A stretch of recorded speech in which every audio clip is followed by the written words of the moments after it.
Yo, Atlas speaking, and welcome to part 6 of What If I Was Reincarnated in the Naruto universe as the Uchiha's Genjutsu Demon. Let the tale begin. Chapter 172, Asuma's Helplessness. I am sensing too many people on the top floor. Seems like that's where they have kept Hiruzen. Danzo's gloomy expression is because he must have seen that his best friend and biggest rival aren't dead yet. There is no chance that Orochimaru's plan was able to come this far without this man's help. I really want to go up to Danzo and ask him why so serious. It would be so much fun. Yami thought as he looked at Danzo. Danzo was also able to sense a gaze on him, but unfortunately, Yami wasn't the only one looking at Danzo. The other kids were also looking at him. They had never seen this man in their entire life, so they were curious as to who he was. Danzo didn't look at Yami but glanced at Sasuke for a brief moment before looking forward and walking away. See, even if he is injured so badly, he is working, Kiba said as if he was impressed. The other kids, including Sasuke, also nodded at this. Kakashi and Yami wanted to facepalm themselves seeing the kids' stupidity. Why isn't Hokage-sama kept in the hospital? Yami asked. Shizen looked at Yami with a moment of surprise on her face and then said, "How did you? You must be a pretty good sensor ninja." The hospital has too many people and it gets hard to maintain security, so it was decided to keep Lord Third in the Hokage building itself. As Lady Tsunade is here now, she has taken a room in this building while Jiraiya-sama will be still in the village. With 2 legendary Saiyans in the village, I don't think anyone will think about attacking us, Sakura said confidently. She had heard the stories of the legendary Saiyans since she was little. Now when she knows that 2 of them are in the village and the casualties are very low, she was confident enough that no one would attack the village. There was only 1 floor below the Hokage office. As they entered one of the rooms, they saw Tsunade sitting on the sofa with medical reports in front of her while Asuma was sitting on the sofa opposite her. As the group looked to the side, they also saw Team Asuma sitting on chairs in one corner. The room was wide and there wasn't much furniture in it. Kurenai saw that Asuma just sat on the sofa looking down at the floor. She walked forward and sat beside Asuma. She held his hand and asked, "How are you?" For the first few seconds, Asuma didn't say anything and then said, "I was outside the barrier and I couldn't help him. He was fighting with Lord First and Second alone." Kurenai had never seen the laid-back Asuma in such a state. She knew that Asuma was blaming himself for not being able to break the barrier sooner and helping his father. The state he was currently in was not a secret to anyone in the room. Even most of the shinobis knew that the Hokage went into a coma. "Tsunade-sama, is there any way?" Asuma asked as he looked at the lady sitting in front of him with hope. Tsunade just sighed and said, "I can't say for sure. His brain and spine have taken quite a hit. I don't know the technique he used to hurt Orochimaru, but it has taken a toll on his physical body. For now, his condition is stabilized, but I don't know how to improve it. I will need to perform certain things." While Tsunade was holding the papers, Yami noticed that her hands were slightly shaking. This was the effect of her phobia, as she was trying her hardest not to remember all the blood and death she saw today. I am impressed that she was able to fight even after having a phobia. But will this be enough? Yami thought. Tsunade then looked at Asuma and his students and asked, "By the way, where is that idiot Jiraiya? I was told that he was here and wanted to talk as well."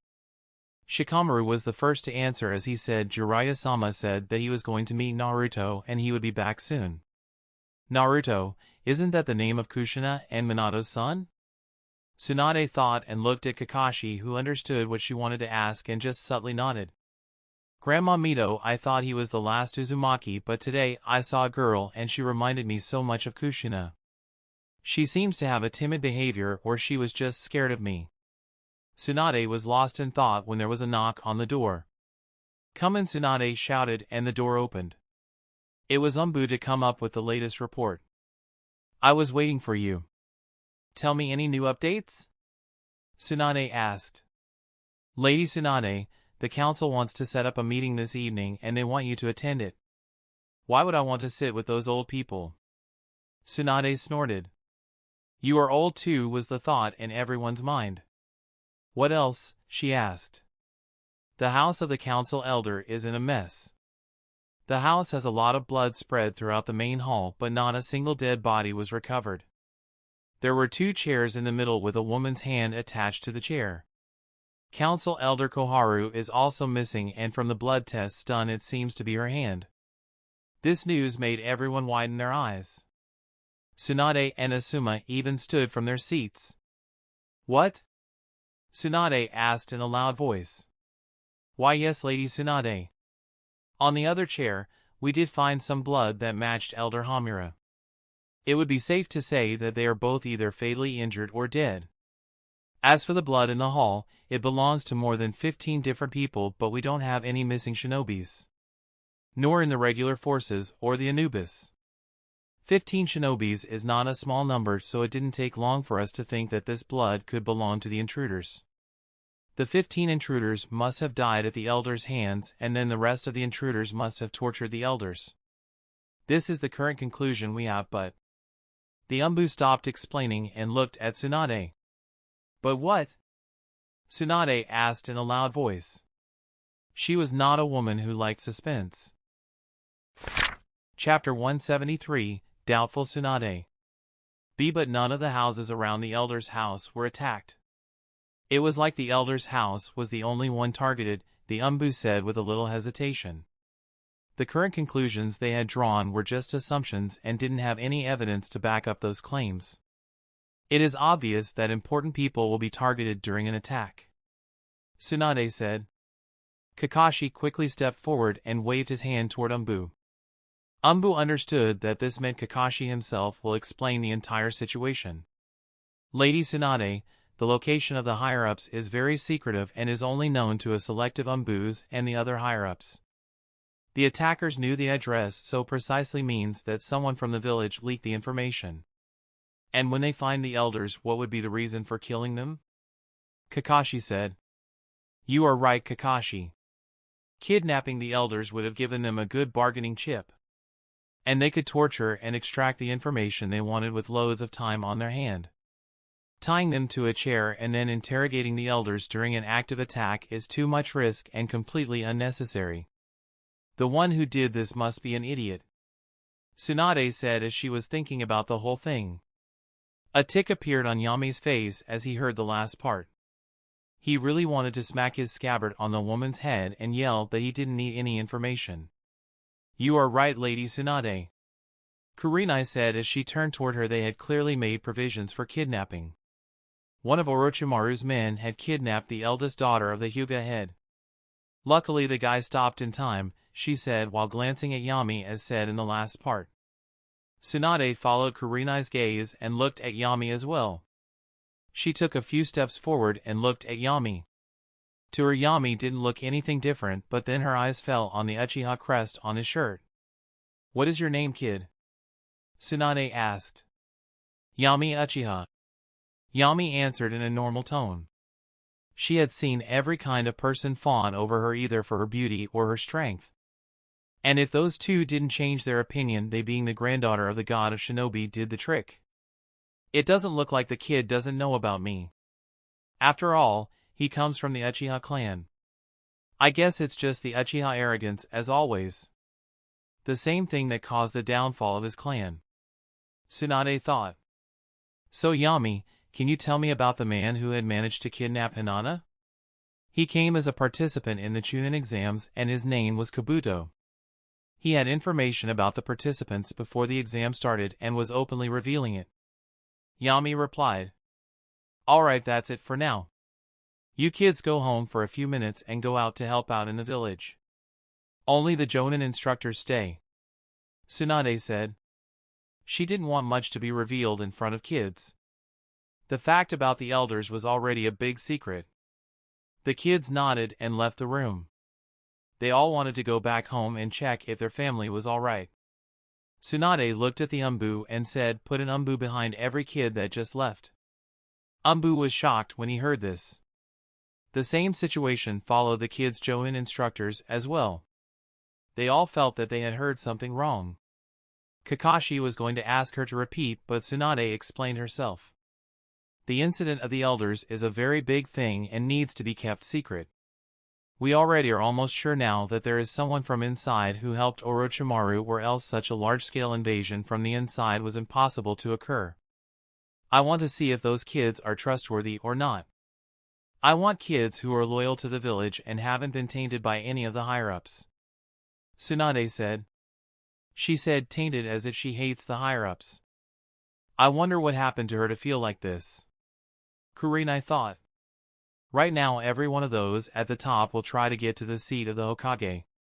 If the traitor gets what he wants, we won't be able to do anything. The only reason now everyone is even listening to me is because I am the only one that can heal Sensei and one of the two that can deal with an outside attack. But I don't think this will remain like this for longer. We need to find the traitor before all this happens. I wanted to stay away from all this, but I was pulled back into this mess. Tsunade huffed and waved at the Umbu. Umbu nodded and left the room as well. 2 days after the incident, Konoha Council Building. In a big dark room, a group of people was sitting across a rectangular table. They all looked old. These were all the higher-ups. Even the youngest among them looked to be in his mid-40s. At one end of the table sat a fat man with a goatee. His fingers were full of shiny rings on them. At first look, anyone could understand that he is someone too rich. Danzo was also sitting at the table opposite to a man with long spiky white hair and a red tattoo on his face. This person was none other than Toad Sage Jiraiya. Why is this fool here? Everyone is here to make such a difficult situation, and he wasn't even invited until the last minute. Even after being on a bed as a cripple, Hiruzen had a way to screw me over. Danzo scowled in his mind. One of the other people sitting at the table looked at the fat man and said, Lord Daimyo, I thank you for providing the support and coming here personally for this event. The fat man waved his hand and said, after that animal incident near the border, everyone is on edge, and at such a time an invasion occurs. This required my urgent attention. Why wouldn't I come? Everyone nodded as they heard that, and then the fat man looked at everyone around the table and asked, so who will be the 5th Hokage? Chapter 174, Danzo the Loner. Seeing that the daimyo had spoken right to the point, all the people started looking at each other. They wanted to see who would volunteer to become the Hokage. Although being the Hokage was a big thing, it came with a lot of headaches and restrictions. Some of the elders sitting at the table didn't want that kind of life. Now they were retired and just wanted a peaceful life.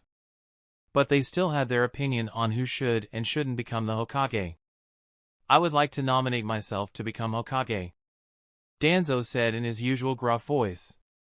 He didn't have much interaction with the other people at the table, so no one had any comments about him, neither good nor bad. Everyone knew him as the Hokage's teammate who had usual scuffles with him. The daimyo looked at Danzo for a few seconds and asked, Danzo, although I do appreciate you standing up for the responsibilities of your friend Hiruzen, I do not know much about you. Danzo himself had blocked any information about him or the route from coming out into the light. They were supposed to be Konoha's darkness, and even most of the elders were unaware of it. I protect Konoha from the dark, Danzo said with a little proud tone. I would have gotten support from Hamura and Koharu if they were alive. I could get started even with little support. But now, due to their absence at this table, I don't have any allies here. One of the elders sitting at the table reacted to Danzo's arrogant command and said in a mocking tone, then where were you when the village was attacked a couple of days ago? When did we lose 2 of our elders? We had such a major intelligence failure. Who is answerable? Danzo just felt that his one sentence had suddenly given everyone the leeway to make him the scapegoat. Before he could reply, another one at the table asked, what did you do when our people were attacked by that animal at the border? What would have happened if Lord Daimyo was there? Danzo curled his fists under the table as he heard this. He could tell that this elder was trying to pull in the daimyo. If Danzo is seen as responsible for all these failures, forget about becoming Hokage. Danzo could lose the current position he holds. The daimyo looked at the one who pulled him in, making the elder nervous, and looked down. The daimyo was not a shinobi, but he knew how to talk and manipulate others for their gain. So he understood what the elder was trying to do. This Danzo gives me a creepy feeling. I don't know why Hiruzen keeps him close. Whatever it may be, choosing him won't do any good. I don't know him, so keeping him under my word would become difficult. One of the old ones at the table knocked on the table once, getting everyone's attention, and said, "Lord Daimyo, I believe what the village needs now is a boost in morale, and what better than making one of the heroes of the previous war the next Hokage? He is widely known as the Toad Sage," the old man said as he pointed toward Jiraiya. All this time Jiraiya was bored to death listening to all these people. He couldn't even find any good-looking woman in the entire council building. Now when his name popped up and everyone was looking at him, he was suddenly woken up. He looked around at the people gawking at him as if trying to gauge him. The daimyo also looked at Jiraiya and said, "You are the right elder." Jiraiya is one of Hiruzen's students and one of the legendary Sannin. In fact, he is also one of the few people in the entire shinobi world who has accomplished becoming a sage. What do you think of Jiraiya? Will you take over your sensei's responsibilities? Danzo banged his hand on the table and said, "Lord Daimyo, how can you say this? Jiraiya has been outside the village for so many years. How can we give the reins of the village in the hands of someone like him?" The two guards of the daimyo standing behind him moved one step ahead. They wanted to threaten Danzo for talking with the daimyo like this, but two rude shinobis also jumped down from the ceiling and stood beside Danzo. Danzo cursed both of his old friends Koharu and Hamura for dying on him at such a crucial time. "I didn't think I would face such opposition here, or else I would have declared myself Hokage the day of the invasion under the pretense of stabilizing the village and then taking care of the obstacles. But now I will have to go with what they all decide until I can make a different move," Danzo thought. The daimyo waved his hand indicating for his men to back off. Seeing them black out, the rude shinobis also vanished. He wanted to give Danzo a befitting reply and teach him a lesson at the end, but Jiraiya decided to butt in. "Let's not get too much into this," Jiraiya said to cool the daimyo down. He then looked at the other elders and then at the daimyo and said, "What Danzo is saying is right. And I myself feel like I am not worthy to become Hokage. And about saving people during the invasion, it's just my village and I don't expect anything in return. I'd like to suggest another name though." Everyone nodded at what Jiraiya said. There was some truth in it, and they decided to keep these things among themselves. "Speak up, Jiraiya. Your opinion matters a lot more than others," one of the elders said, giving a stinky eye to Danzo. "I think Tsunade would be a better choice for the Hokage's seat. As for strength and skills, she is way stronger and smarter than me. She is also the best healer in the 5 shinobi nations, and she is the granddaughter of Lord First." The daimyo suddenly stood up and said, "You are right, why didn't I think of that? But I have heard that she doesn't have any interest in all this. You can leave that to me. I will convince her. Not for herself, but for the village, she can do this," Jiraiya said. Chapter 175, Niji's Satisfaction. "Then that would be great, Jiraiya. The faster the village stabilizes the better," Lord Daimyo said. He then looked at the people around and asked, "Does anyone seem to have an objection about this?" Everyone shook their heads except Danzo, who muttered she is a drunk and degenerate gambler. She is even scared at the sight of blood. "Elder Danzo, do you have any objections?" Daimyo asked in a stern tone, making Danzo gnash his teeth and say, "No, I don't."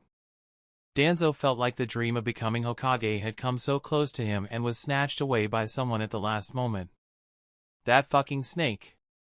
He must have wanted to kill the elders to create a distraction on the other side of the village to split the forces, but did he need to kill my men with that and kidnap those 2 elders who were going to be on my side in today's meeting?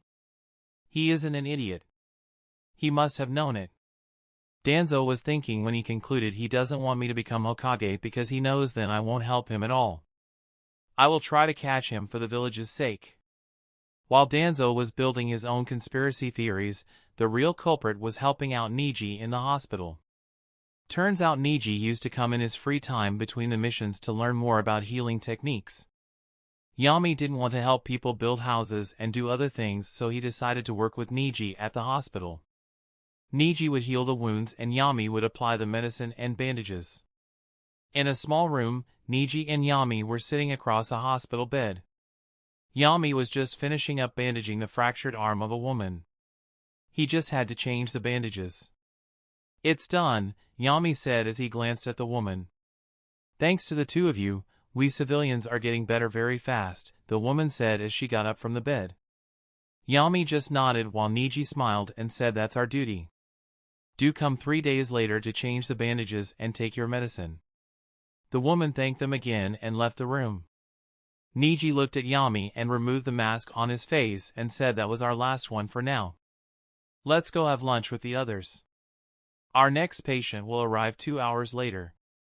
Yami also removed his surgical mask and said, "For the first 2 days your smile seemed forced. But since morning it seems you are genuinely happy." "Yeah, at first I just smiled as a courtesy, but after helping so many people I feel really happy," Niji said.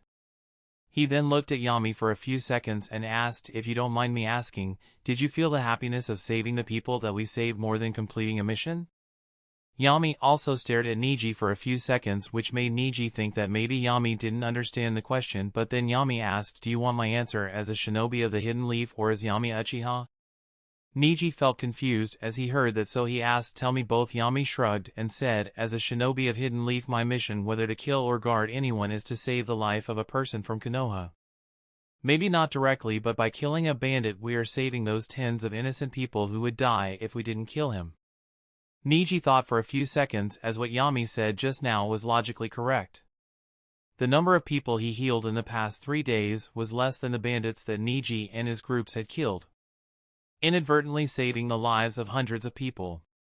Before Niji could ask Yami's answer as Yami Uchiha, Yami himself spoke. "Niji, imagine if I show you a single bandit who had basic chakra training, looting, killing, and slaughtering innocents in a civilian village. How would you feel?" "I would be furious." "What's there to ask?" Niji asked. This was a simple question and there was no need to think much about it. "Then what if I send you 2 days into the past and you are standing in front of him and your mission is to kill him? Will killing him give you the joy of killing and completing the mission, or the joy of saving a whole village that was going to be slaughtered by the bandit 2 days later if you hadn't killed him?" Realization dawned on Niji that he was feeling happy because he saw the changes happen. He didn't realize that due to them killing bad people all year round, how many people's lives are turning for the better. Niji understood what Yami was trying to tell him, and now he was about to ask Yami about how he felt, but there was a soft knock on the door. Niji and Yami looked at the door and the door opened slightly with 2 heads popping out from the outside. "Are you guys coming for lunch?" one of the heads asked in a sweet voice. "Ino and Hanabi. I didn't expect you guys to come to the hospital," Niji said. Ino pushed the door the whole way and said, "I was helping at the academy, so I thought I could come and check up on you guys." Niji nodded and then looked at Hanabi. Hanabi winked at Niji and said, "I told father I will bring tiffin for you, so he let me come here alone." "So who all are coming for lunch?" Yami asked as he picked up his sword and tied it to his waist. Ino quickly replied, "Everyone except Naruto and Choji. Choji is with his Asuma sensei in the Hokage's room. His parents made lunch for sensei, so he went to deliver it and will eat there as well." As for Naruto, he was muttering something like teaching the old hag a lesson and mastering a jutsu. He was with a man with big white hair. "I have never seen that man." Niji looked at Yami and asked, "Do we need to go search for Naruto? He hardly hangs out with a stranger or anyone else for that matter. No need for that man to be the Toad Sage Jiraiya, one of the legendary Sannin," Yami said, making the others shocked. Ino couldn't believe that the funny man he just saw was such a renowned shinobi. So he will be mastering Rasengan to prove his drive to become Hokage, huh? Some things never change, Yami thought. It was one of the scenes from the canon that had really impressed Yami. The tenacity that Naruto had was unmatched. Chapter 176, Liability. Yami and Niji along with Hanabi and Ino went to the Academy Terrace where they used to eat in the Academy days. Yami noticed that Hanabi was stealing glances at him from time to time. Ino was also doing the same, but Yami was used to it so he didn't bother giving it much attention, but Hanabi was different. She was looking at him as if she wanted to ask him something. It's better I don't ask and even start a new topic. Nothing good will come from this. Yami thought. Although he and Hanabi were almost the same age, they looked very different. Yami looked the same age as Sasuke and the others, while Hanabi looked like a small rabbit. As they reached the terrace, Yami saw Shikamaru was playing with Akamaru, Kiba was sleeping, Shino was doing something weird with an insect on the wall, and Sakura was bothering Sasuke. Some things never changed, Yami thought, as this is how they spent their breaks during academy days. Although Yami had left the academy for more than a year, he still didn't forget those days, nor did his Sharingan let him. Seeing that Ino had brought Neji and Yami, the entire group started eating lunch. As Yami was eating, he suddenly stopped. This caught Sasuke's and Neji's attention. Sasuke saw anger appear on Yami's face for a split second, but then Yami's face became cold like always and he continued eating. Sasuke leaned toward Yami and asked, "What's the matter?" Yami shook his head and said, "I had sent a bat to follow Kimimaro and Kabuto, but there was a barrier and my bat couldn't enter. Now I won't be able to get rid of Kabuto's corpse now, nor will I know what happens to it." Sasuke knew this was his fault, or else Yami would have gotten rid of Kabuto at that time. No need to worry so much. Kabuto was one of Orochimaru's pawns, so I don't think he will get revived like the previous Hokages. Yami shook his head and didn't say anything. Others were interested in hearing what they were saying, so he decided to stop the topic here. The rest of the day went as usual, where Yami helped Neji with healing and went home after that. Yami knew that all the shinobis in the village, including the rude shinobis, were on high alert. Even if Yami tried to meet Mako at such a time, it could cause a problem for them. Yami had no way of stopping anyone from the Yamanaka clan reading Mako's memories and seeing him murder the two elders. I shouldn't have shown my true face to Mako. Now he has become a liability instead of an asset. I should have gotten rid of him during the invasion. I don't know whether he has anything that would link me to the murders. He is a follower of Danzo, but he will try to keep some evidence against me so that I never turn against him or Danzo. Yami thought. He realized that he hadn't thought the whole thing through. He remembered the saying back in his world, there is nothing as a perfect crime. There is always something that leads back to the killer, only if you know where to look. The same evening, Yami sensed a few people walking toward the Uchiha compound. The footsteps were on the main road rather than the dense forest, meaning that whoever it was wasn't trying to sneak in. After a few minutes, the group of people came to the door of his house. Knock knock. Sasuke opened the door and saw the group standing outside. He saw Hayate, Yugo, Karen along with Kakashi, Naruto, and Jiraiya at his door. "What are you all doing here?" Sasuke asked. Jiraiya stepped forward and ruffled Sasuke's hair as he said, "Brats nowadays don't even have respect for others. You should invite us first." Sasuke looked at Jiraiya as he entered the home, and the entire group sat at the table.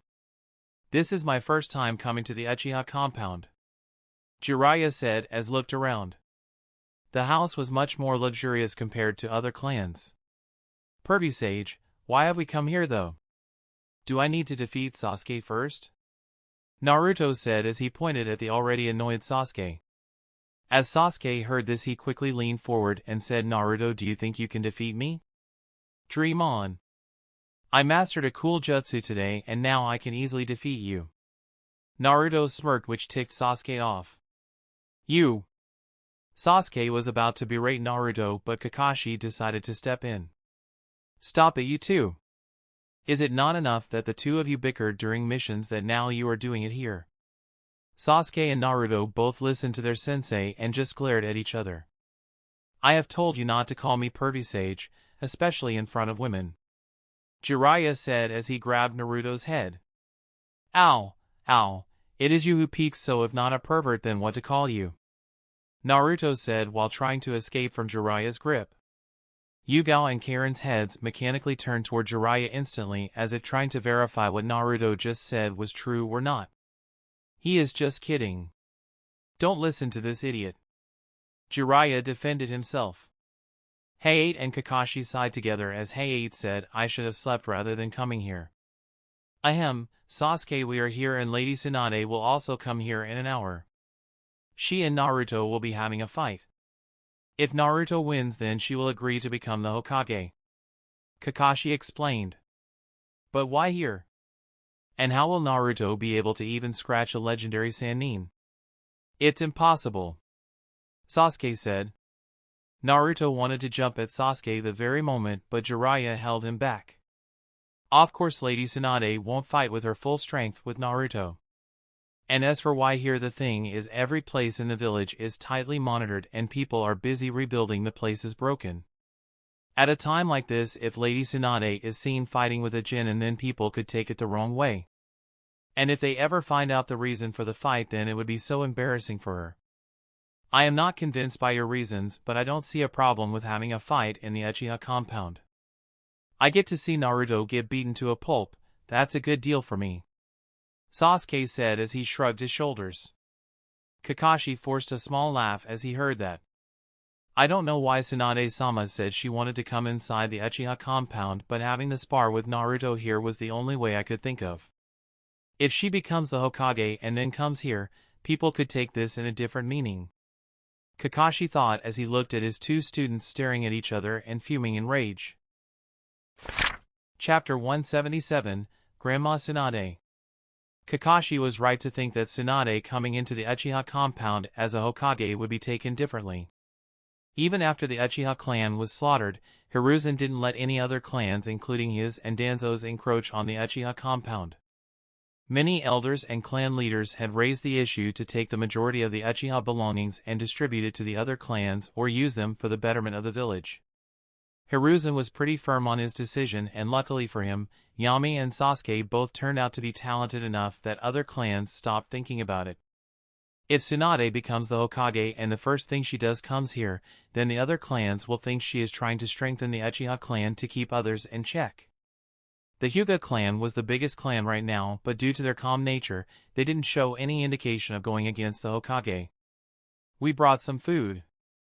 Why don't we eat while we are waiting? Yugao said as she lifted 2 bags and showed them to Sasuke. Yes, I am hungry anyways. Let's eat first, Naruto said, and Jiraiya also sat beside him to eat. Sasuke went back to the kitchen and brought out a few bowls. He knew Yami had already barbecued in the evening, so he won't eat ramen now. He decided to let his brother do his thing. Yami worked with Niji in the hospital today. I better let him rest rather than having all these people annoy him, Sasuke thought. As everyone started eating, Yami was in his room thinking about whether he should showcase the scorch release to others or keep it under wraps. So where is Yami? Karen looked around and asked Sasuke. Sasuke, who had his mouth full of food, just pointed at Yami's room and then made a sign which signifies sleeping. Karen made an O shape with her mouth and said, I heard that he was with Niji at the hospital. I didn't know Yami knew healing jutsus. Sasuke gulped down the noodles he had and said, I asked him why he chose this task, and he said that he needs to learn how to heal his minor injuries in case he needs to heal someone during his mission. I agree with what? Basic healing should be taught to everyone.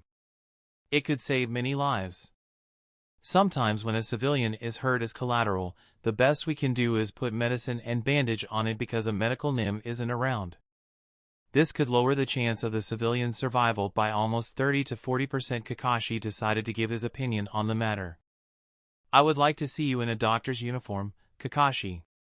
Why don't you come and try it? Tsunade's voice came from behind. The whole group looked to the side where the door was and saw Tsunade along with Shizen standing at the door. Sasuke was getting up to greet them, but Tsunade waved her hand and said, Let it be, kid. Continue eating and I will invite myself in. She walked inside and then looked at Jiraiya and Naruto, who had turned away, and continued eating. Are you ready to get beaten to a pulp? Tsunade asked, which made Naruto turn back and shout, I will defeat you and make you eat your own words.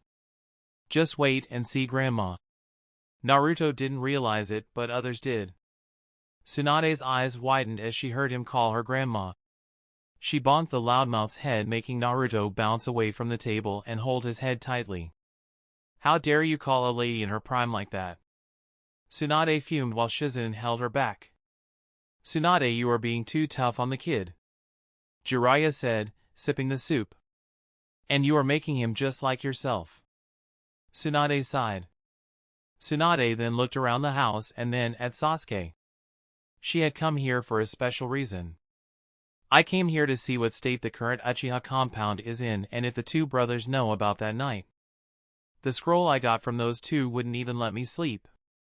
I came back to the village to ask Sensei for confirmation and justification as to how he even allowed something like this to happen. Unfortunately, Sensei is in such a sorry state that I can't ask him anything. I thought I would help out these two Uchiha kids, but I don't think they have any problem. I didn't ask anything much about Shikaku Nara, and all he told me was that the two kids are better than shinobis their age, but I felt he was hiding something. Tsunade thought. Kakashi, let's have a chat outside. Tsunade nudged Kakashi and whispered that none of the kids heard. Kakashi nodded and then looked at Naruto and Sasuke and said, both of you finish your meal and come out. After that, we will start the fight between you and Lady Tsunade. I also want to see the fight. Karen said, to which Yugao looked at Shizune, who nodded. Karen, you also come and see me teach Grandma Tsunade a lesson. Naruto said and quickly looked back to see whether a punch was coming or not. Luckily Tsunade was held off by Shizune. Tsunade along with Shizune and Kakashi walked out of the house. So what did you want to talk about, Tsunade-sama? Kakashi asked. Tsunade hadn't told him anything about the scroll she received, and being someone with a curious mind, Kakashi had many questions in his mind and many more assumptions. How do these kids live? There doesn't seem to be any servants or guards cleaning or protecting the Uchiha compound. Tsunade said. The youngest one, Yami, didn't want anyone other than him and Sasuke to be in the Uchiha compound. Not even the Anubis. And Lord Third had a barrier placed around the compound so that no one could sneak inside, and also had some Anubis outside the compound to give timely news if the brothers were having any troubles. Kakashi said. Guilt, Tsunade muttered. Chapter 178, Tsunade vs. Naruto. What? Kakashi asked as he didn't hear it clearly. Even Shizune looked at Tsunade for what she just said. I don't know what happened to Tsunade-sama and why she is behaving like this. All this started happening after she read that scroll brought by the two mercenaries. I tried asking her many times, but all she said was that it was sent by Lord Third. Now that she is here, it seems it was related to the Uchiha clan. Shizune thought. Tsunade shook her head and was about to say something when she looked up at the house's roof. Kakashi and Shizune noticed that and turned back to look at the roof as well. They saw Yami lying on the roof looking at the sky. I thought you went to sleep, Kakashi said, looking at Yami. Yami sat up as he looked at the trio and said, yes, I was, but you all are too noisy. Kakashi realized that Naruto was in the hall, so it was obviously noisy. He couldn't help but chuckle and said, why don't you come with us to watch the fight? Yami just nodded and jumped down. He walked a few steps and looked back at the closed door, which opened the next second, and everyone walked out. Yami, what are you doing here? Sasuke asked in confusion. He is also coming with us. Let's go, everyone. I do not have the whole day for this, Tsunade said, and then looked at Yami and asked, which one is the biggest training ground at the compound? The one by the lake. Follow me, Yami said, and started walking toward the ground. As everyone reached the ground, Tsunade looked at Naruto and said, come on kid, I will show you how strong a Sannin is. I will make you respect the seat of Hokage after I pummel you to the ground, Naruto said, and walked to the other side of the ground. All the others stood at the sidelines. Even if Naruto is strong, he can't defeat Lady Tsunade. Then why are they fighting? Karen asked as she looked at Yugao. It is obvious that the difference in strength is too much, but Lady Tsunade has said that she will defeat Naruto with just one finger, Yugao answered. Even Sasuke was unaware of this condition, so he quickly asked, isn't that too big of a brag? How can she defeat him with one finger? Sasuke asked. Kid, you have no idea how strong Tsunade is, Jiraiya scoffed. Kakashi, you will be the referee, Tsunade shouted as she looked at the sidelines. Kakashi nodded and stood in between the ground. Naruto is allowed to use everything at his disposal while Lady Tsunade will only use one finger. There are no restrictions on chakra usage though. If any party surrenders, gets knocked out, or goes against the condition, the match will be over, Kakashi announced. Naruto quickly created 5 shadow clones and was just waiting for the fight to start. Fight! Kakashi shouted and jumped back. All 6 Narutos started running towards Tsunade and even exchanged their places randomly to confuse Tsunade, but the woman didn't even look surprised by this. She just stood there with both hands on her hips. She expected all the clones to attack her from different angles, and according to her it was a pretty good plan, but Naruto, being Naruto, suddenly had the clones run close to each other in pairs with 2 clones behind each other. From the front view, Tsunade could only see 2 clones running at her as the other 4 were behind. This wasn't the case for the spectators. They could clearly see what Naruto was doing from the side. He had each pair standing behind create a Rasengan. So he plans to use his strongest move right from the start? Kakashi asked. What jutsu is that, Kakashi-sensei? Sasuke asked, as he had never seen or heard about the Rasengan. It's called the Rasengan and it uses chakra rotation. It depends on highly concentrated chakra rotating fast enough to maintain its shape. Naruto has simplified it by using a shadow clone, Kakashi said. He looked at Sasuke and said, like the Chidori, Rasengan has no known further stages. In the training ground, Tsunade knew something was happening behind those clones, so she decided to disrupt Naruto's momentum and slammed her finger into the ground. Everyone had witnessed the monster strength that Tsunade possessed, so no one was surprised that a crack from in the ground was spreading toward the clones at a fast pace. The clones in the front suddenly stopped and jumped a little while keeping their back upwards. Tsunade then saw the 2 clones behind them, with one holding a Rasengan. The 2 clones jumped and stepped on the back of the 2 which were in front and jumped up higher. Tsunade quickly looked up to see where the clone with Rasengan was going. As Tsunade looked up, the clones who were in the last row moved to the side and rushed at Tsunade. One of those clones had a Rasengan in his hand. So Naruto made 3 rows of 2 clones, among which the original is also present, and then used the row in the front as a jumping stage that would propel the ones in the second row high up in the air. As this got Tsunade-sama's attention, he had the clones of the 3rd row rush at her. The clone from the 3rd row with the Rasengan must be the original one. Shizen quickly understood the plan, and it would be an understatement to say that she was impressed by it. The plan is really meticulous, and as they are all his clones, their synergy is perfect, Yugo commented. As a member of the Anubs before becoming Karen's guardian, she knew how important teamwork and synergy are for a tactic to fully work. But it still won't be enough to take down a battle-hardened shinobi like Lady Tsunade, Yami commented in a bored voice. According to him, Naruto's plan had many holes. Chapter 179, 5th Hokage. You are right about that. Naruto will need to change his tactics, Kakashi said and looked at Yami. He will need to, but he won't be able to. Lady Tsunade now knows that Naruto has a jutsu like the Rasengan in his arsenal, so she won't give him another chance. She doesn't look the patient type, Yami commented. Jiraiya laughed as he heard that Tsunade is many things, but being patient is not one of them.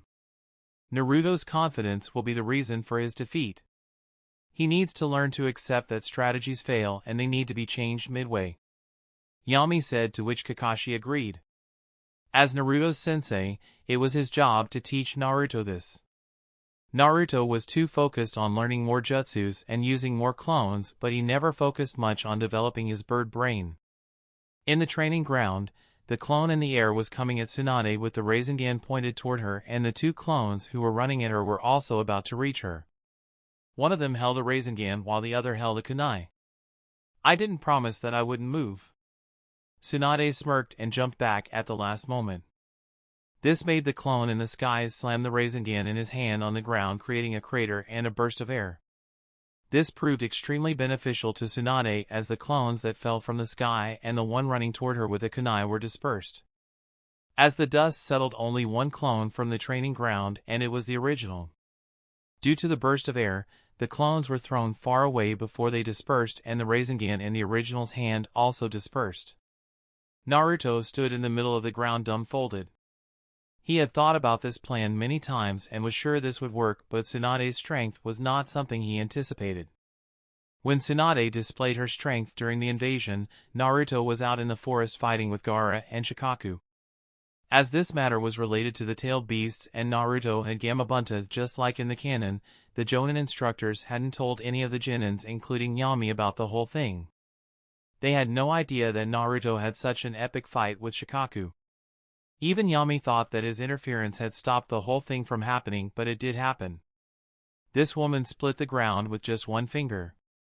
If I get too close to her and she hits me, she will open my head like a watermelon. Naruto thought. Before Naruto could even think of any strategy, he saw Tsunade appear before him and flick his forehead hard. Naruto was thrown back and tumbled to the ground. That was anticlimactic, Hey commented, making Yuga nudge him to keep quiet while Karen giggled. Shizen walked to see if Naruto had any injuries as she looked at Tsunade and said, Lady Tsunade, that was harsh of you. Tsunade chuckled at her comment and said kids need to experience defeats like this to become strong. She was about to turn around and leave when Naruto stood up weakly and shouted, You must have defeated me now, but one day I will defeat you and become the Hokage. And no matter what, I won't give up. He also kept on blabbering other things, but Yami just muted them out. Tsunade looked at Naruto, and the first time she saw her brother Nawaki in him.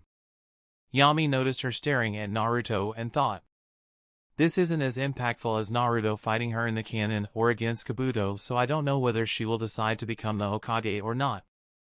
As Tsunade walked toward the group, Jiraiya asked, Have you come to a decision, Tsunade? I had already decided to become Hokage after staying in the village for a day. If I leave the village in the hands of you idiots, the village is doomed. Tsunade said. In the canon, it was Naruto's talk no jutsu that had convinced her to become the Hokage, but in this timeline, Tsunade had found out about the village's biggest secret, which was the Uchiha massacre, and she had also seen firsthand the state the village was in.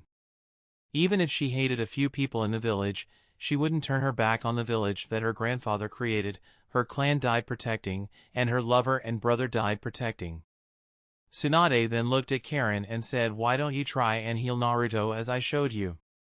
Will I be able to do it? I only have a 50% success rate on fishes. Karen replied.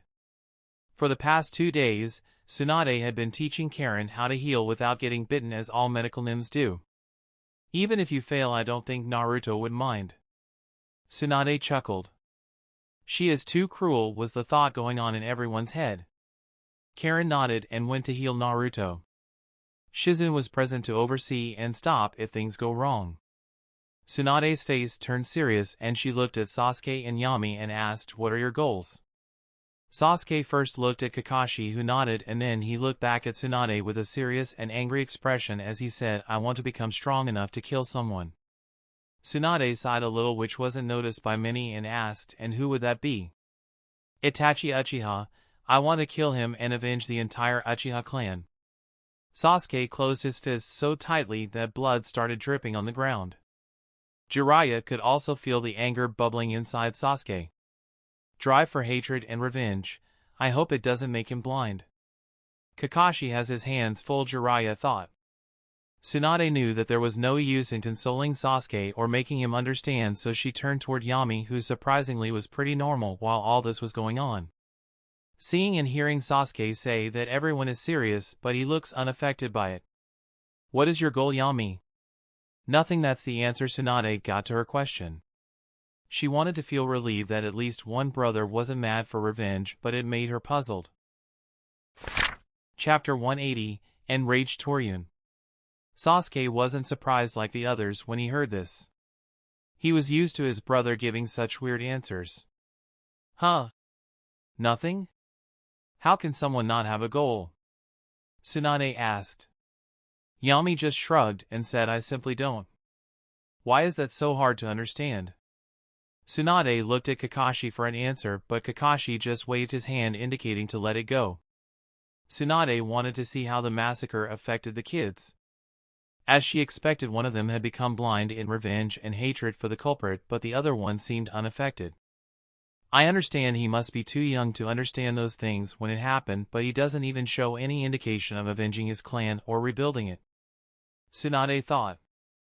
All right, I believe you, she said, and then looked at Shizen and shouted, "Come on Shizen, we need to leave now." "You're going to drink and gamble, aren't ya?" Jiraiya asked in a teasing tone. "Of course I am. Once I become Hokage, I won't be getting time for all that. I am going to enjoy all the time I have left, so don't even think of calling me into a meeting with those old people," Tsunade said, and started walking toward the main entrance of the Uchiha compound. She looked around while she was walking to see if there was anyone hiding.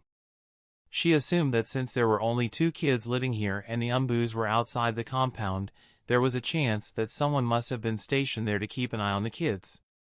The scroll that Yami had sent to her through Zabuza and Haku contained the entire truth of the Uchiha massacre along with some of Danzo's misdeeds. Tsunade had seen Danzo a few times and he did give her creepy vibes, but she never thought that Danzo was this evil. One of the main reasons for her to take the post of Hokage is that Danzo shouldn't become Hokage. The village would be really doomed if that happened. Root base, all of the root shinobis were standing in the main hall and Danzo was standing at one end. He looked at the root shinobis for a few seconds. The root shinobis were also confused as Danzo had never called everyone together. The rule of the root was that root shinobis knew the bare minimum number of root shinobis they needed to get the job done. So many root shinobis didn't know about a majority of others. 2 people were standing on either side of Danzo. One had orange hair and was in his late 30s or early 40s. This was Danzo's most trusted subordinate, Fuyamanaka. The other one had a mask on his face with only his nose and mouth exposed. The eyes also had glass on the mask so that he could see. The man wore black tight clothes all over his body, not exposing even an inch of skin. This man was Torian Aburame. A man whose skin was so poisonous that even his touch was deadly to a Jonin level of shinobi. "Do you know why I have called you all here?" Danzo said in a normal tone, but the words boomed like a loudspeaker inside the big closed hall. The root shinobis knew that the 2 elders Koharu and Hamura had died. Most of them didn't know that many root shinobis had also gone missing. Some thought that Danzo was going to announce his promotion to the post of Hokage, but when they saw the gloomy faces of Fu and Torian, they knew the news was nothing good. Mako was also among the people who were standing in the hall. Elders Koharu and Hamura are missing. They are most probably dead, and the root shinobis guarding them have also gone missing, Fu said as he stepped forward. His voice was sharp and made all the root shinobis immediately look down. Seeing that no one was acting differently, Torian came forward and said only a handful of root shinobis knew where the elders' safe house was located, and the invaders had specifically targeted their house and the ones around were untouched. "One of you guys has betrayed the root," he said, the last part loudly, making all root shinobis feel a tingle go through their spine. They knew that Torian might look like a good superior, but he was known to kill his victims with his poison, and it was a gruesome sight to watch. None of the root shinobis wanted to be at the receiving end of that poison. "Now all of you will be thoroughly questioned, and if anyone wants to come forward and say something, now is the time. But remember, if we find that anything that comes out of your mouth is a lie, I promise that you would be begging for death by the end of the day." The people that had died were Torian's men, so he was way more enraged than Fu. Danzo had full confidence in the Cursed Tongue Eradication Seal, and one of its properties was that when questions were being asked by Danzo, Fu, and Torian, the root shinobis wouldn't be able to lie. This was something that Danzo had added to the Cursed Seal when the arm made of Hashirama cells and Sharingan had gotten stolen. At first, Danzo thought that it was the doing of lightning shinobis, but after killing a couple of them near the Land of Lightning and interrogating 2 of them, he started developing doubts about someone from his own faction selling out information. Mako was relieved that the only thing happening was interrogation and not mind reading. Yami had already removed the seal on his body, so he had nothing to worry about. Mind reading all the root shinobis would have caused permanent damage to Fu, so he could only rely on the tongue's cursed seal to find the truth. While all this was happening inside the root base, two people wearing oversized black cloaks with red and white cloud designs on them and bamboo hats on their heads were walking toward one of Konoha's entrances. Chapter 181, Visitors. There was only one guard at the gate. This was a gate which opened toward the mountainous parts of the Land of Fire, and only small merchants would come and go from this route. Thick fog had covered the entire area, making the line of sight of the guard very small. He couldn't see far enough, but he wasn't much worried. Due to the invasion, shinobis were spread out inside the village and no one would dare to sneak inside at such a time. The guard was also bored since he was standing alone at the gate for the past 5 to 6 hours. As he was yawning, he heard the tinkling sound of bells. He tried to see through the fog, but all he saw was the outline of two people. As those two people came closer, the guard was able to get a good look at the clothes they had worn. The bamboo hats and the cloak both covered their faces completely. This is the first time I am seeing merchants wear such clothes. But I don't even see a caravan with them, the guard thought.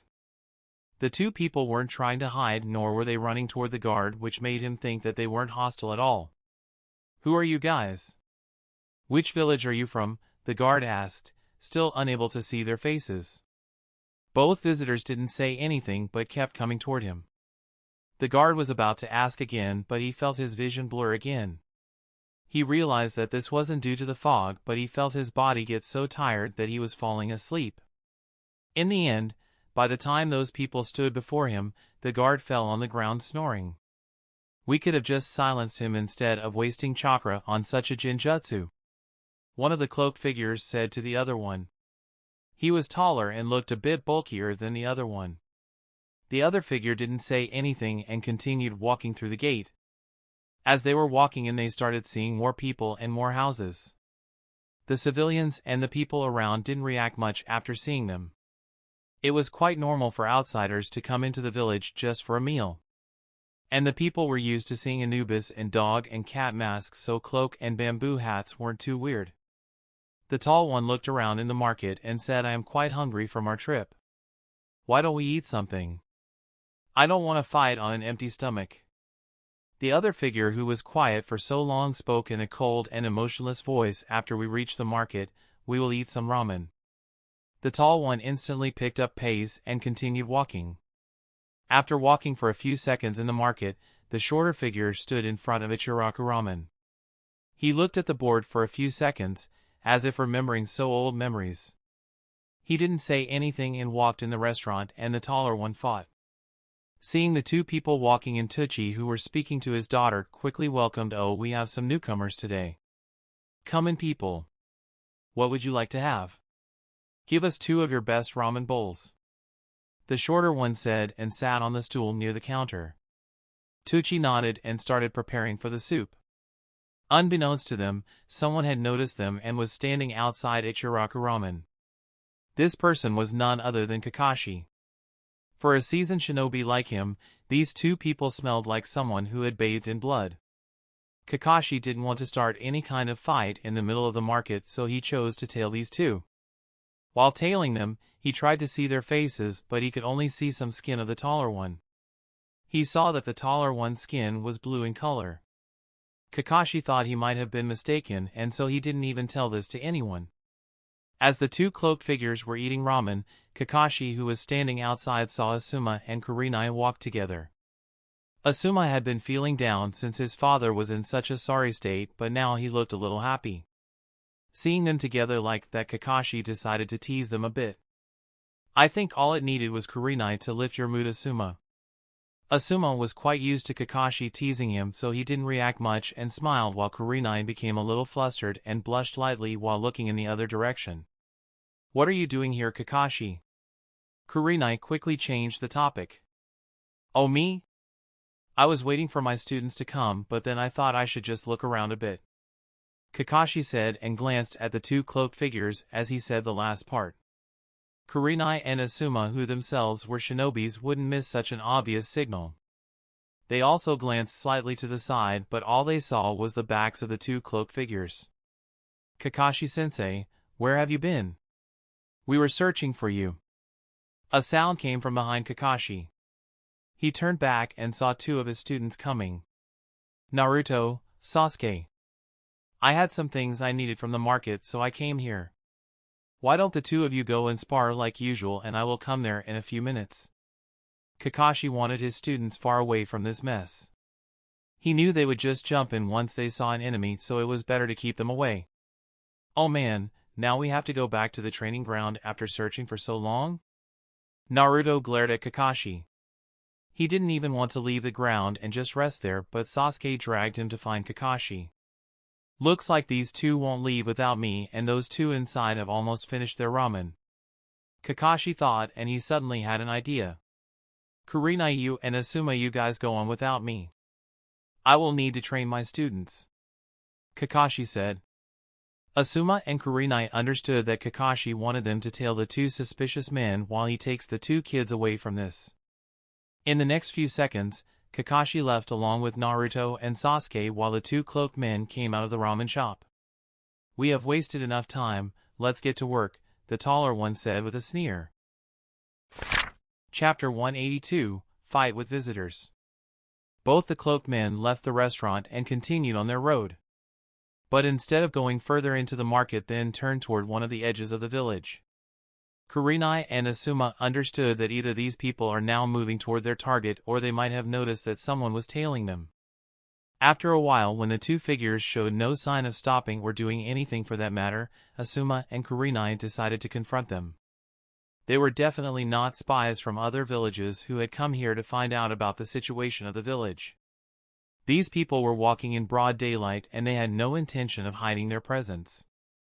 Stop, both of you, Asuma said as he stood beside Kurenai in front of those two men. Who are you two? Identify yourselves, Kurenai demanded. She didn't have any weapon in her hand as the suspicious men didn't showcase any kind of hostility. The shorter one looked toward Asuma while showing his red eyes to the two Konoha shinobis. Asuma and Kurenai instantly recognized them to be the Sharingan. That's the Sharingan, Kurenai said. She had seen Yami's and Sasuke's Sharingan, but the pattern in this one looked very different. Nothing like she had ever seen. Asuma, who wasn't so studious or serious about things, never bothered to learn much about the Uchiha clan, so he was also unaware of the existence of the Mangekyo Sharingan. The shorter man took off his bamboo hat and threw it to the side. He kept staring at the two, formulating how to deal with them. You are Itachi Uchiha, Asuma said with a grim expression. He quickly took out his chakra knuckles from his pocket. He was against a man who had slaughtered his entire clan. And not just any clan, but the Uchiha clan. Asuma was not going to hold back against such a man. Only a fool would underestimate Itachi Uchiha, and Asuma wasn't one. It seems like I have not been forgotten, Itachi said. He didn't expect to be recognized right away after entering the village. I am starting to feel ignored now, he the taller one who was standing quietly this whole time said. He hadn't made any move all this while, whereas Asuma and Kurenai had taken their fighting stances. The taller man took off his bamboo hat, exposing his blue skin. Kurenai's eyes widened as he saw the man's face. It wasn't the blue skin or the gills on his cheeks that surprised her, but this person's identity. He was in the bingo book. He wasn't just a criminal, but an S-ranked criminal.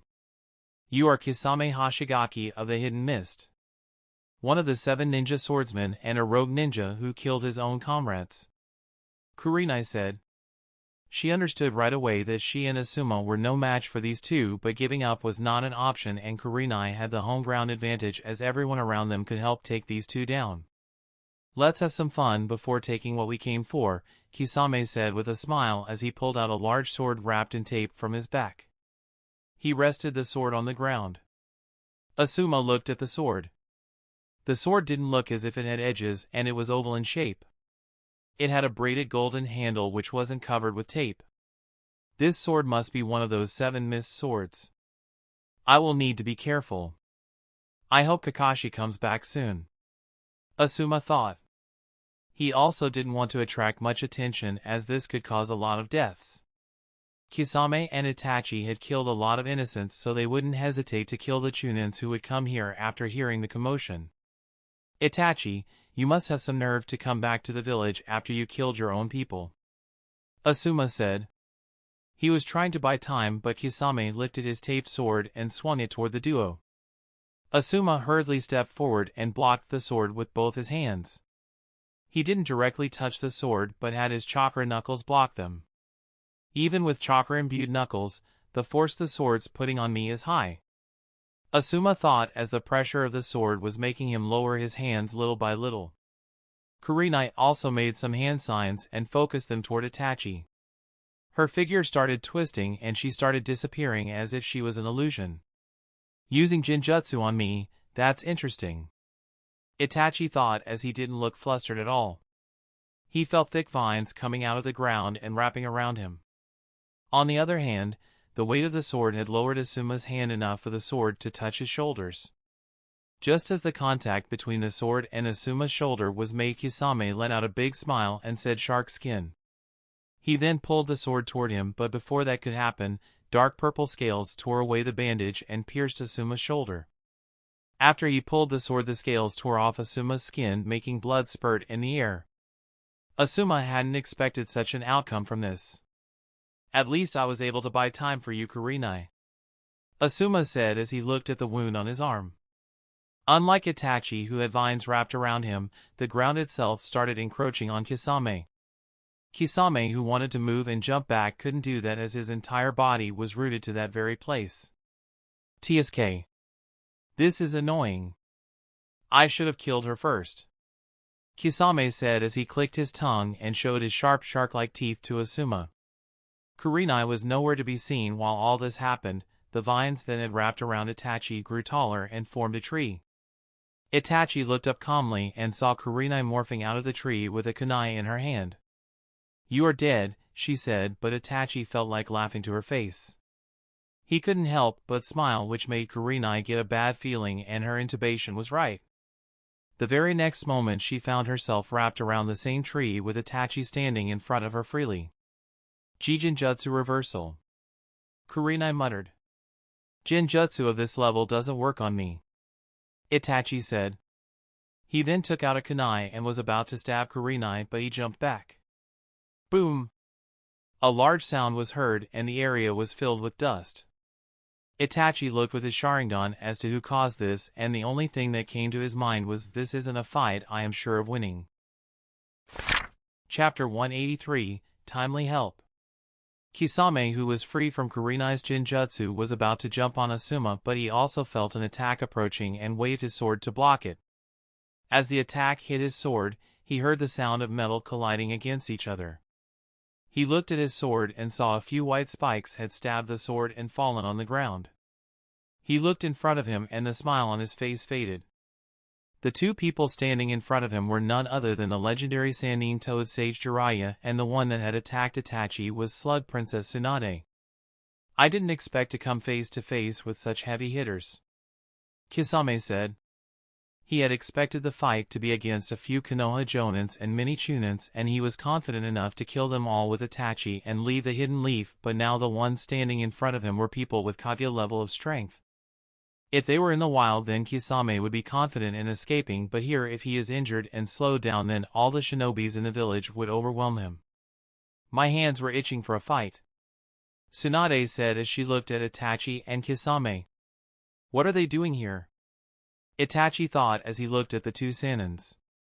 Flashback 20 minutes ago, as Kakashi left with Naruto and Sasuke, they were going toward their usual training ground. In the back of his mind, Kakashi was a little worried about Asuma and Kurenai.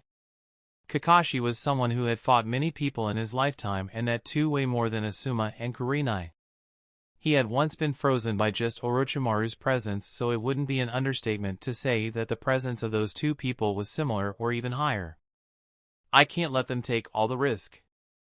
I have to find a way to get back to them, or at least send some backup, Kakashi thought. He knew that he could just be overthinking, but at times like this, he didn't want to take the risk. As they were walking, they passed by the Hokage building and Naruto shouted, "See, Pervy-sensei is outside the window peeping."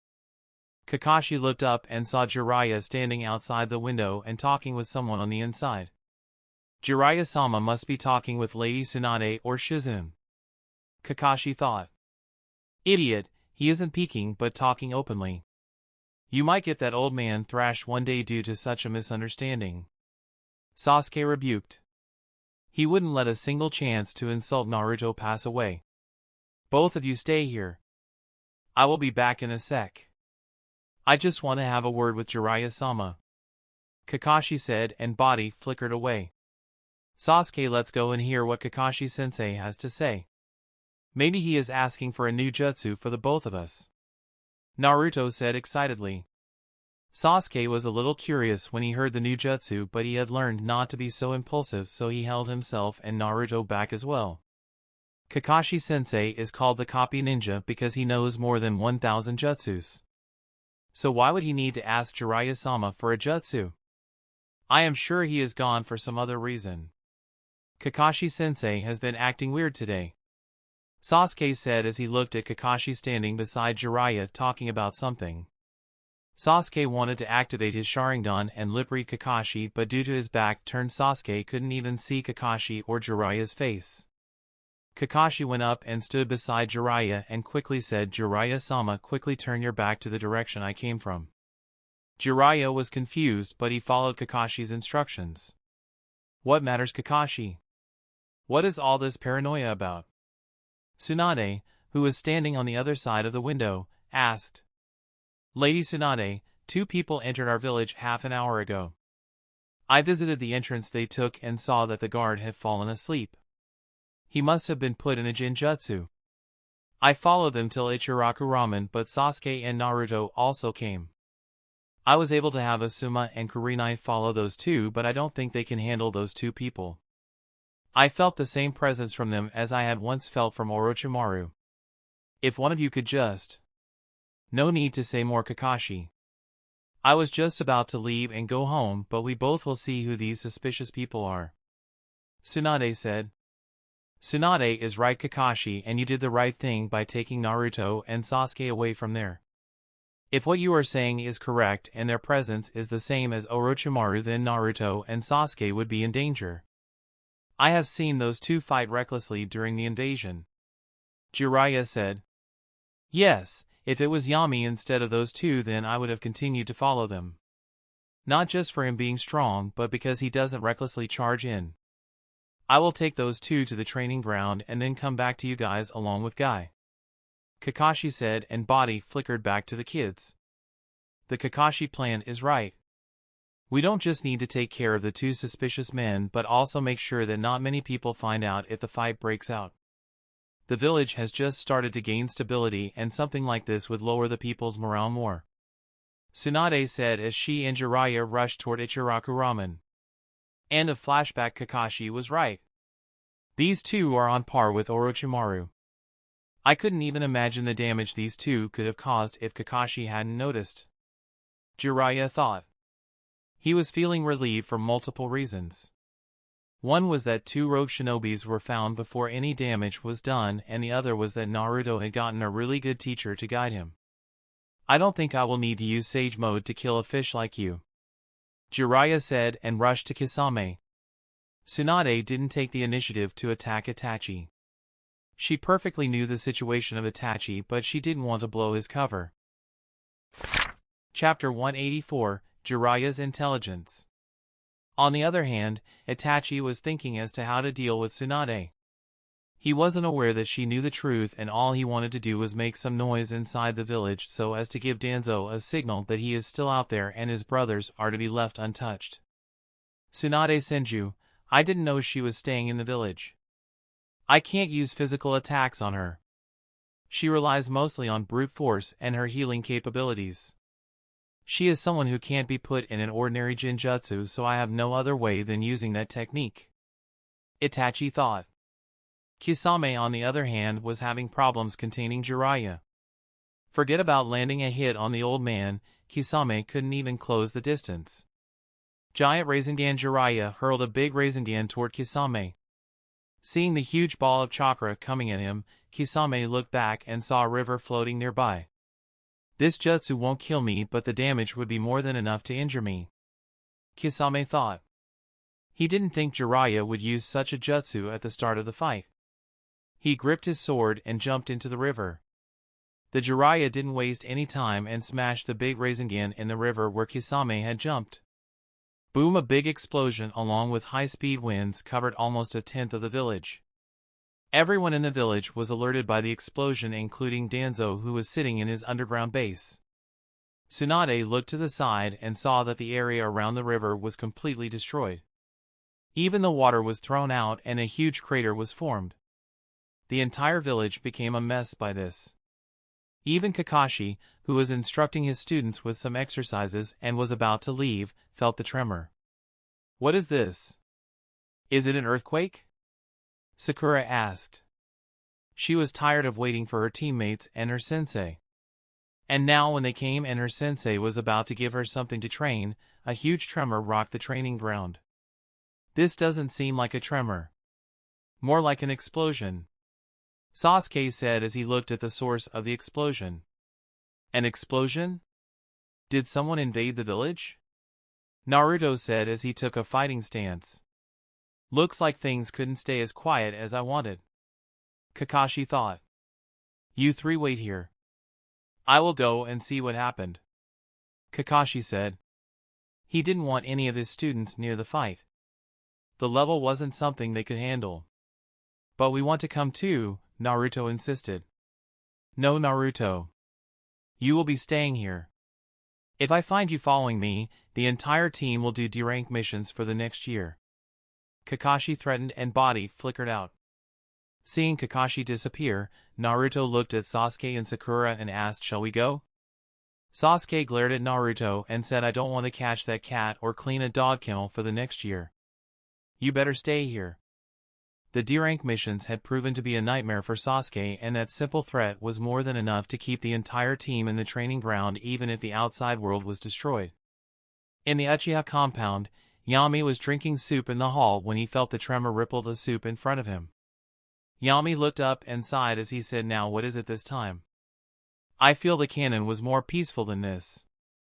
And he dispersed into multiple bats and left through the window. Back at the place where the explosion had occurred, Jiraiya landed on the ground and was looking around to find Kisame. Tsunade looked at him and shouted, "Why did you have to use such a jutsu? Was it necessary to alert the entire village?" She didn't want this incident to be known throughout the village, but Jiraiya had thrown cold water over all her plans, literally and figuratively. "I have heard about this, Kisame. Believe me when I tell you that I have used an appropriate amount of force to fight him," Jiraiya said in a serious tone. As someone who specializes in collecting intelligence, he was well aware as to what Kisame is capable of and how big of a mistake would it be to go easy on him just because it was the start of a fight. Itachi hadn't moved from his spot the whole time. He knew that Kisame wouldn't die with such a jutsu, and especially when he is in his element, water. Itachi already had his Sharingan active, so he looked around and saw Kisame appear from the water. Everyone including Asuma and Kurenai spotted Kisame coming out of the water and were shocked at what they saw. Kisame had only minor injuries on him. Nothing worth noticing. They didn't think they would have any chance of survival in front of the giant Rasengan, but here Kisame was hardly affected. "It isn't so easy to hurt me, old man," Kisame taunted and rushed at Jiraiya with all his might. "You have been awfully calm, Tsunade Senju," Itachi said. He knew about her short-tempered attitude, so it came as a surprise to him that Tsunade hadn't taken the initiative to attack him yet. Tsunade wanted to answer his question, but Itachi spoke, "No worries, I won't give you a chance to start the pattern," and his eyes started rotating. Tsukuyami Tsunade didn't know what this jutsu was, but she could see that the world around her had started changing. The clear blue sky had turned orange and the people around her started disappearing. Even the lush green around her changed to desolate ground. She then found her tied to a cross in the middle of nowhere and Itachi standing in front of her. "What is this? Where am I?" Tsunade said out loud. She didn't think she would be pulled into a Genjutsu so smoothly. She tried multiple times to cause irregularities in the chakra inside her body to break the Genjutsu, but it wouldn't work. This is a Genjutsu called Tsukuyami. It is impossible to escape from its grasp once you are trapped in it, Itachi said. Chapter 185, Benefactor. Tsunade knew that Itachi wasn't a person who would bluff to make his opponents anxious. He had more than enough strength to back his words. I have never heard of such a Genjutsu. What is this, and why can't I escape from it? Every Genjutsu has a way of escaping. I am sure that I have been here for more than 10 seconds now. Someone should have come and pulled me out of this Genjutsu. Even Jiraiya isn't an idiot to leave me in such a state. Tsunade was very confused as to what was happening. She could see Itachi standing in front of her. Except for being bound to a cross, he hadn't done anything to her like an attack or a nightmare. Itachi understood what was going through Tsunade's mind, so he said, "Don't look so confused, Tsunade. This Genjutsu is an ability of my Mangekyo Sharingan. If you are thinking that why hasn't anyone freed you yet, then that's because 72 hours in here is a second in real life. The outside world hasn't even realized yet that you are in a Genjutsu." Tsunade was truly shocked when she heard this. I have heard that the abilities gained from the Mangekyo Sharingan are bizarre and powerful, but this is too much. I wonder how my grandfather defeated Madara Uchiha, who had such ocular powers. Tsunade thought. She was about to think of a way to tackle the issue at hand, but then she suddenly felt pain in her stomach. Klashuk. Tsunade looked down and saw Itachi had stabbed a sword in her stomach. This pain feels so real. I have been attacked in a Genjutsu before, but it didn't hurt this much, and why would he break the Genjutsu by causing me physical pain? Tsunade thought, as she knew that physical pain will break the Genjutsu. She thought that Itachi stabbed her for real and in a non-vital part. I knew you wouldn't kill me, but isn't this too harsh to just keep me out of the fight? Tsunade said while wincing in a little pain. The next second she was shocked, as the Genjutsu that she expected to break didn't happen. She looked around and her hands were still tied and the pain in her stomach had vanished, but she knew the pain she felt a few seconds ago was real. What is happening? Tsunade asked with a confused face. Itachi didn't answer, as he was already trying to contemplate what she meant when she said about Nanan not killing her and being too harsh. Itachi aimed his sword again at her stomach and asked, "What do you mean? Release me first, and only then will I tell you anything," Tsunade said. She was pissed as that attack hurt and she wasn't able to fight back. She wanted to punch Itachi so badly, but she was stuck in a Genjutsu. Klashuk. Instead of replying, Itachi stabbed the sword into her stomach, making winces in pain again. "You bastard, I swear I will come down there and break your bones. Now that sensei is in such a state, are you thinking of becoming a traitor for real?" Itachi, who didn't have a change of expression since the fight started, showed emotion for a split second. The words that came out of Tsunade's mouth were more than enough to tell him that she knows about the mission. "How do you?" Itachi asked in confusion. "Pull that sword out of my stomach first, brat, and get me down," Tsunade said as she grit her teeth. Itachi made the wound and the pain instantly disappeared. "I will release you from the bindings, but don't try to attack me. It's no use. I control everything here, so I might have to place you under more strict bindings if you attack me," Itachi warned her. He knew the first thing the woman would do after getting her binds released was to break his nose, so he gave the warning beforehand. Tsunade grumbled a little but gave a slight nod.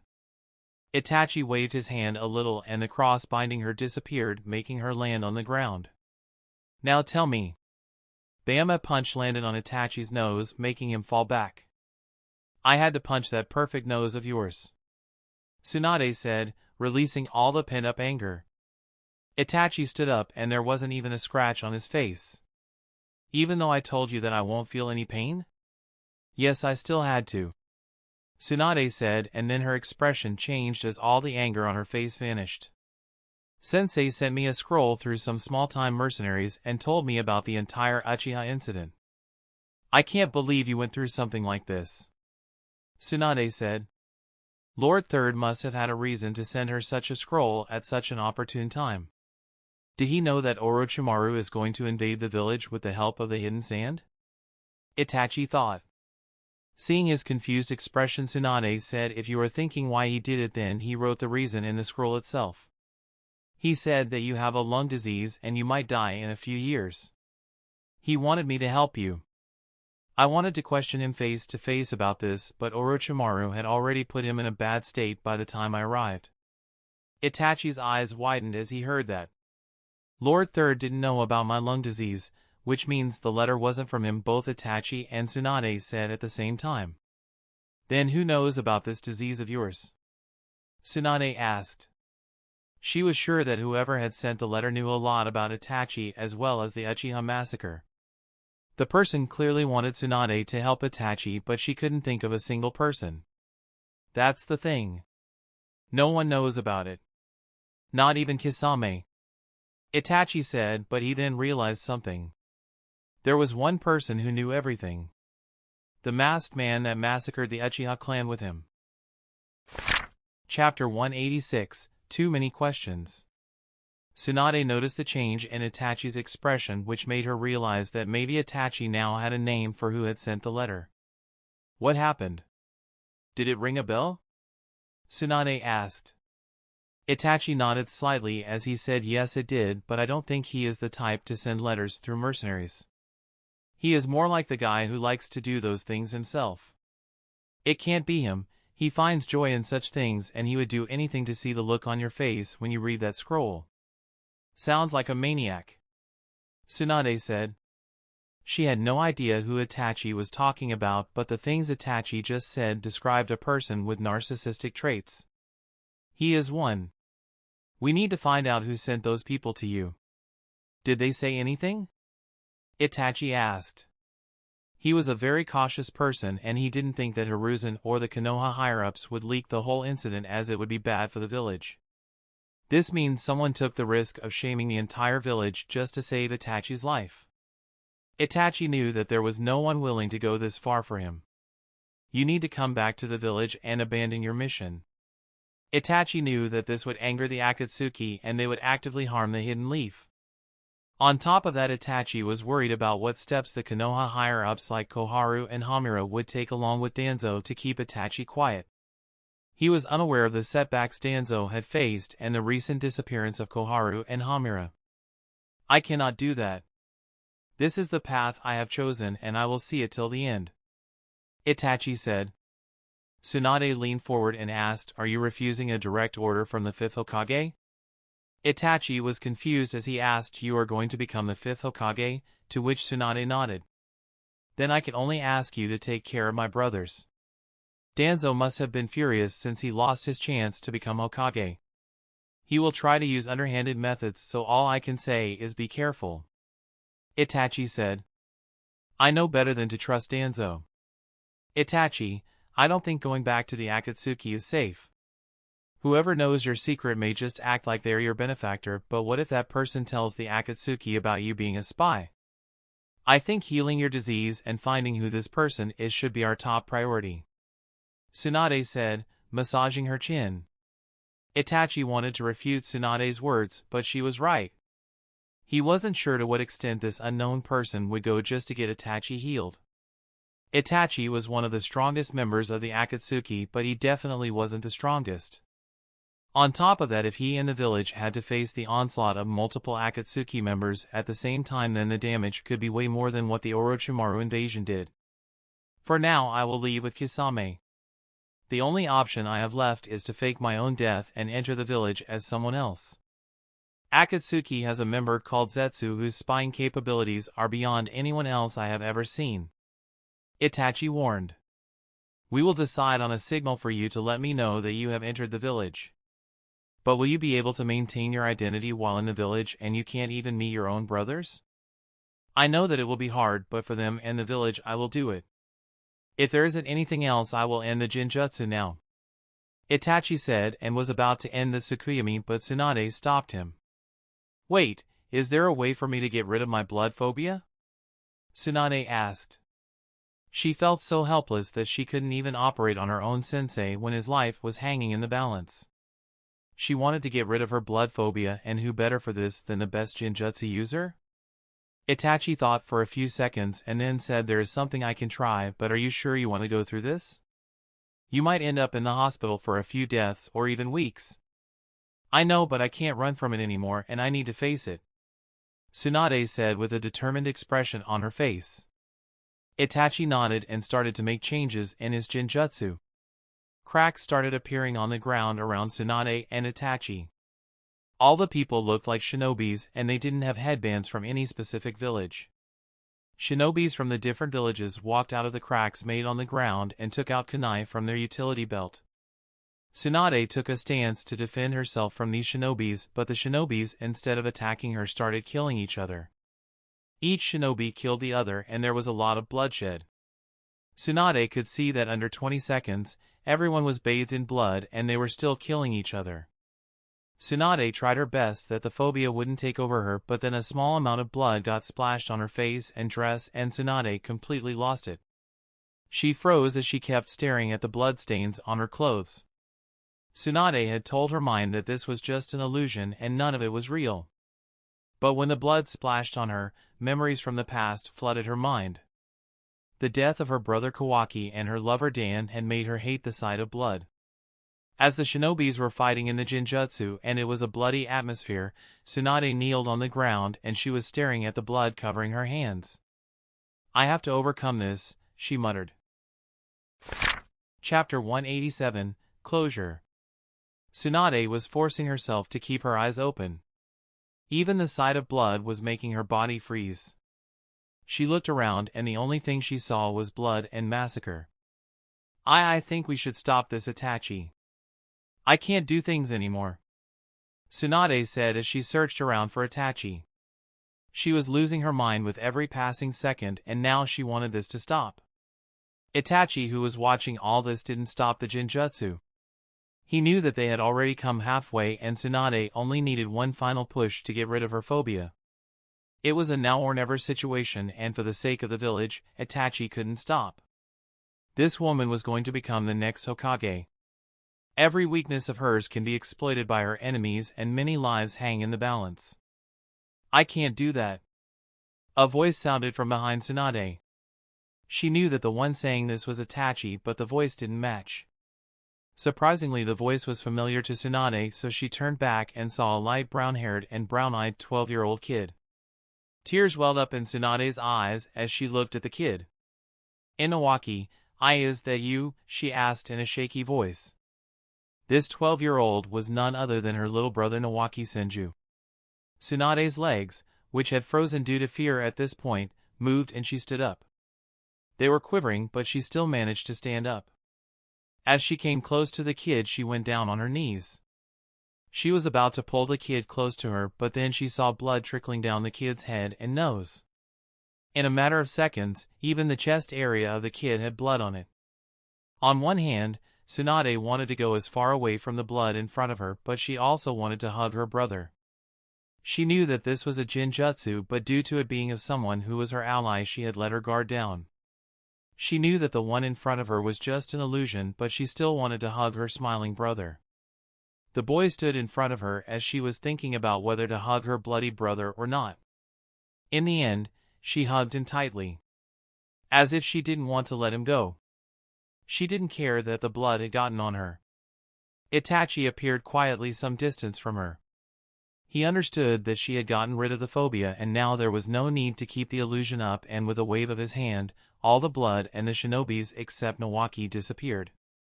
Tsunade was still hugging Nawaki and sobbing. Itachi knew very well how deep sibling love is, and even his own heart was screaming to abandon everything and hug his little brothers, but his mind was thinking rationally. His mind was thinking about the village and lives that would be lost if his cover was blown. After nearly a minute, the sons of Tsunade died down. As she stood up and looked at her brother, she then ruffled his hair like she used to, but the Nawaki in front of her didn't slap away her hand as he used to. "In the end, you are just an illusion. But you have helped me get closure," Tsunade said and turned toward Itachi and nodded. Itachi waved his hand and the Nawaki also disappeared.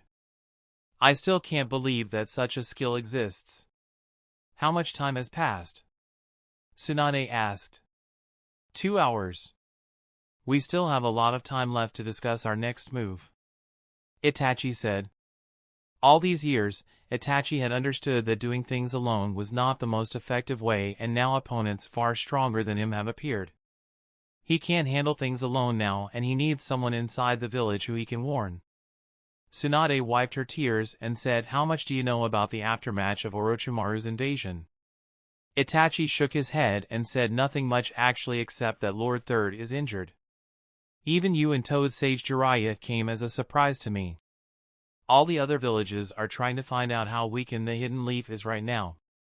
Due to the animal attack that happened at the border of the Land of Fire, the Cloud Shinobis haven't made a move yet, or else they might have sent some people to gauge the condition of our village."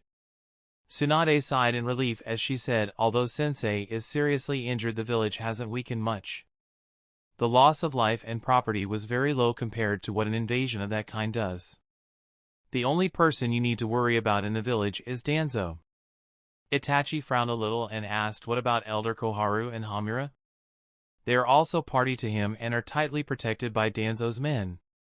Tsunade made an O shape with her mouth and massaged her chin with her hand and said, "Now I understand." "Huh, understand what?" Itachi asked. "The thing is, the place where Elder Koharu and Hamura were staying was attacked. The entire place was covered in blood and there were many indications of fighting, but there was nobody except for one elder's arm.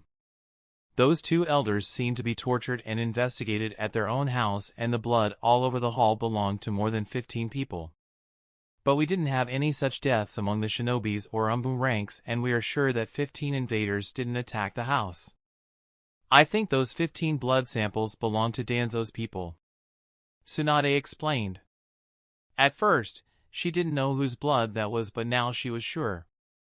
The missing people were root shinobis, losing the two higher-ups that support him along with 15 of his own men, and then losing the seat of Hokage.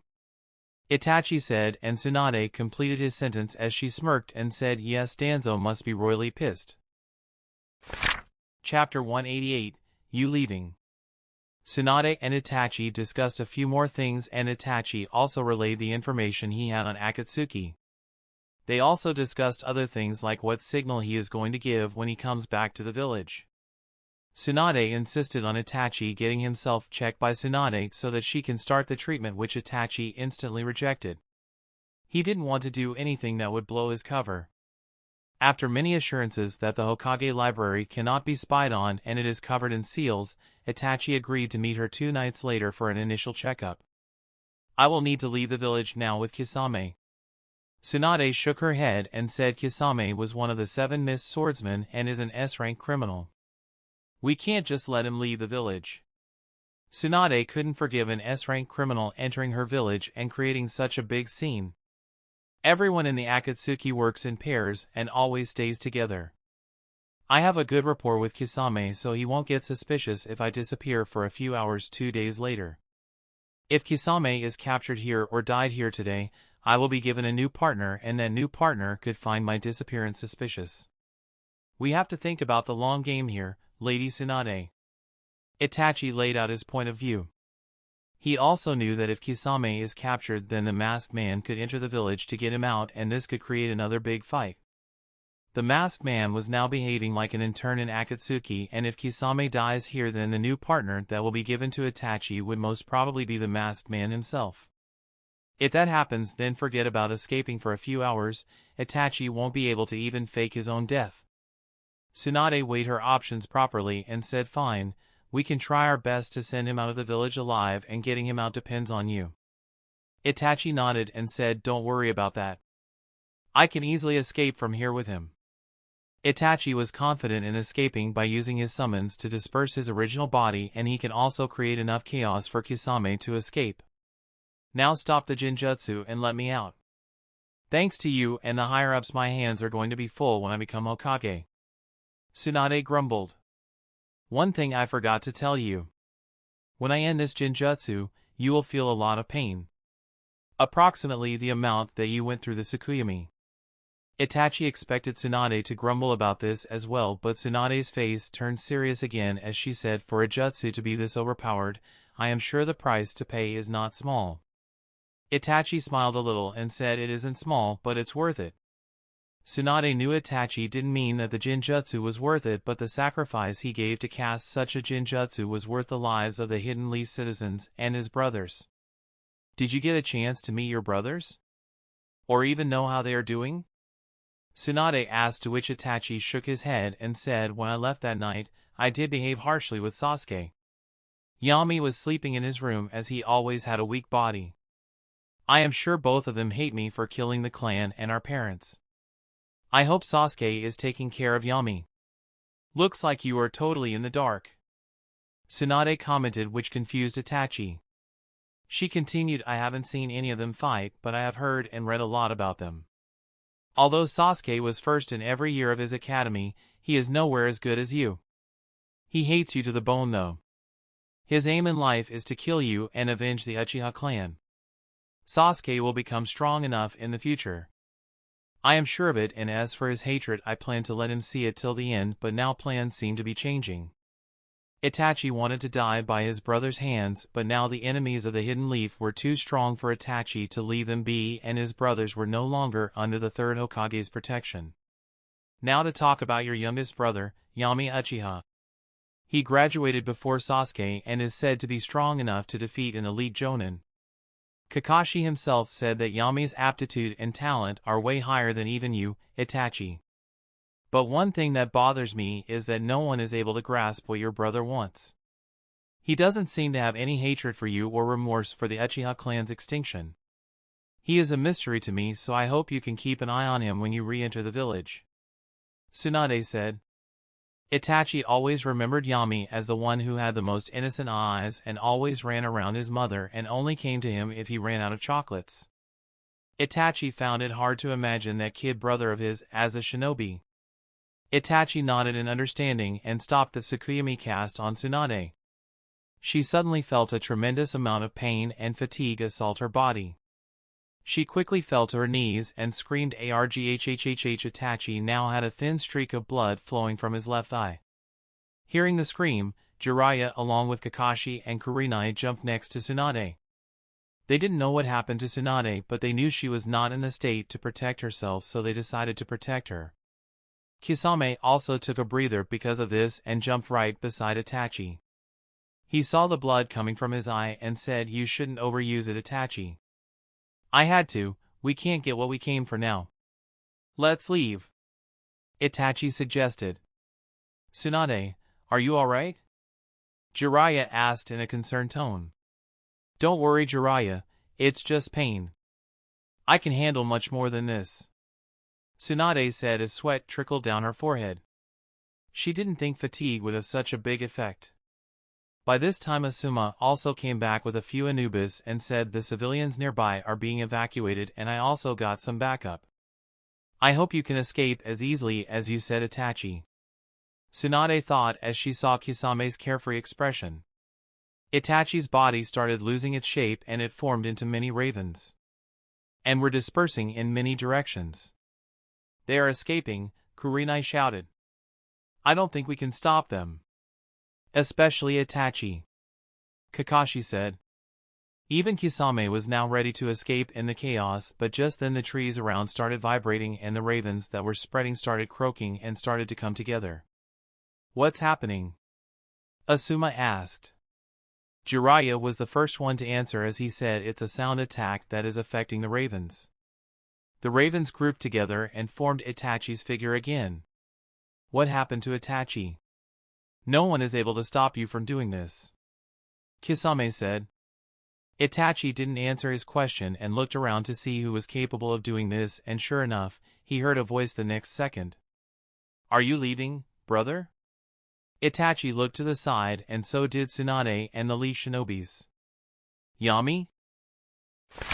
Chapter 189, Berserk Mode. Itachi was a bit shocked as he heard the Lee Shinobis call the kid standing at a distance Yami. Itachi would not believe that this Yami is his brother Yami if he didn't hear the word brother at the end.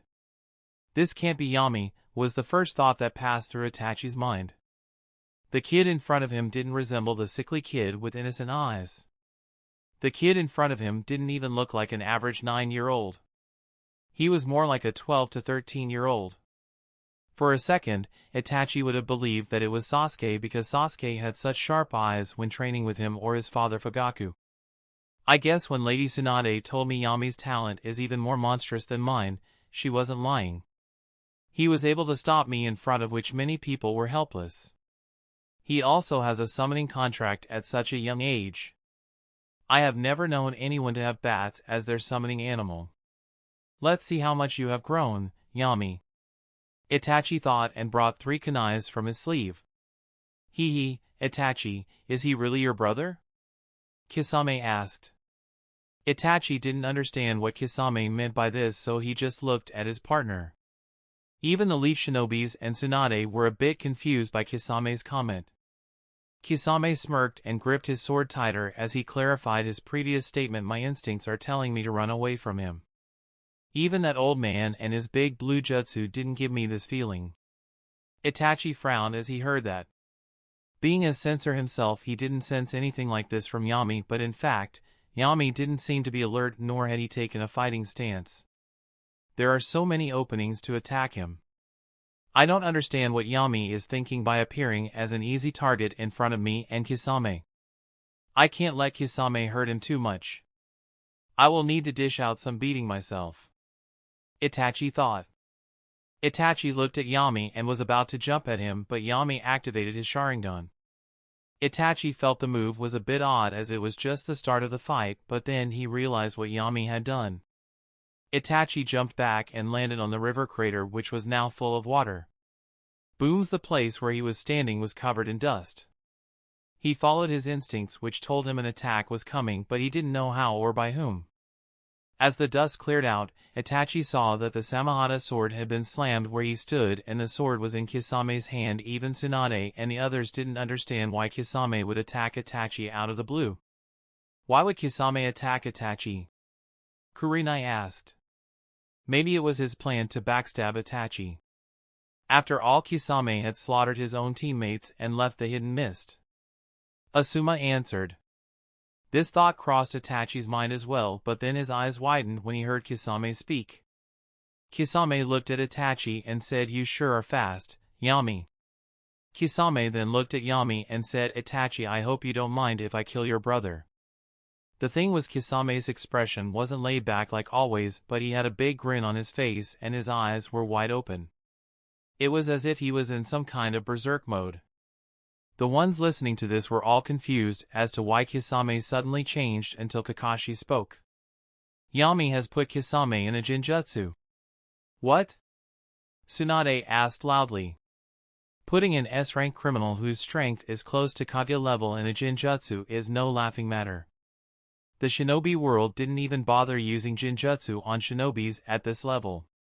But now Yami had successfully put Kisame in a Genjutsu.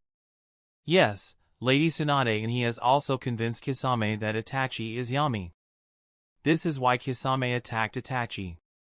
But I still can't figure out why Kisame suddenly became like a hungry shark desperate to taste human blood. Kakashi said. He must have used one of those heart rate rhythms to make Kisame feel some kind of strong emotion. But how is he able to do it from so far, and how is he maintaining the rhythm when Kisame is physically fighting? Looks like Yami has been trying to improvise my clan's jutsu. Kurenai had reached her own conclusion, and rightfully so. Yami had improvised her clan's jutsu and was able to perform it from a distance, but the only issue was that he was able to create only 2 kinds of emotions. One was to berserk, which he had used now, while the other was to shut down a person's instinct from warning him/her of incoming attacks. Yami found that instead of using normal chakra, if he used Yin chakra, he could manipulate the heart rate of those who weren't actively aware of it. Itachi was shocked after seeing Yami show such great potential for Genjutsu. He wanted to encourage Yami more, but right now a hungry shark with a sword was standing in front of him. Kisame rushed at Itachi and started waving his sword. Itachi dodged a few times, but he was also a little tired. He had just used the Tsukuyomi. Kisame rained down attacks in a frenzy and even targeted Itachi with 2 dragons made of water. Itachi dodged the first one but was grazed by the second one. His arm only had a few cuts, and one of the white clouds on his Akatsuki cloak was soaked red in blood. Itachi looked at Yami and said, "Come and fight me." He wanted to get the entire fight over with. He tried many times to get close to Kisame so that he could obstruct his chakra pathway and break the Genjutsu, but Kisame didn't let Itachi come that close. The speed at which he swings the Samahata has increased since he entered the berserk mode. Yami gave a small smile and said, "I will after you defeat him." Like you told Big Brother Sasuke 1 has to prove himself worthy. So now you have to prove yourself worthy of fighting me. Chapter 190, Itachi vs. Yami. Itachi's eyes widened as he heard that. He didn't think that Yami was awake when all this happened. How do you know this? Did Sasuke tell you about it? Itachi asked. Tsunade and the others were confused as to what these two were talking about. Jiraiya had his eye on Kisame as the Genjutsu could break any minute and Tsunade wasn't in any shape to fight. Yami glanced at Kisame and said, "Do you think you have the luxury of time, brother?" Kisame rained down another barrage of attacks toward Itachi. He had now started using jutsus and due to the crater filled with river water, he didn't have any problem executing that. Tsunade looked at the entire ordeal with a solemn expression and said, "Have Yami remove the Genjutsu that he has on Kisame." She wanted the two Akatsuki members out of the village as soon as possible. She didn't think Yami would manage to not only stop their escape but also make them fight each other. Jiraiya looked at Tsunade as if she had lost her mind and said, "What are you talking about, Tsunade? Isn't it good that they are fighting amongst each other? Although I am not in support of such a cruel tactic, I think this will help us tire them out. The village can't afford any setbacks at such a time." Tsunade shook her head and said, "Kisame seems to be using more and more powerful jutsus. I don't want one of the 7 mist swordsmen creating havoc in the village. I don't know how much control Yami has over Kisame and I don't think I should even test it. Even capturing them could prove a problem to us." Tsunade's last sentence shocked Kurenai as she hurriedly said, "Lady Tsunade, are you suggesting we drive out Itachi and Kisame from the village?" She didn't understand why anyone would let an enemy leave after he has created havoc in the village. They seem to be working for some organization and I am sure if they're caught, the other members of that org might try to get them back. The Hidden Leaf doesn't need any kind of conflict right now even if we have a high chance of winning. The Hidden Cloud must be busy with its own problem but that can't be said about the Hidden Stone. Tsunade explained. She was recovering from her fatigue so she might just convince the others to follow her lead. Kakashi nodded as he heard that and said, "Lady Tsunade is right. That Tsuchikage is an opportunistic person. Showing weakness would be like inviting an attack. But we will need to block the news of today's attack as well. Kakashi, I think you should be the one telling Yami to stop. I don't think he will listen to any of us." Asuma said, to which Kurenai also nodded. Though she had helped strengthen Yami's Genjutsu, she knew that Kakashi used to train with Yami every week. So if there was a chance of Yami listening then it was only to Kakashi's request. "Yami, stop the Genjutsu!" Kakashi shouted as he jumped near Yami. He wasn't confident in Yami listening to him but he was optimistic. He knew that Yami is someone who thinks practically and if Kakashi explains the logic behind his request then Yami might agree to let them go.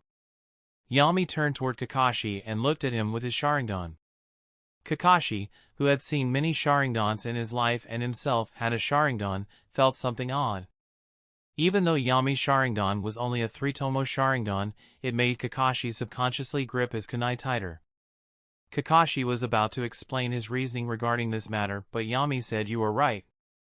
I was getting bored anyways." Kakashi was about to sigh after listening to this, but he understood the meaning behind Yami's words. Wait, yet Kakashi couldn't stop Yami from rushing toward the two Akatsuki members fighting. Itachi, who had just dodged a few sword attacks from Kisame, was about to think about his next move when a sword appeared above Kisame's shoulder and gazed at Itachi's cheek. Itachi didn't understand where and how this attack came from, but then he saw a pair of Sharingans stare at him from Kisame's side. Yami sent a chakra-infused kick toward Kisame's side rib, making him go through a tree and crash onto the ground. Itachi, who was standing on the water, jumped and landed back on his original place on land. "You decided to come yourself. You decided I am worthy?" Itachi asked. He was trying to get under Yami's skin, but for that, he first needed to be acknowledged by Yami. Unlike Sasuke, Yami never adored Itachi for his talent and skills. Yami shook his head and said, "Now, in fact, I got involved because the fight got boring." Yami smiled at the last part and threw a couple of shurikens toward Itachi. Itachi easily dodged 2 of them and deflected the other 2 with his sword. He didn't want to even involve his scabbard in such a small fight, but now he was getting tired and he needed to end this as early as possible. For him, fighting and killing is like a game. What did you go through to become like this? Itachi wondered. He was sure that Hiruzen wouldn't break his promise and let Danzo lay his hands on Itachi's brothers. You pulled out your sword? Yami raised his eyebrows. He was genuinely shocked by this and he said, you must be in a hurry. Yami said and pulled his sword out as well as he rushed toward Itachi. Itachi didn't want Yami to take the initiative to attack, so he threw a few shurikens at him. Yami didn't want to dodge and lose his current position, so he decided to break his momentum and deflect those shurikens. Itachi was a little surprised as he saw Yami's purple blade, but he didn't pay much attention to it. Itachi had attached a paper bomb to one of the kunais which exploded just before it could reach Yami's sword. Thinking that Yami must be disoriented, Itachi created a clone and had it rush toward Yami through the smoke. The clone reached the other side and was faced with Yami, who had spotted him because of the Sharingan. When Itachi's clone was about to clash its sword with Yami, it exploded. Itachi jumped onto a tree and looked at the explosion. But the next second he was surprised because lightning sparks appeared from the explosion. I didn't add any attributes to the exploding clone, Itachi thought. Chapter 191, Red-Faced. Hey brother, a voice came from behind Itachi. This spooked Itachi and he jumped away to a safe distance. He looked in the direction from where the sound came and saw Yami standing leisurely without a scratch on him. Itachi only wanted to injure Yami, so he limited the explosion, but he didn't expect Yami to come out unscathed. How? Itachi asked, to which Yami replied, do you think you are the only one who can use exploding clones? Yami winked. Itachi had a grim expression on his face, but inside he was happy that his little brother had grown up to be a strong shinobi. He didn't expect Yami to be this strong. I guess you aren't as disappointing as Sasuke. Itachi wanted to see Yami use his full strength. He wanted to push his brother to become stronger. Yami chuckled as he waved his hand and said, don't try those useless things on me. I will use the same amount of strength that you are using, or else it wouldn't be much fun. So Yami was saying when suddenly her body flickered out. Boom! The place where Yami stood now had a crater and an angry Kisame standing on it. How dare you! Kisame grit his teeth. He was humiliated by being put in a Genjutsu and then made to fight Itachi like a puppet. In the end, he was thrown aside by Yami like a rag doll. Kisame never felt this helpless in his life. He now truly wanted to rip Yami apart piece by piece. Itachi, I know you wanted to be the one to kill your brothers, but I call dibs on Yami.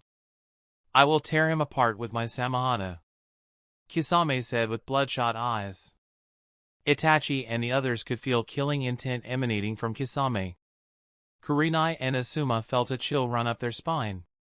It was the same for the shinobis who were guarding the perimeter. This is bad. Kisame will really kill Yami. I can't let that happen even if I have to blow my cover, Itachi thought. This is bad, Tsunade. Kisame is about to go on a rampage, Jiraiya said. He knew that now Kisame wouldn't think about escaping but killing Yami. I think I will have to use Sage Mode to stop him now, Jiraiya stated. Jiraiya was famously known as the Toad Sage, and it was like a trump card of his where he would gain multiple abilities and a tremendous amount of brute strength. Tsunade also agreed with Jiraiya's opinion, but Kakashi stopped them. Lady Tsunade and Lord Jiraiya, I don't think that would be necessary. Itachi along with the Leaf Shinobis was confused by this statement as they all looked at Kakashi. What do you mean, Kakashi? Tsunade asked. Kakashi pointed toward Yami and said, in the face of such an enemy, look at Yami's expression. Does that expression belong to someone who is about to fight a strong opponent or someone who is about to have fun? Everyone looked at Yami and saw that Yami was totally unaffected by the killing intent. In fact, he had a mischievous smile on his face. Are you implying that Yami can defeat Kisame? Kurenai asked. Everyone was thinking about the fact whether Yami can really defeat Kisame or not, but Tsunade shouted in "Oh, Yami has never faced an opponent like Kisame, and he doesn't even know how strong Kisame would be at his full power." Jiraiya gets ready for Sage Mode. Jiraiya nodded and started meditating to get into Sage Mode. Lady Tsunade is right. I haven't even seen Kisame at his strongest, nor do I know what his trump cards are. I can't let Yami fight with Kisame. Itachi thought. What is a little fishy like you going to do? Spray some water on me? Yami said in a teasing mode which made Kisame's face become red in anger. No one had ever called him fishy. Even when he was just a child he was the strongest and the cruelest among his peers. No one had ever underestimated him, and now a 9-year-old was taunting him. Why you, brat, Kisame screamed and jumped at Yami. He expected Yami to dodge, but Yami made some hand seals and spewed a fireball toward Kisame. Kisame wasn't worried about a fireball as the size of the fireball wasn't too big. He guessed Yami wanted to slow down his momentum, so he slammed the ground with his leg and entered the fireball. As he was getting close to the fireball, he realized that the temperature of the fireball was way higher than he expected. He brought Samahata in front of him as he reached the fireball. As the fire touched his sword, he felt the sword shake and writhe in agony. The next second he exited the fireball, he felt the hot fire burn his skin. He landed on the ground and was about to look at his wounds when he found himself surrounded by clones of Itachi. What the? He couldn't even complete his sentence when the eyes of the clones turned bright blue and they all exploded. The people standing outside couldn't understand what was happening. All they saw was Kisame running toward Yami and Yami creating a fireball. What is happening there? Asuma asked when he saw sparks of lightning. Jiraiya, how much more time do you need? Tsunade asked as she glanced at Jiraiya. Don't rush me, Tsunade, that's all Jiraiya said without even opening his eyes. How is this possible? Umbu standing beside Tsunade said, which made everyone focus back on the explosion that had now cleared. Their eyes widened at the scene in front of them. They couldn't believe their eyes. Kisame was covered with burn marks and multiple injuries all over his body, and Yami was standing in front of him unscathed. Kisame was breathing heavily and everyone could see that he was having a problem standing, but Itachi knew Kisame still hadn't used his full strength. His mistake was that he had underestimated Yami, and now Itachi needed to step in or his brother would die for sure. Chapter 192, Toad Sage. Kisame, who was on his knees, spit some blood and stood back up quickly as if the injuries hadn't caused him any problems. Itachi wasn't surprised by this, as he knew Kisame was yet to display his full prowess. Kid, if this is all you can do, then killing you is too easy. I will play with you first. Kisame said, and the injuries on Kisame's body started disappearing in front of everyone. All strong shinobis had the ability to heal their injuries faster than normal shinobis, but this was way too much. It was as if the injuries were getting erased. Itachi glanced at Tsunade, who was also looking at him. They both nodded together, meaning they were ready to jump into the fight. Jiraiya also summoned Fukasaku and Shima on his shoulder. Jiraiya wasn't able to balance his natural energy properly, so he would need the two toads from Mount Maiboku. Jiraiya boy, why have you called us this time without any warning? I was about to have delicious soup. The green toad with white hair, eyebrows, and a goatee said. He was Fukusaku. He was accompanied by his wife Shima. She was light green and purple in color. She sat on Jiraiya's other shoulder. She smacked Jiraiya on the head and scolded, "Have you forgotten your manners, Jiraiya?" Jiraiya looked at both the toads and said, "Stop scolding me, you two. Look in front, we have a strong enemy to fight." The two toads looked in front and saw Kisame, whose strength was increasing with every passing second. Red tattoos appeared on Jiraiya's face, giving him a different look. Even his face looked a little like a toad. Wow, this is the first time I am seeing Lord Jiraiya use Sage Mode. People were right, he does look a lot like a toad. Kakashi thought as he looked at the antics of the three toads. Jiraiya, stop wasting time and go in. Tsunade said as she glared at Jiraiya. Jiraiya nodded and rushed to Kisame. Yami saw Jiraiya rushing and decided to let him do his thing. He just took a few steps aside and looked at Jiraiya. Kisame, who didn't know what Sage Mode was and what kind of a power boost it gave, became furious that someone else was interfering in his fight. He decided to first get rid of Jiraiya, who always blocked him. Kisame waved his Samahana toward Jiraiya. He had already fought Jiraiya and had matched with him equally, so he was confident that now he will be able to kick Jiraiya away, but as soon as Jiraiya's first met with the Samahana, Kisame felt a mountain had fallen on it. The sword slammed into Kisame's chest, giving him a tremendous amount of pain as a few shark scales penetrated his skin. But this was the least of Kisame's worries, as the force wasn't slowing down and Kisame was thrown a few meters away onto the ground. The distance wasn't too much, but everyone knew that Kisame wasn't some weakling. Especially in this state when he could stand up to a Kage-level shinobi. Sage mode is really overpowered. Is the strength a person gains when he becomes a sage? Kurenai asked. Not much was known about sage mode and everyone preferred it that way. Sage mode could be dangerous if not properly practiced. Failure in maintaining the balance between nature energy could turn the shinobi into an animal or even stone. There have been many such instances, so only a few people were able to become a sage. Tsunade shook her head and said it depends on where you are learning sage mode. The one Jiraiya learned is from Mount Myaboku, which is the home of the Toad Sage. It gives enhanced strength. My summoning animal Katsuyu lives in the Shikatsu Forest and the Snake Sage lives in Ryochi Cave. Like Jiraiya's sage mode gives him strength, if anyone were to learn Shikatsu Forest sage mode, then they would get superhuman healing where the person can survive even if they are cut in half. As for Ryochi Cave, I have no knowledge about it. Asuma chuckled as he leaned toward Kakashi and said, Kakashi, I don't think your summoning dogs have any kind of sage mode. Kakashi was a little embarrassed when he heard that, but he didn't let it appear on his face.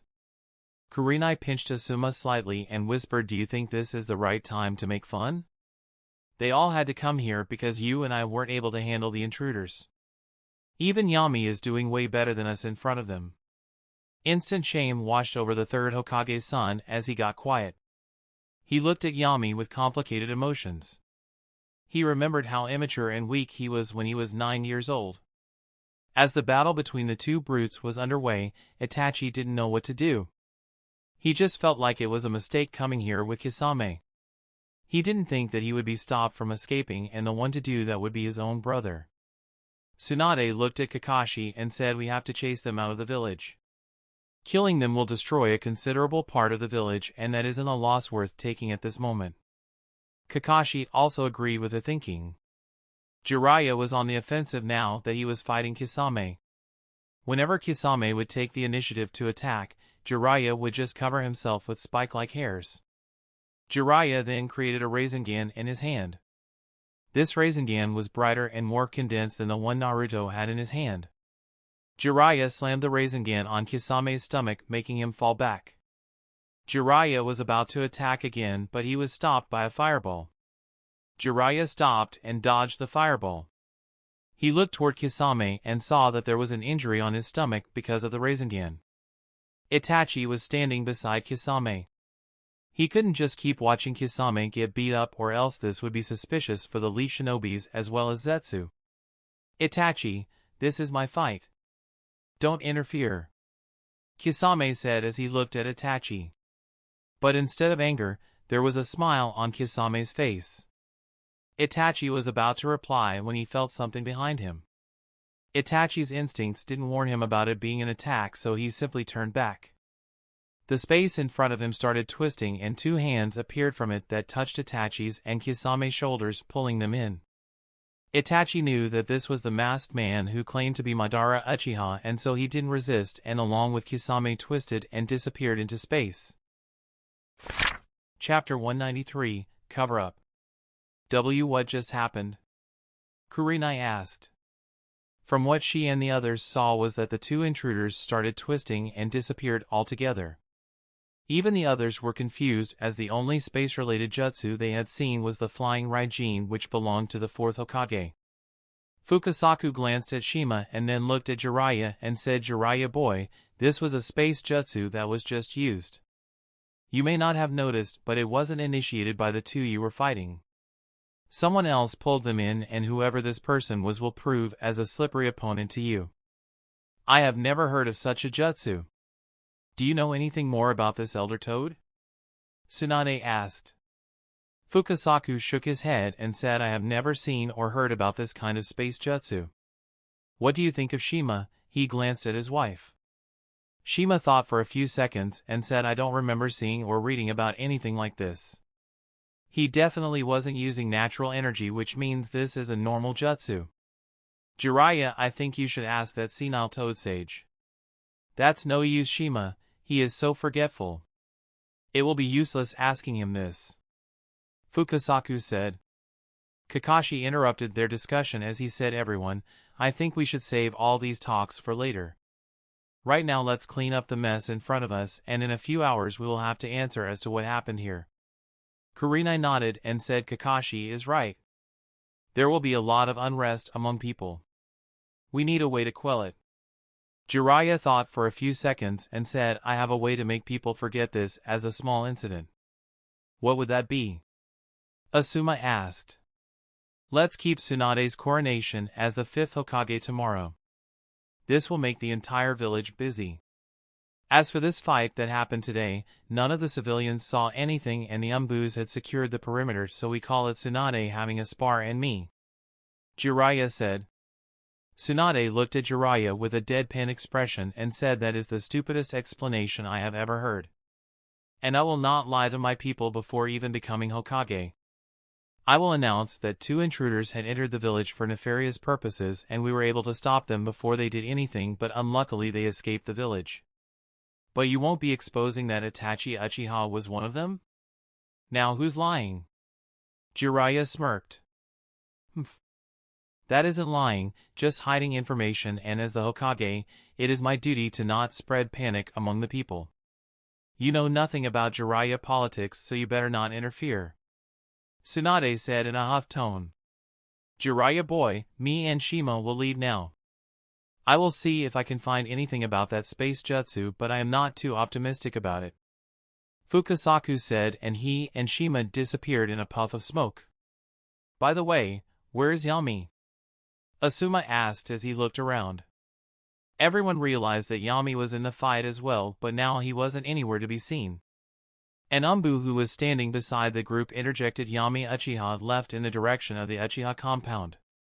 As he didn't have any kind of injury, we didn't stop him for a checkup. Tsunade nodded and looked at Kakashi. Yami held out quite well in front of Kisame and Itachi. Did you know that he was capable of this?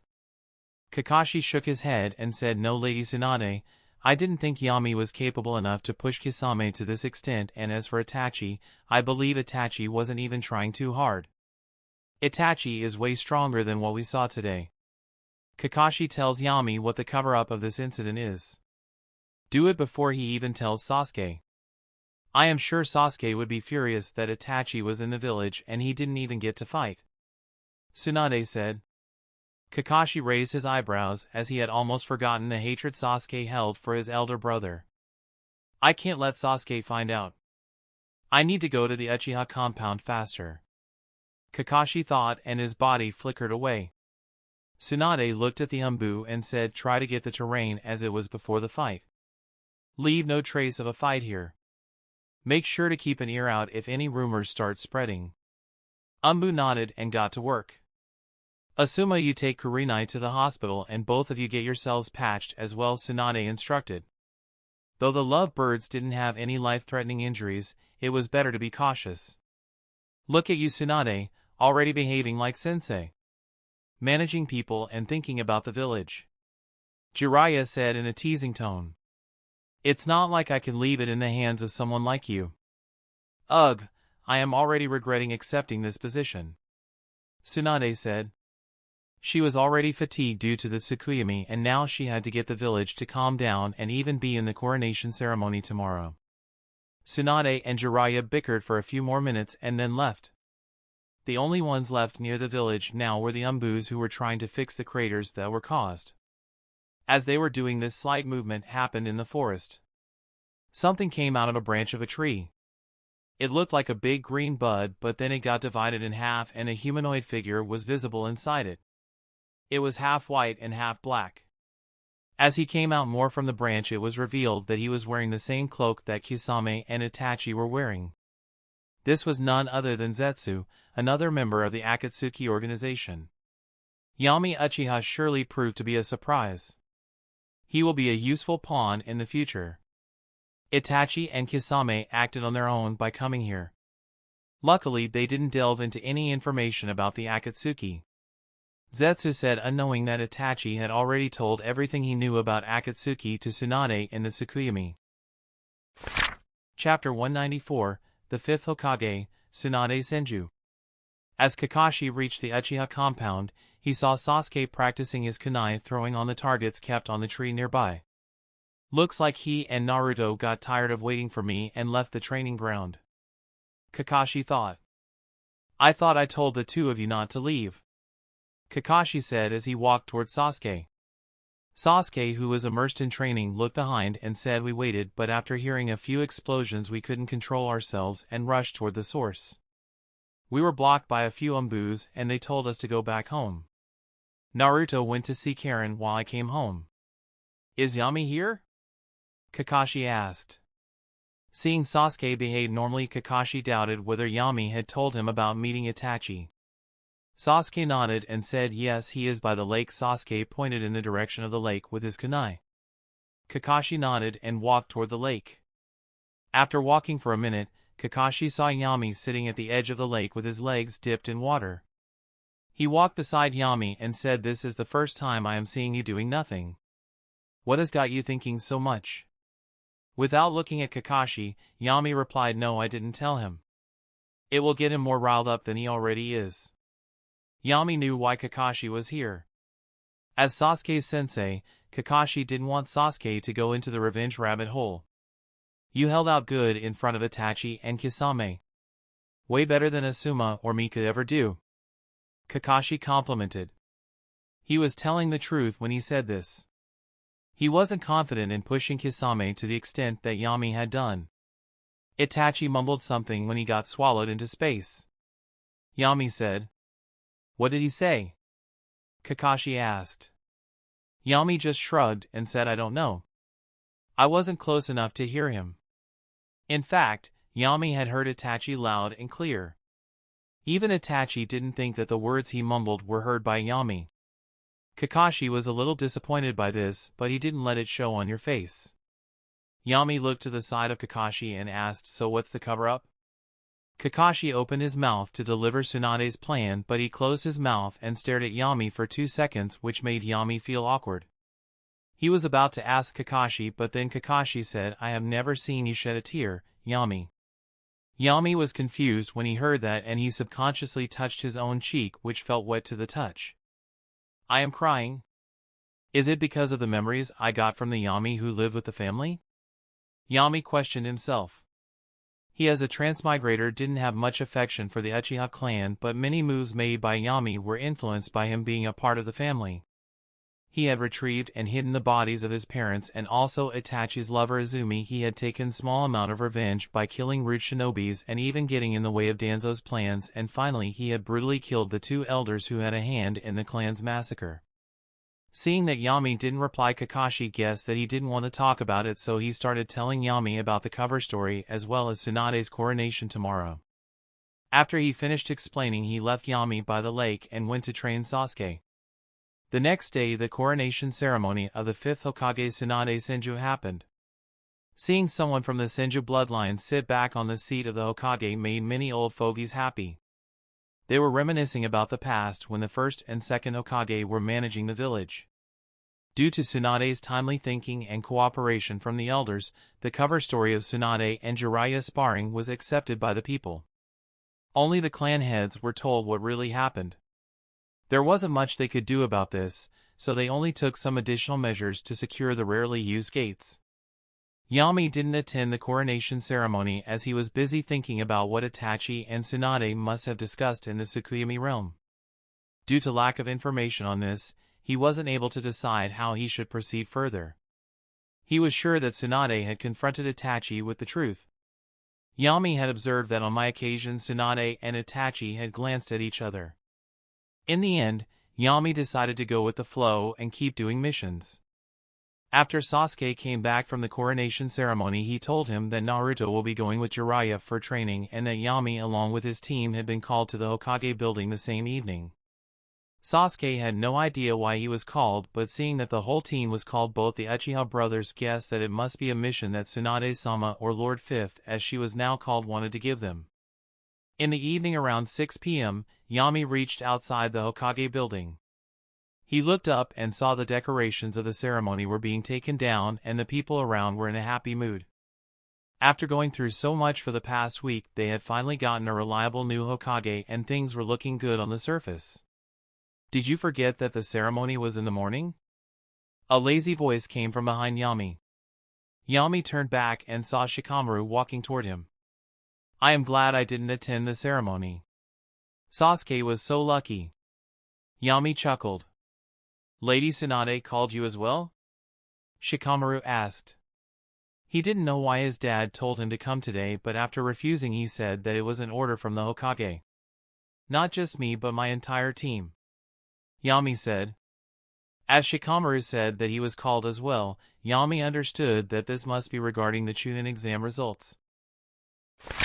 Chapter 195, Secret Mission?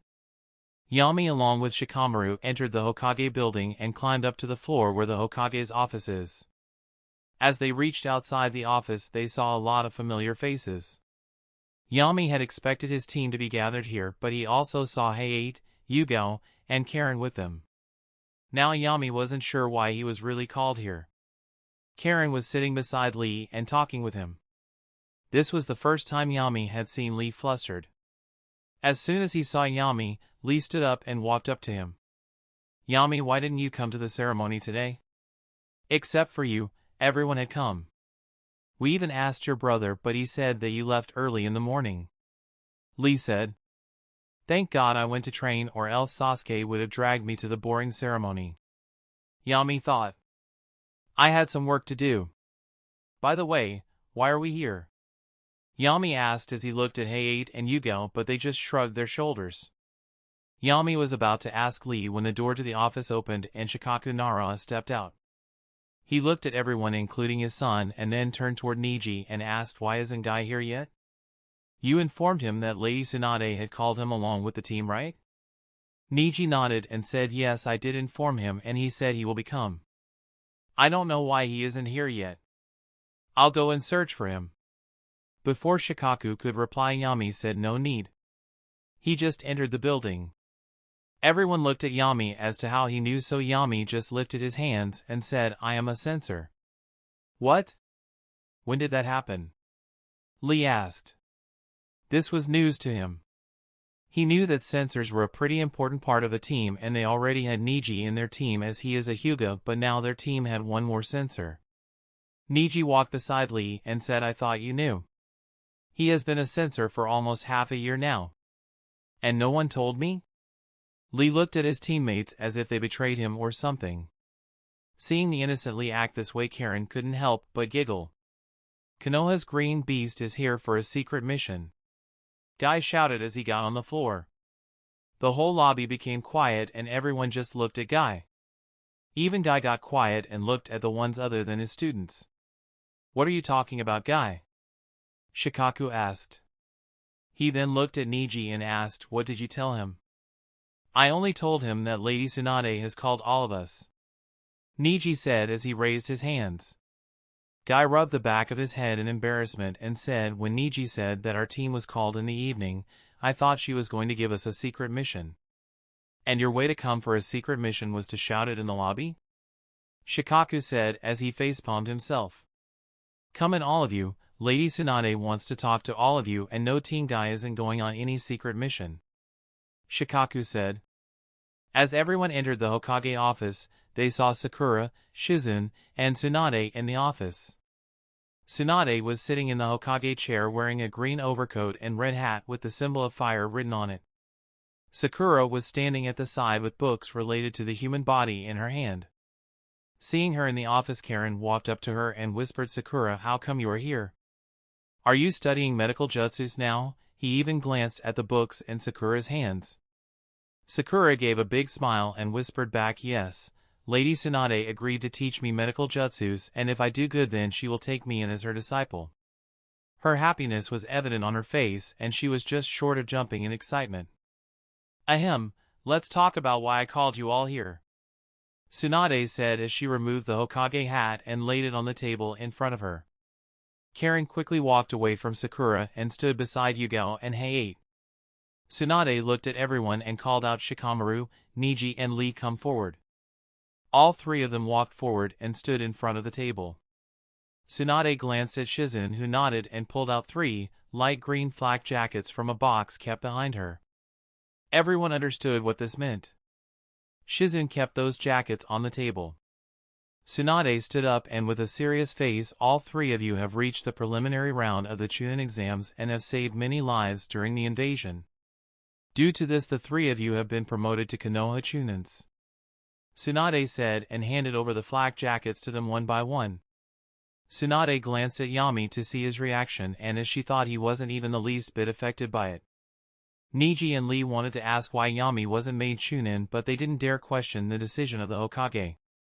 As for Shikamaru, he had some level of understanding as to how Yami thinks. He knew that Yami didn't care about being a Genin or Chunin, and Yami had won the Chunin exam final round, so the explanation was that Tsunade had something planned for him. Yami, now you come forward, Tsunade said, and Yami walked ahead and came in line with Niji and the others. Yami, for winning the Chunin exams and killing a spy who had a lot of information on our shinobi, you are directly promoted to Jonin, Tsunade said, and everyone started clapping. Tsunade expected Yami to happily jump because of this unexpected surprise, but Yami only gave a small smile and nodded.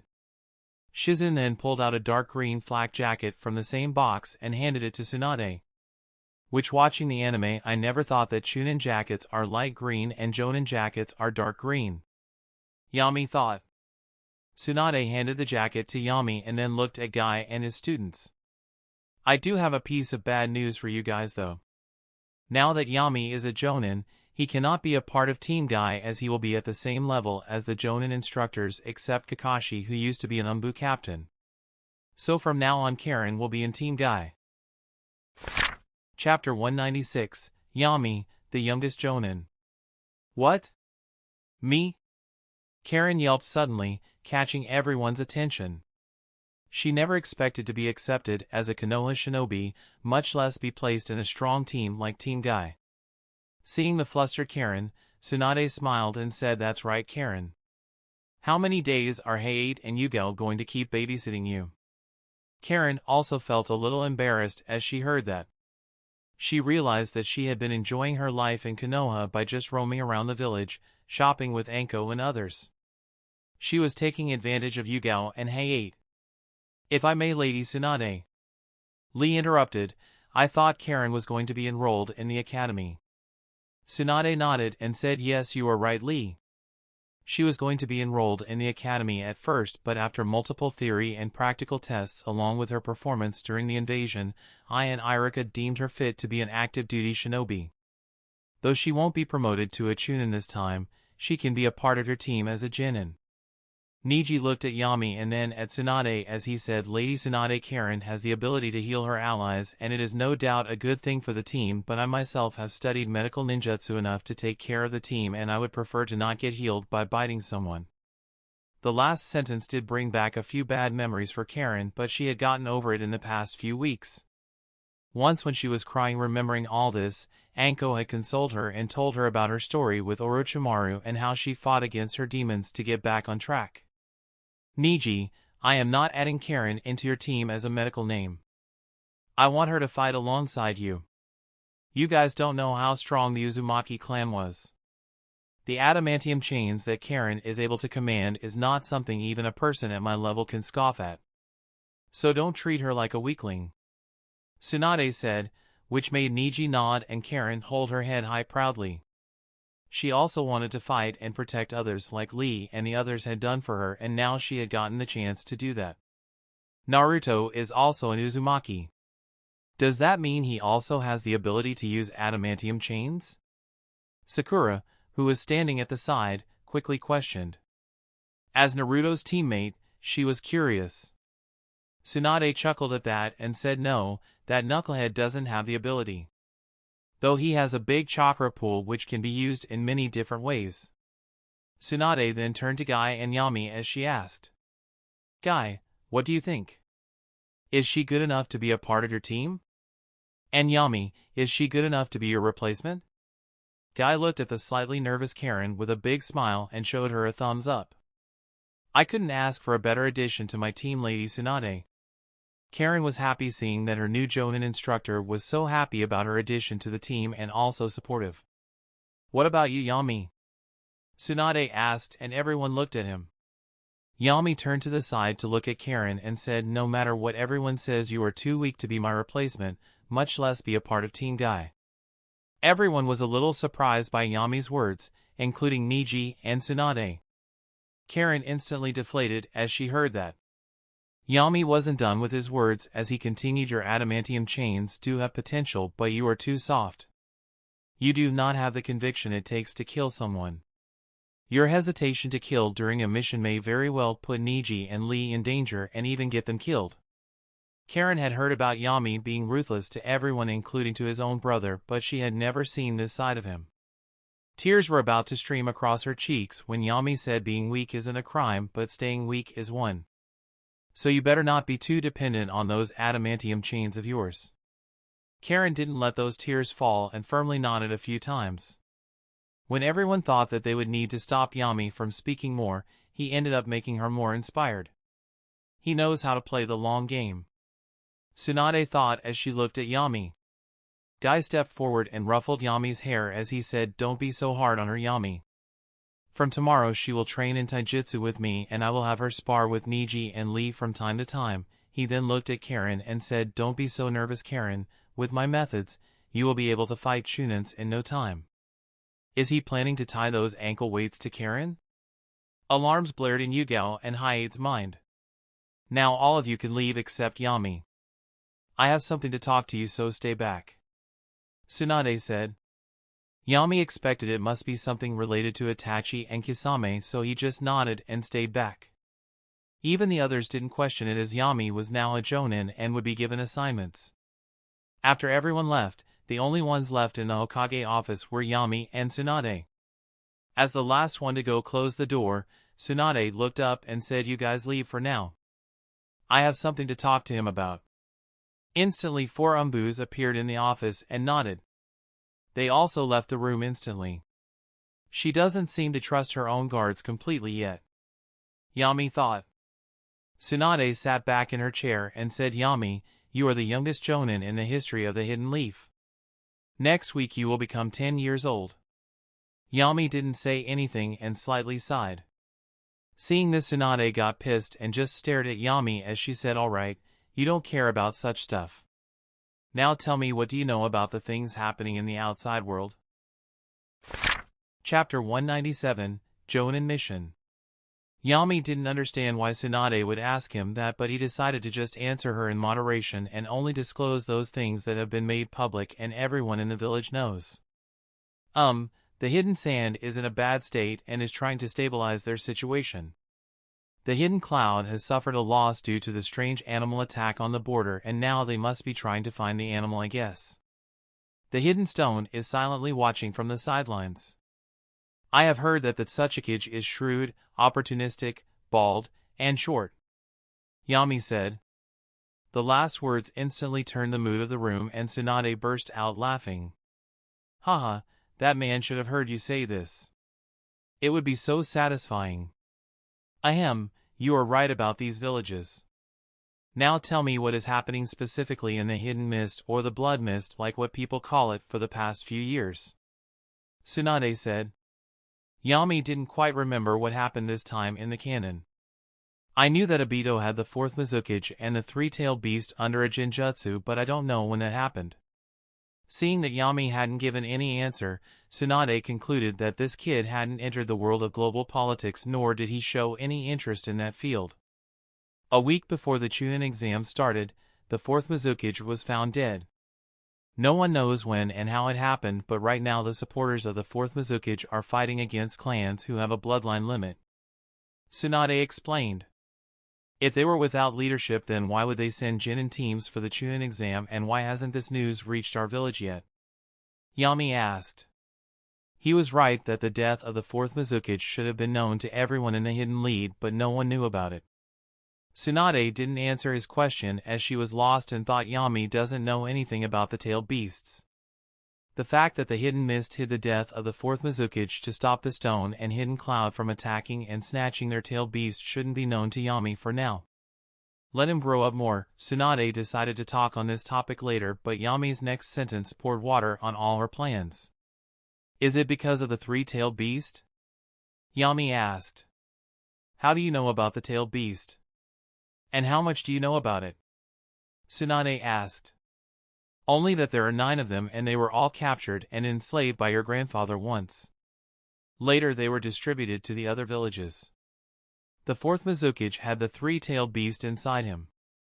As for our village, Naruto has the 9-tailed beast inside him.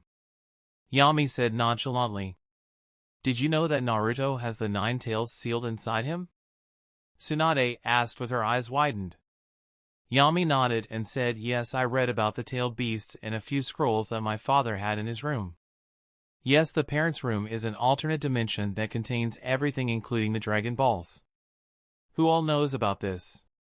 Tsunade stood halfway and leaned forward, bringing her and Yami's faces exactly in front of each other. No one. I didn't tell Sasuke as he was Naruto's classmate and many people already treat Naruto unfairly. I didn't want Sasuke to add that as well. As for the others, the topic never came up, so I didn't even have to discuss it. Yami shrugged. Tsunade sighed and sat back down on her chair and said, thank God, you scared me there for a second. You were right about thinking this is because of the 3 tails. There is no news about it even from our intelligence gathering teams. Even the clans of the Hidden Mist are searching for the beast. Someone stole it or it died? Yami asked. Tsunade shrugged and said, well, that's one of your missions. What? My mission? Yami said with a confused face. He wanted to get out of the Hidden Leaf and tour the other villages, but not with his hands full of missions. Tsunade nodded and said, yes, you are a Jonin, so you can do missions solo as well. You are good at Genjutsu, so you won't have a problem getting people out of your way without killing or even physically harming them. Which is why I am sending you on a mission to infiltrate the Hidden Mist and do some things. Tsunade wasn't asking him whether he could do this, but ordering him as a Hokage does. Does she forget that I am a 9-year-old? Yami calmed his mind and asked, what is the mission? Try to find out who killed the fourth Mizukage and what happened to the 3 tails. Your main mission is to help out the clans who are opposing the Mizukage's faction. The fourth Mizukage didn't have a good relationship with our village, so if you help the opposing faction, then they might become a future ally. Just make sure that the new Mizukage can have good relations with us and don't reveal your identity unless you are sure. I won't say much, just make sure that if things are going smoothly for the opposing faction, then make them difficult so that they need your help. Tsunade said in a serious mood. Yami understood what she meant by the last part and he agreed with it. In politics, one needs to learn when to be ruthless and when to be merciful, or else you won't have any cards left when the time comes. Currently, the information that we received yesterday tells us that the Mizukage's faction is getting help from the Hidden Stone, so that could make things easier for you, but this information isn't concrete, so conduct your own investigation. Tsunade said as she pulled out a scroll and handed it to Yami. This contains all the info collected since the fourth Mizukage's death. When will you leave? Tsunade asked. In an hour or 2. Yami said, alright, you are going to have to celebrate your birthday in the Blood Mist, I guess. You have Bath Summon, right? Tsunade asked and Yami nodded, so send me weekly updates about what is happening there. Do you need a list of people who you will contact there? Does anyone know about me going to the Hidden Mist? Yami asked. Tsunade shook her head and said only Shikaku, Nara, and Shizune. I haven't informed our spies in the Blood Mist about it. Do not tell them either. Give me a list of them so that I can verify that they are on our side and I don't kill them accidentally. I prefer to do things alone until I really need help. Yami said. Chapter 198, Departing. Tsunade shook her head and said this won't do, Yami. I know that you like to do things solo and Guy might have let you do things that way, but now you are a Jonin and you should work together. We have 10 spies in total and most of them have families here, so I don't know why you can't trust them. If you are going, then I will have to inform them, or else they will think the higher-ups are just ignoring their reports. Yami thought for a few seconds and a smile appeared on his face as he said, all right, I will contact them, but do me one favor. Let them know about my departure in a week. I don't like that look you have on your face right now, brat. But still, I can accept this. A week later they will be informed of your arrival and mission. 2 of the people there are Jonins while the other 8 are chains, so they will be useful in order to fight. The biggest worry is that Suchikage supplying the 4th Mizukage faction with people and supplies. Yami nodded and said, I will keep you posted about the things happening there. I will take my leave if there isn't anything else. Yami, firstly, I don't like giving a mission like this to a kid of your age. But the only way for things to go our way and we don't face any blowback from this, we need a strong Genjutsu user to lead this. If things get out of hand, then forget the mission and just come back. And lastly, we wanted to make Sasuke a Chunin as well, but Kakashi thought it wouldn't be the right move, so we have kept it on hold. He will be made one for sure 6 months later.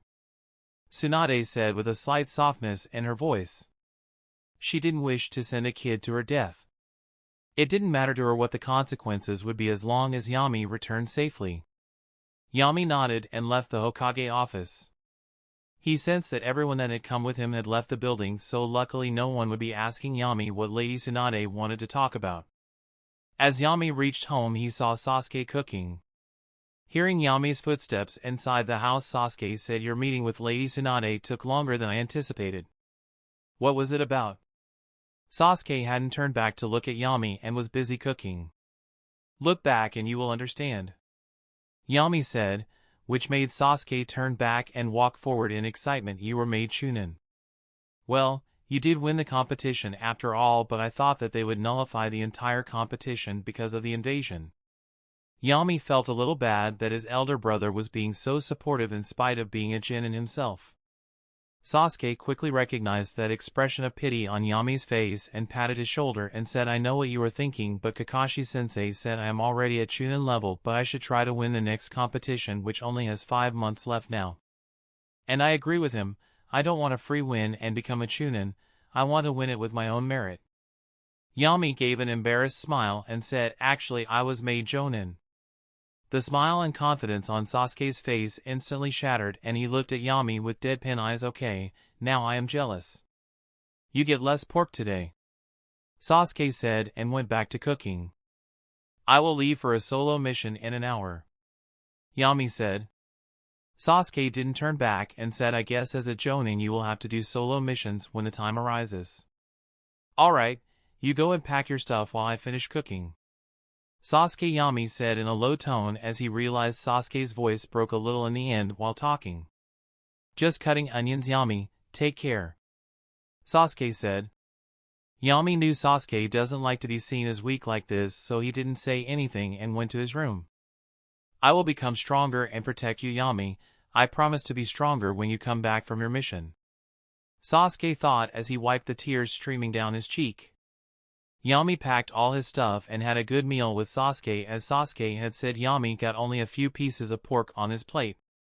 Yami left the house shortly after, and as always he dispersed into bats right at the front door of his house. Land of Lightning Raikage office in the Hidden Cloud Village. Ahu, as the current Raikage, was sitting at one end of a big round table with the elders and Killer Bee sitting around him. They all had grim expressions on their faces as if something bad had happened. A looked at the people and said, how many meetings are going to go like this? Is our intelligence division this useless? I didn't shout or scream, but everyone knew that the anger was piling up and it could blow up any moment. The young and the middle-aged people sitting at the table looked at the old people as they would only listen to them silently. Being the Raikage respected them and wouldn't go nuts if the old people said something he wouldn't agree with. One of the old men sighed and said, we understand your anger and we agree that the intelligence division has failed repeatedly in the past year, but now the only way is to think ahead. How many more failures are we supposed to let go of? Firstly, it was about our men in the valley that went missing, and after that the ones we sent also got themselves killed. Darui along with his team managed to escape those black-robed men. They couldn't even get any evidence as to who they were. Said as he gave an angry glance to Darui standing at the side. Chapter 199, Numerous Failures. Darui looked up and glanced at all the members of the council and then turned towards A and said, Reikage-sama, we didn't expect our opponents to be at the level of Jonin or higher. We managed to kill some of them, but they would destroy their own bodies when he was about to die. They didn't let a single piece of evidence fall into our hands. We investigated further and didn't find anyone who knew who these people were. Not even the hidden leaf shinobis or sand shinobis. As for the Valley of Bandits, we surveyed the area but no clues or even bodies were found. The entire valley had burn marks on it to hide any sign of battle. Ask pathetic reasons. Grumbled. He then looked at a yellow-haired woman standing beside his secretary and asked, what about the animal that attacked the border during the daimyo's meet? Samui looked down and said, we haven't been able to find a single trace of that animal, Reikage-sama. It was as if the animal had disappeared. There were no deaths of animals or people in the surrounding area which could tell us that he was feeding on them. The old man who had calmed looked at Samui and asked, why would the animal attack us? There were plenty of civilian villages near the border. Why aren't they attacked? Aren't they easy targets? Samui, instead of answering, looked at a middle-aged man in round glasses. The man understood that she was going to point at him, so he himself stood up and said, my name is Koji and I was tasked with examining the corpses of our people who died that day. As for the elder's questions, I have two theories. One is that the animal is a summoning animal, but the chances of this being true are low. My other theory is that this animal only attacks those who actively use chakra like shinobis. I looked at Koji and asked, are you saying that he feeds on our chakra?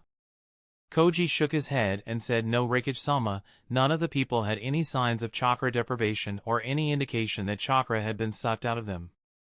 The animal pierced everyone he killed with his tail, and many times he did that after he had killed the person, which brings me to the conclusion that he searches for something inside the person's body, which is his tail. I looked at the old man and the other old fogies sitting around him and asked, what conclusion do you draw from this? An old woman sitting beside the old man said, I think the animal is searching for a different kind of chakra within the shinobi's bodies. As everyone heard that, their eyes quickly turned to killer bees who were lost in his own world. I looked at the old woman and asked, Elder, are you saying that it is searching for the tailed beast chakra? The old woman nodded and said there is a high chance that its goal is the tailed beast chakra. The only other thing I can think of is the bloodline limit. What else can the human body have that she didn't find in those people? I nodded at the old woman's words and said, all right, for now we cannot afford to show any weakness to the other villages, so reduce the number of missions to 50% and start building up strength. And now that we are in such a position, I would like to speed up the preparation of the chakra cannon manufacturing. Everyone looked at each other and nodded at A's decision. On an isolated road in the middle of the forest, a 10 to 12-year-looking boy was walking. He wore simple civilian attire and wore a simple backpack. The kid had a sharp, handsome face and blue eyes. This kid was none other than Yami. He had taken off anything that would indicate that he is a shinobi. The only thing he had on him now was the hidden blade that he had gotten made. It was good enough to be hidden underneath his sleeve. Civilians usually wear short sleeves and the bulky ones were sleeveless, so it wasn't suspicious or anything. Currently, Yami had a map in his hand, which was the shinobi world's entire map. Did Lady Tsunade make a fool of me or something? According to the map, the hidden mist and hidden stone are on opposite sides of the map.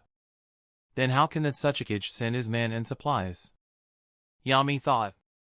Yami always thought that the shinobi world map hadn't covered the entire globe and was just a part of it like a big continent. But if that is the case, then there is no way hidden stones can send people and supplies to the hidden mist without alarming the entire shinobi world. This must be it. The hidden stone and hidden mist would be next to each other on this planet, with a few small islands and the sea separating them. Yami concluded. Lucky for him, this world didn't have any flat earthers.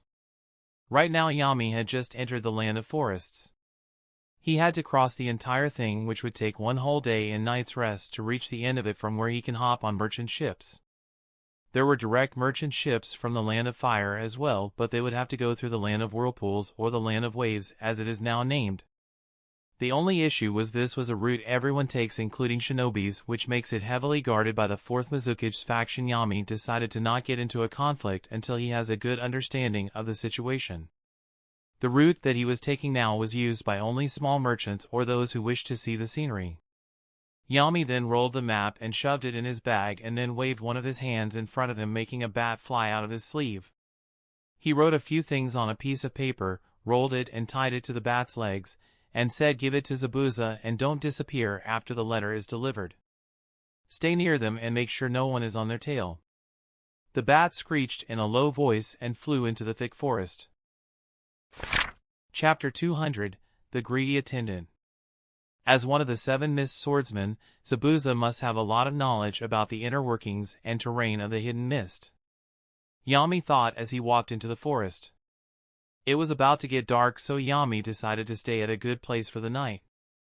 This forest didn't have many dangerous animals, so he built a temporary place to sleep after eating some food he had already packed while coming. The next morning Yami continued his journey, and in a few hours, he came to a small village. The village was in a good condition as compared to other civilian villages. Yami decided to go to an inn and have lunch. After walking for a few minutes, he came in front of a market with many small merchants selling different stuff like clothes, food, and toys. None of them included things like weapons. Things can't be this smooth without the help of someone strong, Yami thought. He used his enhanced senses and found several hinobis disguised as beggars and vendors spread out throughout the village. He covered his head and half of his face with a dusty brown scarf. He looked around in the market and saw an inn called Sunrise Inn. The inn didn't look too luxurious, nor was it run down, so he decided to enter. "Huh? Kid, are you alone? This is the first time I am seeing you. Are you alone?" A man in his 20s wearing an apron asked. Yami looked at him and guessed that he must be one of the people tasked with seating the people and taking their orders. "Yes, I am new here. Can I have a bowl of ramen and some pork buns?" Yami said while taking out a pouch of money from his pocket. The money was just change for Yami, but for the attendant, it was a chance to quickly earn a payday. He gave a big smile and said, "Of course, why don't you come here with me, and I will get you seated and something to eat." He then looked back and signaled a kid to get ramen and pork buns. Yami made sure to not let anyone else see the money pouch, or else many people would try to loot him. He could have gotten whatever information he wanted with the help of Genjutsu, but that could also attract unwanted attention. Yami believed that if some pieces of copper could do the trick, then why take the risk to put someone in a Genjutsu? The attendant led Yami to a table at the corner of the inn. As Yami sat down, he put the money pouch on the table and slid it slowly toward the man. The man stood in such a way that no one other than him and Yami could see the pouch. He picked it up and put it inside his pockets. "Is there anything else you need?"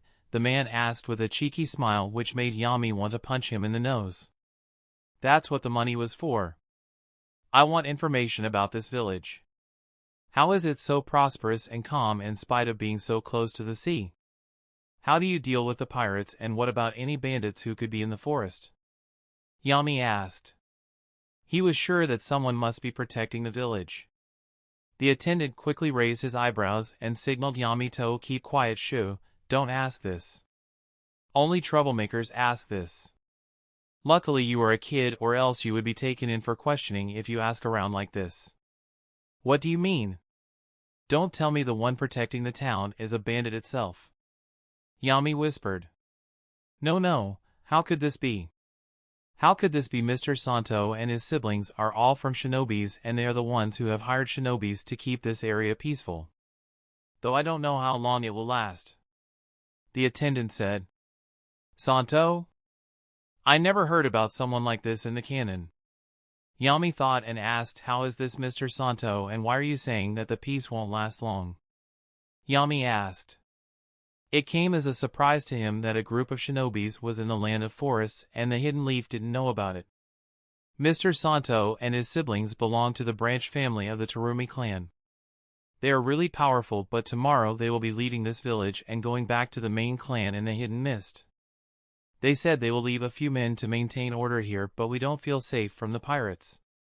Many merchants said that there are problems going on in the Hidden Mist, so Mr. Santo and his siblings are going. I also want to go to the Hidden Mist, so can you get me to work on their ship so that I can travel safely with them? Yami said. The attendant didn't find it suspicious as Yami was just a kid and it was obvious that everyone was scared of the pirates and wanted to travel with strong people on their ship. That's a hard task, kid.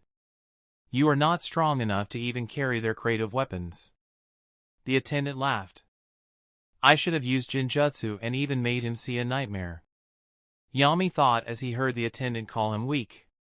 He had never been called that, not in this life or his previous. Yami put his hand in his pocket and flashed another money pouch, which made the attendant's eyes go wide. Hee hee, kid, you are too young to travel alone, so this big brother of yours will get you to something on Mr. Santo's ship. Meet me near the dock tomorrow morning at 5. Yami nodded and handed the pouch to the attendant. The attendant took it and then said, this is lighter than the previous one. He basically wanted more money. After you get me onto their ship, you will get the other half. Yami said, and just then a woman brought the ramen bowl and pork buns.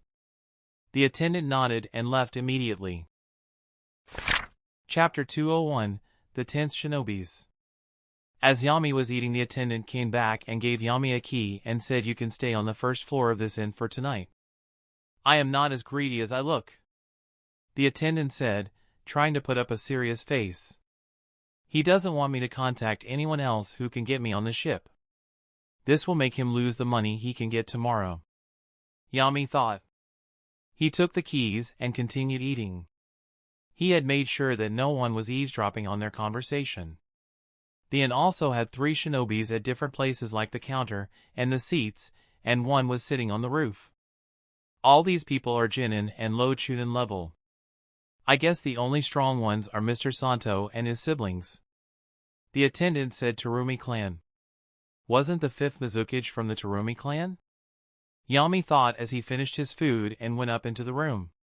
He didn't want to act suspicious in any way that could jeopardize his getting on Mr. Santo's ship tomorrow. After he went to his room, Yami took out another piece of paper and wrote, the village near the dock in the land of forests is quite peaceful.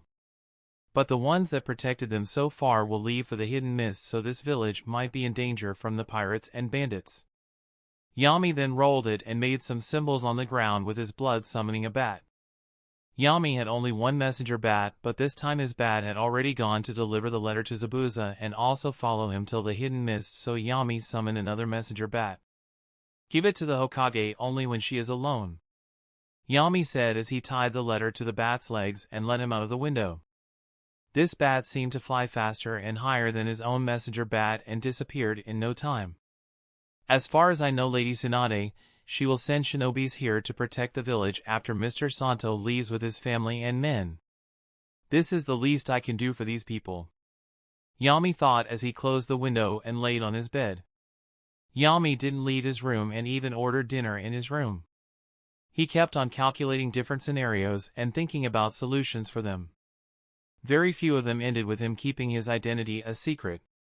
The best plan included all the spies that Konoha have in the Hidden Mist to work together, but that would blow their cover. This could be a risky move, but Yami wanted to properly make use of Zabuza and Haku as well, with anyone knowing that they do Yami's bidding. Yami used his enhanced senses to hear everything that the people around and in the inn were saying.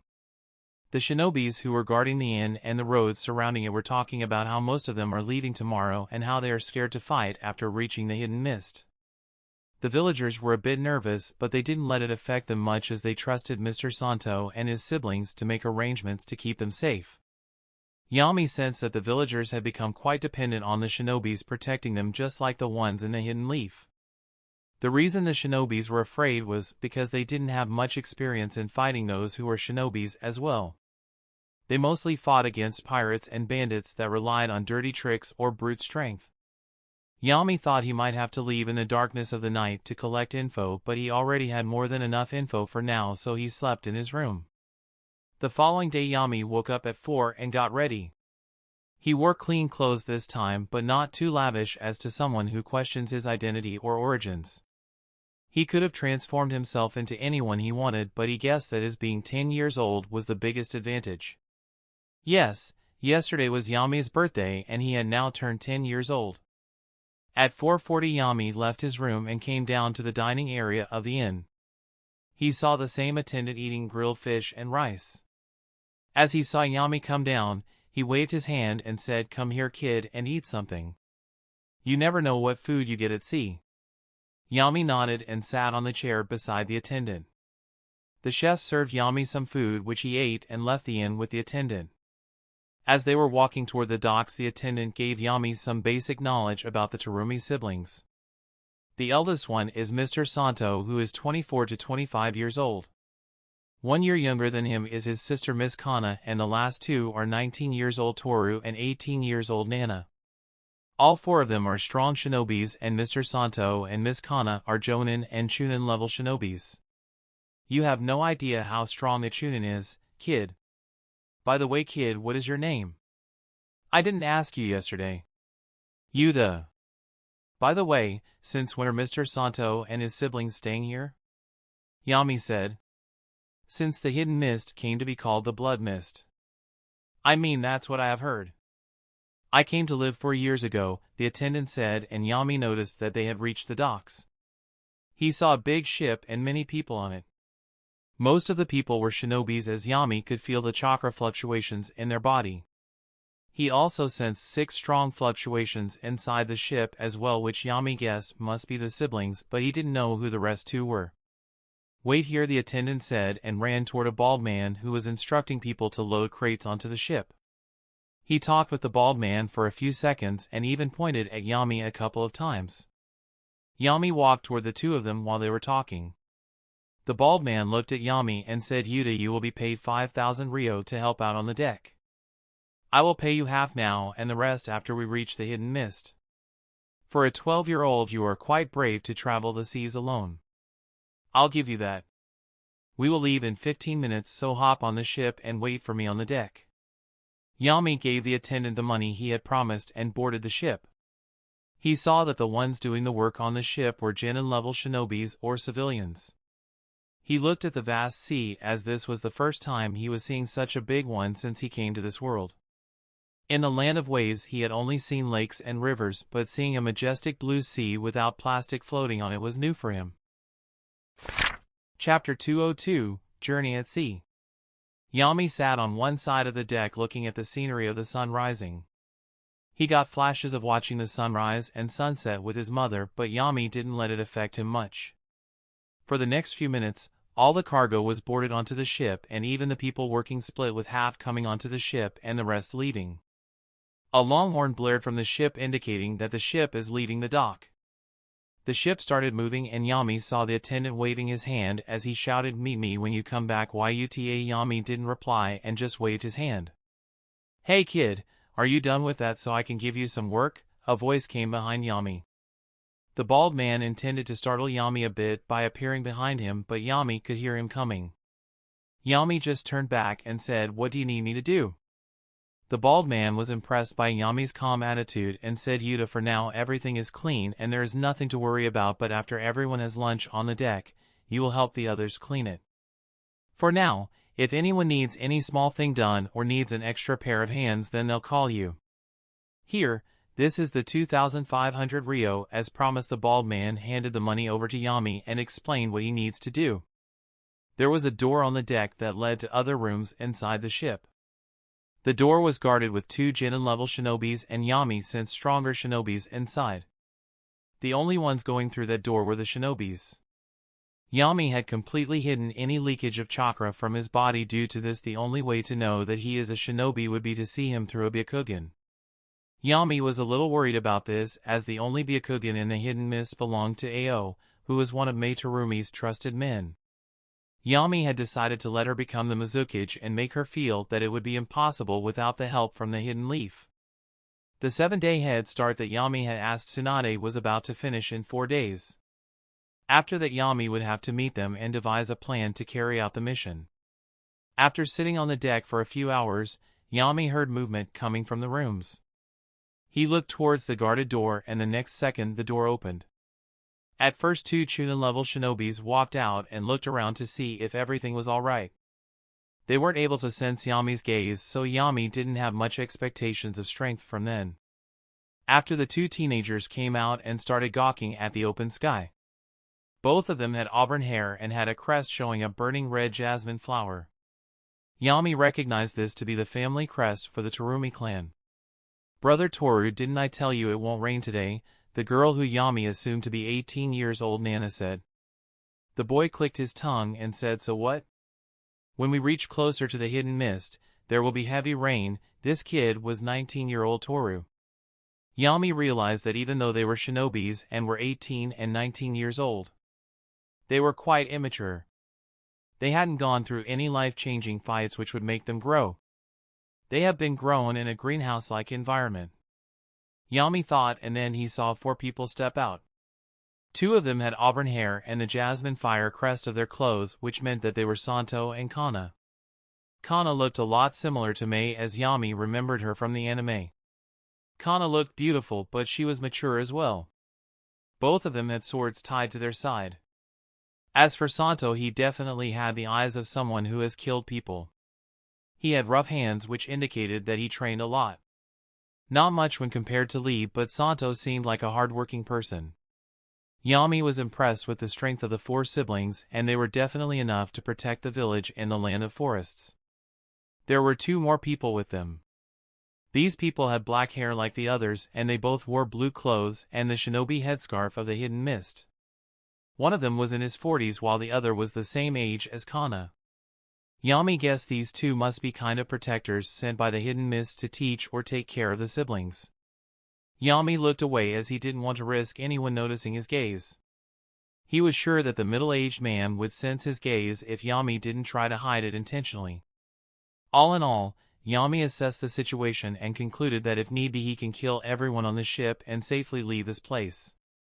None of the people here could pose any challenge unless one of the Terumi siblings is able to use Bueroli's Kekkei Jinkai. "Santo, what are you thinking about?" Kana asked Santo, who had a solemn expression on his face. Santo turned to Kana and the other siblings as he said, "I am not sure if we are strong enough to help Sister Mei in this fight." Toru quickly came forward and said in a haughty tone, "Big brother, you are underestimating us too much. Didn't you see how I defeated the bandit group last week?" Santo smiled and looked at the man who was the same age as Kana and asked Denki, "Do you think Toru is strong enough to fight shinobis of his age at the village? You have personally taught him for the past couple of years." Denki nodded and said, "Young Master Toru might not be the strongest among his age bracket, but he definitely is one of the stronger ones." Kana raised her eyebrows and said in a teasing tone, "This is the first time someone has called you strong, Toru." She and Nana giggled after that, which made Toru's face go red in anger and embarrassment. "Stop teasing, you two. Let's go and enjoy the breeze," Santo said, and the middle-aged man beside him nodded and walked toward the railing to look at the scenery. Yami looked away from the Terumi siblings and turned toward the sea as he sighed and said, "Looks like the journey to the hidden mist isn't going to be as peaceful as I wanted." Chapter 203, Calm Before the Storm. Yami sensed someone's malicious gaze over him. And it was just a fleeting gaze, which means he isn't the initial target, but the ship and the Terumi brothers are. Just the next second, the man who was in his 40s also frantically looked around. "What happened to Uncle Wu? You seem restless," Santo whispered as he leaned closer to the middle-aged man. The middle-aged man looked at the other siblings who were talking among themselves and said, "Young master, I felt a gaze on me and it seems to have malicious intent towards us." The man who was known as Uncle Wu looked at the one beside him and said, "Enko climbed up on the ship's mast and looked around to see if there was any pirate ship around us." The young man named Enko, who was telling Toru about the sea, nodded and climbed up the mast. He looked around for a minute and jumped down on the deck. He went close to Uncle G and said, "There are a couple of ships around us, but none of them look like bandit ships."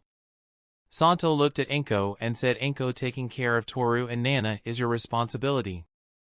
If any strong enemy appears to me, Kana and Uncle Wu will fight them. Also, make sure that the civilians on the ships are brought to safety.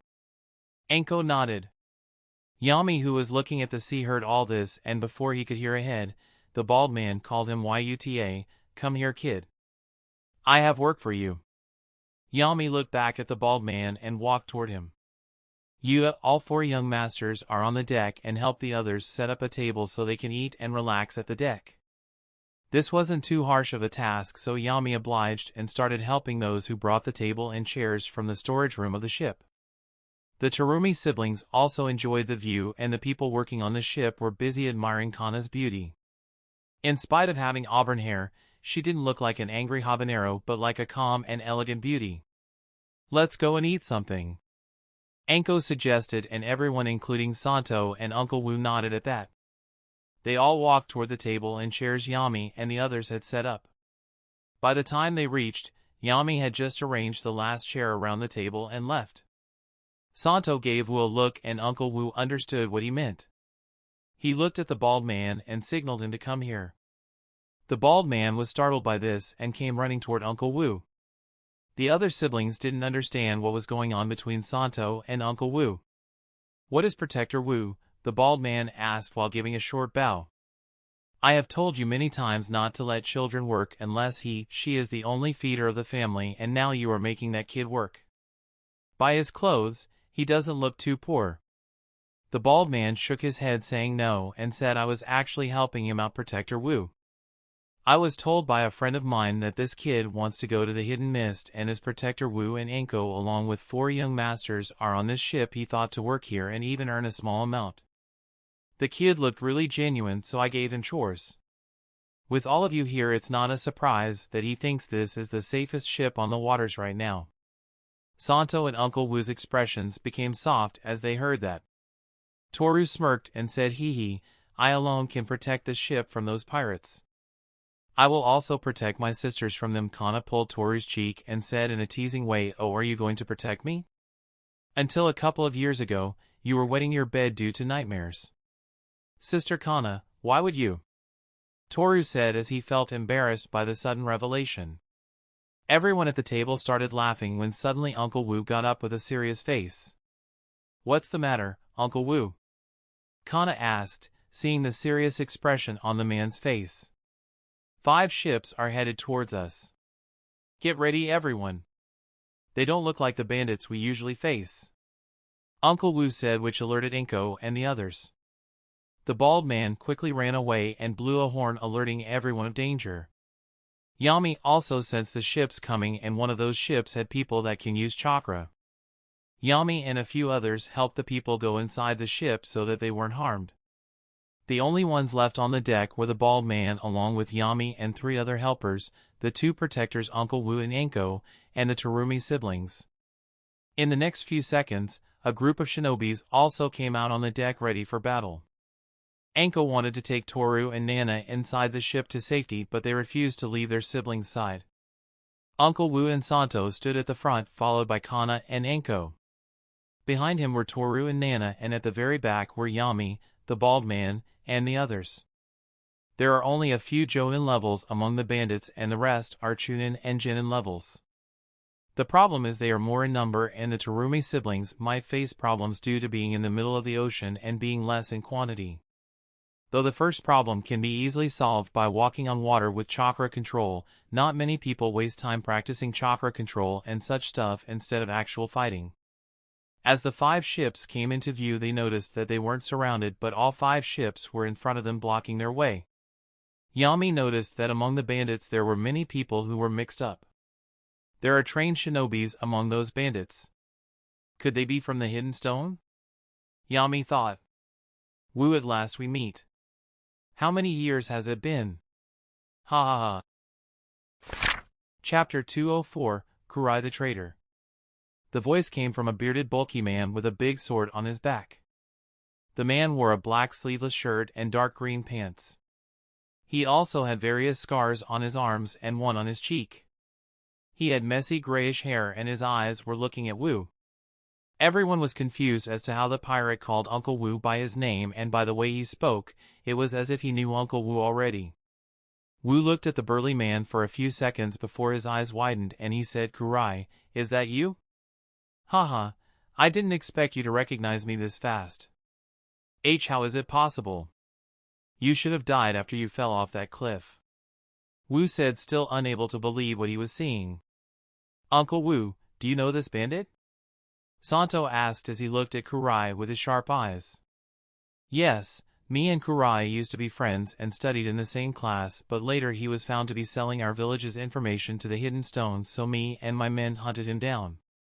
In the end, our fight brought us to the end of the cliff from where he fell. It's been more than a decade since that happened. I didn't think he was alive until now," Wu explained. "Brad, how dare you call me a pirate?" Kurai shouted at Santo. He pulled out the broadsword from his back and said, "Kill anyone that you see on that ship except those Terumi kids. Cripple them and do whatever you want with them, but they need to be alive. Just like I thought. He plans to take you guys as a hostage and leverage it against the main clan," Uncle Wu said. "What do we do now, Uncle Wu?" Kana asked with a worried expression. "I can take care of Kurai, but they have many stone shinobis dressed as pirates among them. You and Santo need to take care of it. I will try to take the fight away from here. Don't wait for me and move the ship ahead if you are able to keep them at bay." Anko didn't leave the ship and stayed with Toru and Nana, Wu said, and pulled out a sword of his own and walked forward. "I didn't finish you that day leading you to your fate, but you won't be that lucky today, Kurai. Then show me how you plan to do that." Kurai roared and jumped toward Wu. Wu understood that Kurai wanted to damage the ship and sink it, so he also jumped toward Kurai in hopes of stopping him in his tracks. "Santo, what do we do now?" Kana asked as she and Santo unsheathed their swords. "Kana are from the Hidden Mist, so whatever can be used to our advantage, and they are from the Hidden Stone, so I don't think they will use any Earth-style jutsus, so our best bet is to create a thick mist and cut them down with our swords," Santo said.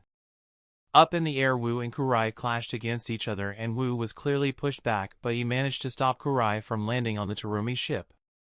Santo don't make the mist too thick, as Kurai was also from the Hidden Mist.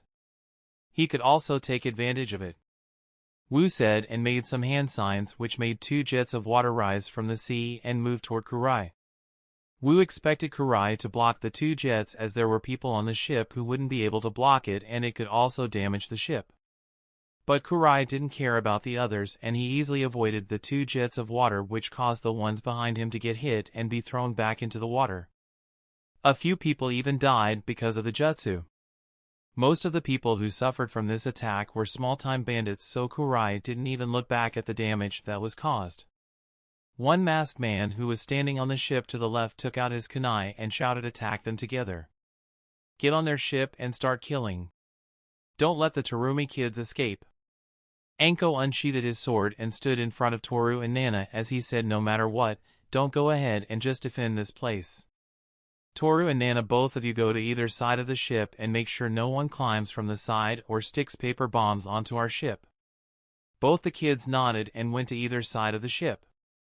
Paper bombs would be the easiest way to drown the ship, so their task was important. The bald man took out an axe from a nearby crate and handed some other weapons like a short sword and dagger to the other ones. He also placed a dagger in Yami's hand and said, "Kid, I am sorry you had to go through this. I should have sent you inside the storage like the others.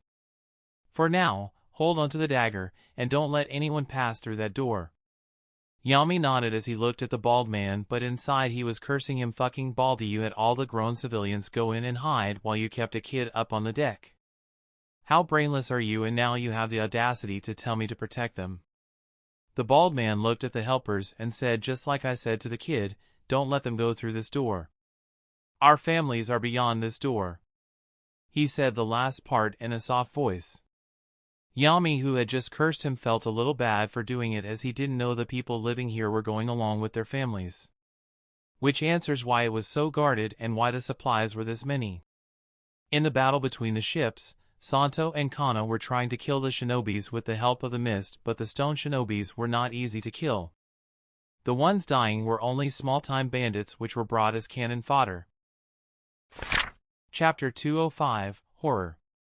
The stone shinobis are using the bandits as a meat shield to tire us. Santo and Kana realized. They didn't use any water-type jutsus except the mist, as it would use chakra and they would get tired early. On the other side, Wu had started to get some injuries as Kurai was proven to be stronger than him. Even the shinobis that Santo and the others had brought with them from the village were killing the bandits, but they all knew that no matter how many bandits they kill, it's not going to make much of a difference. I have to destroy all those ships together and keep Kurai trapped for long enough that Santo and the others can escape on the ship. I should have asked for some backup from the Terumi clan if I knew that we would be ambushed like that. I was too confident in my and Anko's abilities. Wu thought. Anko was doing a good job killing those who tried to get on the ship, but now he was starting to get overwhelmed. Toru and Nana were yet to face any enemy, but they were ready with their kunai to throw at anyone who appeared in the water around the boat. As everything was in chaos with the sounds of screaming, roaring, and metals clashing, suddenly it all stopped. What happened? Kana asked as she looked at her brother and uncle. Wu saw that everyone suddenly became quiet and they all simply stared at their ship. Why did they suddenly stop fighting? Santo asked. I don't know, but whatever happened, it has happened to Kurai as well. Wu said as he pointed at Kurai, who was standing in a trance. Before Wu could give the next order, they all started screaming and clawing their own skin. The scene was extremely horrific to watch, and the Terumi kids watched the bandits and shinobis dig their nails in their own and each other's skins and scratch them. Only in 5 seconds, they were all killing each other. Toru and Nana couldn't help but puke out of disgust. They had never thought they would see such a scene in their life. This scene was even scarier than the nightmares they have seen. Even the shinobis felt a chill run down their spine after seeing such a spectacle. Wu saw that Kurai had thrown his sword to the side and he was pulling his own hair and screaming loudly. His eyes had turned red from opening them so wide, and he was on his knees on his ship. Master, what is this? Anko asked Wu. He hadn't seen anything like this, and he didn't even want to in the future. Wu shook his head and said, I don't know, but this isn't the time to stand like this. Go and finish off whoever is left. If you feel any of them is the leader, then bring him alive. We need more info as to what they know. Don't waste time and go. I will try to stop Kurai from killing himself. Wu instructed and jumped toward Kurai. As Wu reached Kurai's ship, his shoe was instantly wet from the blood on the deck. Wu walked in front of Kurai and saw that he had pulled out most of his hair and he had made scratch marks on his skin made by his own nails. Wu slashed his sword and cut Kurai's sword-wielding arm. This instantly stopped Kurai from screaming. Wu realized that Kurai must have been in an illusion rather than some kind of poison or parasite. When we used chakra on his sword to swiftly cut Kurai's arm, this created a disturbance in Kurai's chakra network, making him break from the Genjutsu. They are in a Genjutsu. Insert your chakra in them and break them from it if you want to bring anyone alive. Wu said, to which Kana and Santo nodded and started killing everyone searching for the leader. Kurai, who had come out of his Genjutsu by now, looked at his arm and then at his bleeding shoulder as his eyes widened again. He then turned toward Wu and said, monster, kill me Wu, please kill me. Wu looks at Kurai with a pitiful look, but instead of killing him he picks up Kurai and jumps on his own ship. Santo and Kana felt a bit bad after killing most of them, and so they decided to bring out some from the Genjutsu only to hear them beg for death, and some even pick up the fallen weapon and kill themselves. In the end, they found the leader of the shinobis and brought him back to the ship. On the ship deck, the bald man and his helpers did see some bloodshed, but not everything due to the mist. So they understood that their side had won. I knew Mr. Santo along with his siblings and the protectors would defeat them. The bald man cheered and looked at his helpers and then at Yami. Huh, Yuta, you seem to be a little pale. It's obvious, as this is the first time you must have seen bloodshed using such a Genjutsu on so many people, including multiple Jonin-level shinobis. Really is not an easy task. Thank God for my chakra core, or else I would have fainted by now. I feel that I will be back at my peak in half an hour. That's really impressive, I must say. Yami thought. Anko and Santo take Kurai and the stone shinobi leader to the bottom of the ship and keep them there. Make sure to take care of any wounds that could be fatal. We will talk to them in an hour. After that, get yourself checked for any wounds. Kana, you along with Toru and Nana also make sure you have no open wounds. Wu then looked at the shinobis standing on the deck and said, throw away the corpses of bandits that are on our ship. Also, go to their ships and get whatever you can, including their weapons. In a situation like this, you must take any kind of help you get. Chapter 206, No Stops. Seeing the bodies being looted and thrown away into the sea, Yami thought, why waste such a good resource? You could have given it to me. There were 2 Jonin bodies among them, but Yami knew he wouldn't be able to steal the body in any way, so he just started doing work with the other helpers. Their job was to basically dip the weapons obtained by the shinobis from the enemies in water, clean them properly, and store them in a crate. This old man took so many decisions so swiftly. He must have been someone who has seen his fair share of combat when he was in the hidden mist. Later he must have become the nanny of the Terumi kids. Yami thought. The captain of the ship came out and approached the Terumi kids and their protectors. Mr. Santo, we will reach the next island in 5 hours, but the fuel and supplies we gain from those 5 ships are more than enough for us to travel without stopping. Santo nodded and said, we don't know if there is anyone that is waiting on that island for us. It would be risky to stop there. What do you think, Uncle Wu? Wu nodded and said, yes, this could even prove as an advantage for us. If we don't stop on that island, they could assume that we have died. By the time they realize that Kurai and the others haven't come back, we would already have reached the hidden mist. I didn't think of it that way. Looks like I haven't learned everything from you yet, Uncle Wu. Santo said with a smile. Haha, you will soon. Even I have a lot to learn. Wu said as he looked at the destroyed ships. The next hour went into cleaning up everything and taking care of the injuries. Kurai and the leader of the shinobis were put in the basement. The ones who were kept in the Terumi ship were let out. Everyone was happy that they didn't suffer any casualties. The helpers and the bald man didn't see much, so they didn't know much about the illusion. They just told everyone that it was the Terumi siblings and the protectors who defeated the ambush of 200 enemies. There was no celebration as they had to now take a direct route to the hidden mist, and everyone got busy in their work. Luckily, the lady didn't give Yami anything to do. Inside the ship, in a big room, all the Terumi siblings along with Wu and Anko sat around a table.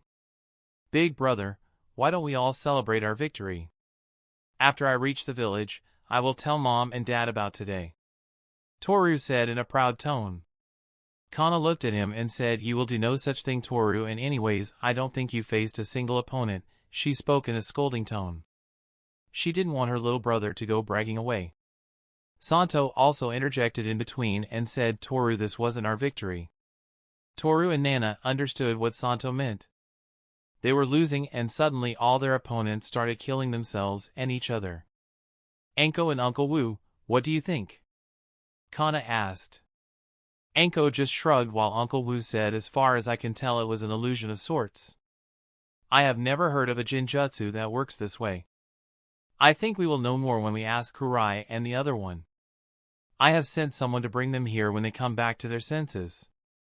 Just then someone knocked on the door and a voice was heard, Protector Wu, we have brought one of the prisoners. He seemed to have calmed down. Wu signaled Anko and he got up and opened the door, letting the shinobis drag Kurai in. Kurai's eyes looked void of any emotion, as if he had lost all hope. What about the other one? Anko asked, to which one of the shinobis replied, Protector Anko, the other one seems to have lost all reason. He screams red monster a few times and then just keeps mumbling to kill me. This one has been quiet since he has been given food and water, so I brought him here. Alright, you two can leave now. Stand guard outside. Santo said, to which the two nodded and left the room. Wu picked up his chair and placed it in front of Kurai. He looked at the person who once used to be his friend and asked what happened. Kurai looked up at Wu and said, I lost. Hee hee, Wu, do you remember what I used to tell you when we were Genins? Wu nodded and said, in front of overwhelming power, technique and reason are useless. But what does it have to do with what happened today? Kurai gave a dry laugh and said, today I was faced in front of overwhelming power and all my techniques, swordplay and jutsus were useless.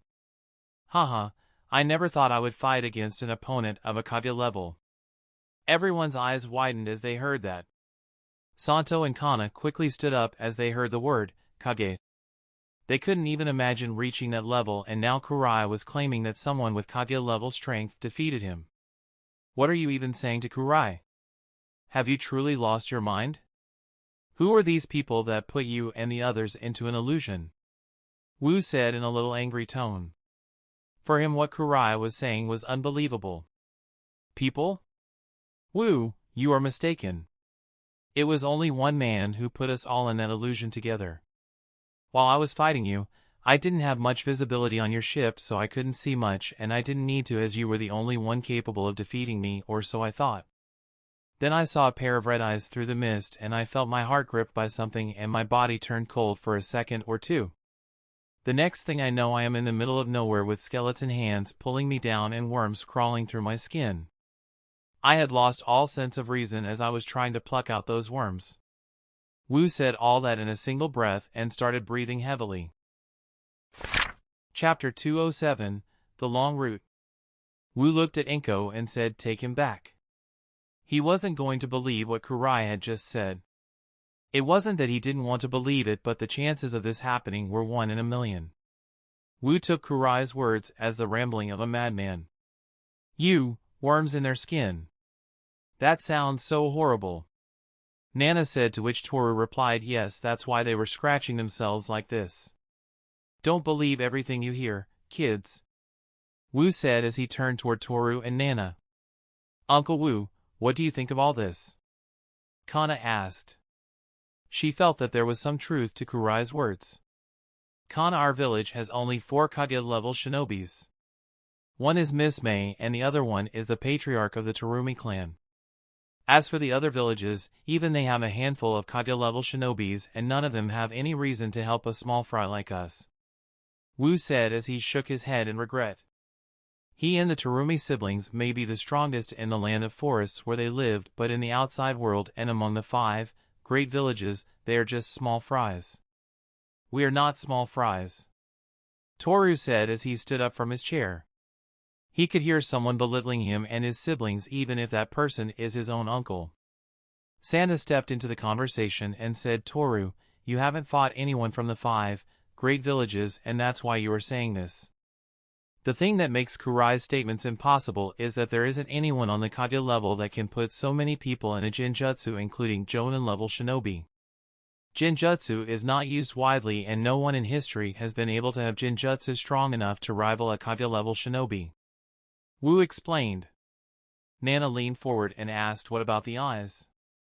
Kurai said that the person had red eyes. Does anyone in the shinobi world have them? Wu nodded and said there are 2 clans.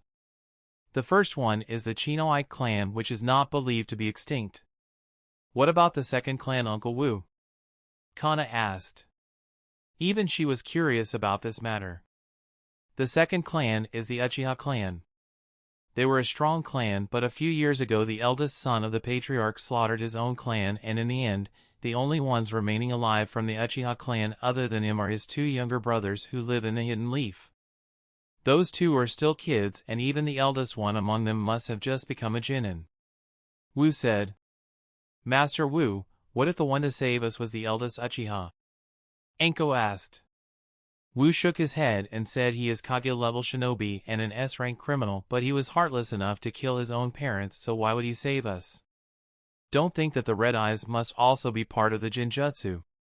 The Terumi siblings understood that they weren't important enough for a Kage level shinobi to protect them, so even they considered Kurai's words as ramblings and moved on to discuss their next moves. In the end, they decided to take a long but safe route that will bring them directly to the port that is in the Terumi clan grounds. This decision was then relayed to everyone on deck, and it also fell on Yami's ears. Shit, this means by the time I reach the Hidden Mist, it would be the 8 days since I left. My head start is already gone. I have no option but to trust them. They won't behave like they normally do, and I won't be able to know if any of them is leaking our info to the others. Luckily, the only one who is Tsunade will give the info to the leader of the entire group, and according to her, the most reliable one. I hope he doesn't tell everyone about me. Yami thought as he was sitting on one side of the ship watching the sunset. Beautiful, isn't it? A voice came from behind Yami. He looked back and saw that it was one of the Terumi siblings, Kana. Yami gave a small smile and said, "Yes, it is. You have beautiful eyes as well. What is your name?" Kana asked. Yami realized that he was in disguise and he was a chore boy on their ship. "My name is Yuta, Miss Kana. How are your injuries?" "They are healing well. Thank you for asking, Yuta. You have beautiful blue eyes just like the sea," Kana complimented. "Thank you, Miss Kana," Yami responded. "So why are you traveling alone, Yuta? Is there anyone you are going to meet?" "I am going to meet an uncle of mine. I used to live with my grandmother, but she passed away last month due to an illness. So I decided to go to my last living relative," Yami said as he looked down, trying to act all emotional. Damn, why is it so hard to shed a fake tear? Yami wondered. Kana ruffled his hair and said, "Don't worry. You will meet your uncle soon. We will reach safely in a few days." She didn't wait for Yami to respond and went away. She also talked to a few more people, which made the whole atmosphere better. The next few days the ship didn't face any problems in treading through the sea.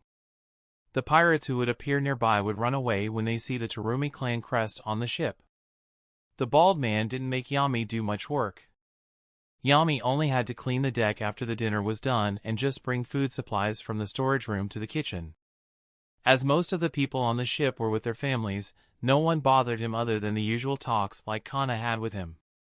After a couple of days, one of the people standing on the deck screamed, "The port is in sight. We have reached the hidden mist." Chapter 208, Docked at the Blood Mist. One day ago, Hidden Mist Village. The market of the Hidden Mist was full of people and all kinds of them. From merchants to civilians, to shinobis. The market had a big poster hung on top of it which had two lines. One line had the blood mist written on it and was crossed with a red line, and the other line was the hidden mist written on it. This was the market that belonged to the clans which opposed the Mizuki's faction. By the sheer amount of things being bought and sold in the market, it was clear that people were preparing to collect supplies, and the situation wasn't as stable as it looked on the surface. Among these shops, there was one grocery shop that only had apples. Like the other shop owners, the man behind the counter, who looked like he was in his late 30s and had a goatee, wasn't calling out the customers. He was only sitting behind the counter polishing the apples with a cloth. After a few seconds, two men who looked to be in their mid-20s approached the shop and asked how much for 6 apples, to which the shopkeeper replied 300 ryo. One of the customers picked an apple and started looking at it from all angles and then said, "I would like to see the ones in the warehouse." The shopkeeper nodded and signaled them to go in from the side. He then put up a sign saying "closed" and picked up the basket of apples to go in from the side as well. The inside was like a typical house with a bed, table, and other stuff. The shopkeeper placed the basket of apples to the side and said, "What made the two of you come here?" His demeanor instantly changed from a polite shopkeeper to a superior. "The new Hokage has sent a letter, and by seeing the seal on it I can say that it is pretty important," one of the men said. The shopkeeper caressed his goatee and said, "Looks like Lady Tsunade is taking the matter regarding the hidden mist seriously. At least our work so far hasn't been wasted. Give me the scroll and I will see what she wants to say." The two men looked at each other, and with a puff of smoke, their transformation technique was undone. They both looked like poor villagers. All this time now appeared to be two men in their early 20s. They both looked exactly the same. Daiki, no matter how much I see the two of you, you both look the same. I thought growing up as twins, you both will start to look different," the shopkeeper said.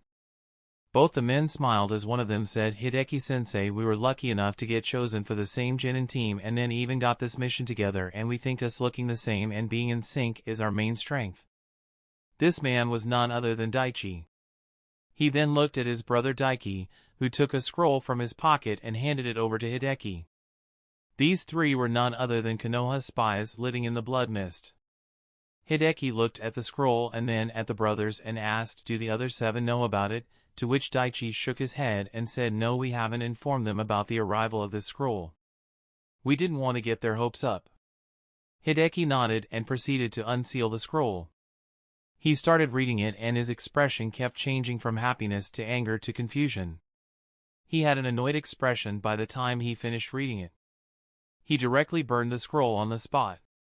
Seeing Hideki lose his temper, Daichi and Daiki became worried. Is it not good news, sensei? Daiki asked.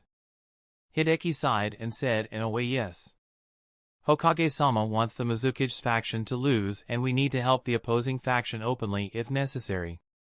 The thing is, Hokage-sama has named a newly appointed Jonin as the one to lead the mission and all of us need to follow his instructions. Daiki quickly asked, Sensei, no one knows about the things here better than you? You should be the one to lead the mission. Daichi patted his brother's shoulder and said, Daiki, the new Hokage doesn't even know Sensei personally, so how is she supposed to leave a mission just like that? Hideki nodded and said, he is right, Daiki. Don't jump to conclusions quickly like that. I don't have a problem with following the instructions of a Jonin, but this guy is a newly appointed Jonin and is only 10 years old. What? Daiki and Daichi both instantly stood up. When did our village make kids of 10-year-old Jonin?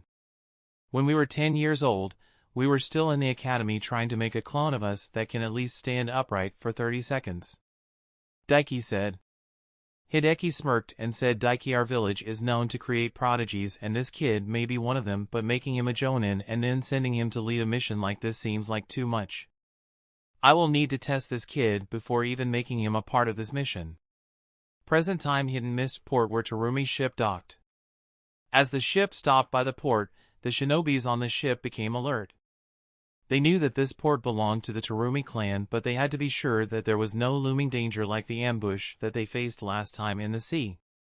They looked down at the port and saw mist shinobis standing with weapons ready and 3 people in the middle surrounded by guards. The shinobis on the ship sighed in relief when they saw that the guards protecting the group had Terumi crests on their clothes.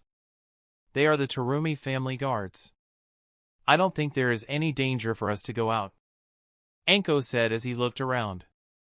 Wu also agreed with Anko's observation, so he instructed everyone to put their weapons down and exit the ship. Chapter 209, Helpful Kana. The bald man called Yami carries the boxes from the ship to the docks. As Yami was carrying the crates, he saw the Terumi siblings exit the ship and walk toward the people who were heavily protected. Yami only recognized one person among them, and that was Mei Terumi. The only thing Yami knew about her from the canon was that she becomes the next Mizuki and she can use boil release. In front of her, Kana's beauty seems to be a little faded. Yami expected to see Ao with Mei, but he wasn't there, which came as a relief to Yami. Yami didn't keep looking at them for long as it would attract the attention of the guards. He used his enhanced senses to hear what they were saying. Wu of the Terumi clan greets the patriarch and young miss. Wu bowed a little to a tall man who had an auburn-colored mustache and hair standing beside Mei. So this man is Mei's father? Yami thought. In the canon, he didn't remember seeing anyone from Mei's family, so this was new to him. Wu, you have done well. I can see that you have taught the kids well. I can sense that they are not lacking in talent or skill, Mei's father said. Mei then walked towards her siblings and said, have you all been well? Big sis Mei, why didn't you come to visit us? Nana asked, trying to appear angry, which Mei found cute. She pulled her cheek and said, I would have and I wanted to, but the things here have been so unstable. It has been so many years since I met you and Kana. Sister Mei, the one who's most excited to meet you, is Santo, not me, Kana said as she glanced at her elder brother. Santo quickly explained what she meant as he said, Elder sis Mei, I heard that your strength has reached Kage level and you have improved the clan's bloodline limit as well, so I wanted to fight you. Mei laughed at Santo's statement and said, Santo, there are many things outside training and fighting. You need to learn how to live a little. Gosh, you haven't changed at all. Mei then looked at the people bringing in all the crates and said, how much stuff did you guys even bring from the land of forests? She thought that Santo and the others brought supplies for the hidden mist in this time of difficulty. Kana leaned forward toward Mei and said, Elder sister Mei, the thing is we were attacked by bandits and stone shinobis on our way here. Mei's eyes widened as she heard that, but Kana quickly calmed her down and said, "Don't worry. We didn't suffer any losses. We don't even know how we won. I will tell you everything later. Most of the stuff you see is what we got from their ship. Uncle Wu thought that these things could be useful for us if our fight stretches out for too long." Mei nodded and said, "Tell me everything in detail tonight. We did notice the movements of stone shinobis, but didn't think they would arrange an ambush for you guys." Kana nodded and then looked in the direction of the crates where her eyes fell on Yami. She walked toward him and tapped his shoulder as he was sitting on a stone with his back turned toward the group. Yami was drinking water and eavesdropping on their conversation. He did sense her coming toward her, so he didn't make any sudden movements. Yami looked behind and asked, "Is there anything you need, Miss Kana?" "No, I was wondering how you were going to find your uncle. Do you know where he lives?" Kana asked. She was worried about sending a 12 to 13-year-old civilian. It's 12 to 13 because they think he is that age due to his height and mature behavior, to search for a relative in a land that is plagued with conflict. "No, I have never visited the Hidden Mist. He is the one who used to come to us. The only thing I know is his name," Yami said. Curious about what Kana was talking about with a kid, Mei and Santo also followed her. After hearing Yami's answer, Santo looked at Mei and asked, "Sister Mei, could you help out finding this kid's uncle?" Mei nodded and looked behind toward where her father, Wu, and the family guards were. She signaled one of the guards to come to her. The guard hurriedly ran over to her. "Yes, young miss? The kid will tell you his uncle's name and I want you to find where he lives," Mei said. She then looked at Yami and said, "Kid, if your uncle lives in a dangerous area where conflicts are going on, then I suggest you stay with the family and work there for a while." Mei didn't want any more casualties, especially of civilian children during the current conflict. Yami had no other choice but to nod at her. According to him, living in the Terumi estate would be a good thing as he is able to know about Mei's every move. "My uncle's name is Kenjihara. He is 38 years old as far as I remember. I don't know what he does and I was too small when I met him last time, so I don't remember his face too well," Yami said. As soon as the guard heard that name, he said, "I know this man very well. In fact, many of the clan guards know him." "You do?" "I don't recall knowing anyone by that name." "Is he a merchant?" Mei asked as she looked at her guard. "No, young miss. Kenji is a fruit vendor and he delivers fruits to our houses at a very good price," the guard said. "Looks like the captain gets his information by getting close to the clan guards and their families. He is better than I thought he would be," Yami thought. He knew how hard it is to get information, but the guards also spill shreds of information in talking, and if the right person can connect all those shreds properly, then it's a treasure trove of information. Chapter 210, Uncle Kenji. "That's a really good thing, isn't it, Sister Mei?" Kana asked with a hint of excitement in her voice, to which Mei nodded and said yes. Luckily the kid's uncle lives in the safe zone. What she meant by a safe zone was within her territory. Mei wasn't too good at strategizing, but seeing her father in clan meetings, she knew how to talk diplomatically. Mei looked at her guard and said, "Take the kid to Kenji and make sure they are safe." The guard nodded and signaled Yami to come with him. Yami told him that he needed to take his bag and the rest of his payment. The money was nothing for him, but if Santo and Mei find out that a civilian kid let go of 2,500 Ryo, then they could become suspicious. Yami took his bag from the storage room and his remaining wage from the bald man and left with the guard. He thanked Kana for helping him find his uncle while going. After Yami left, Santo looked at Kana and asked, "Kana, it's not like you to help someone so openly and get involved in such things personally. Any specific reason for helping out this kid?"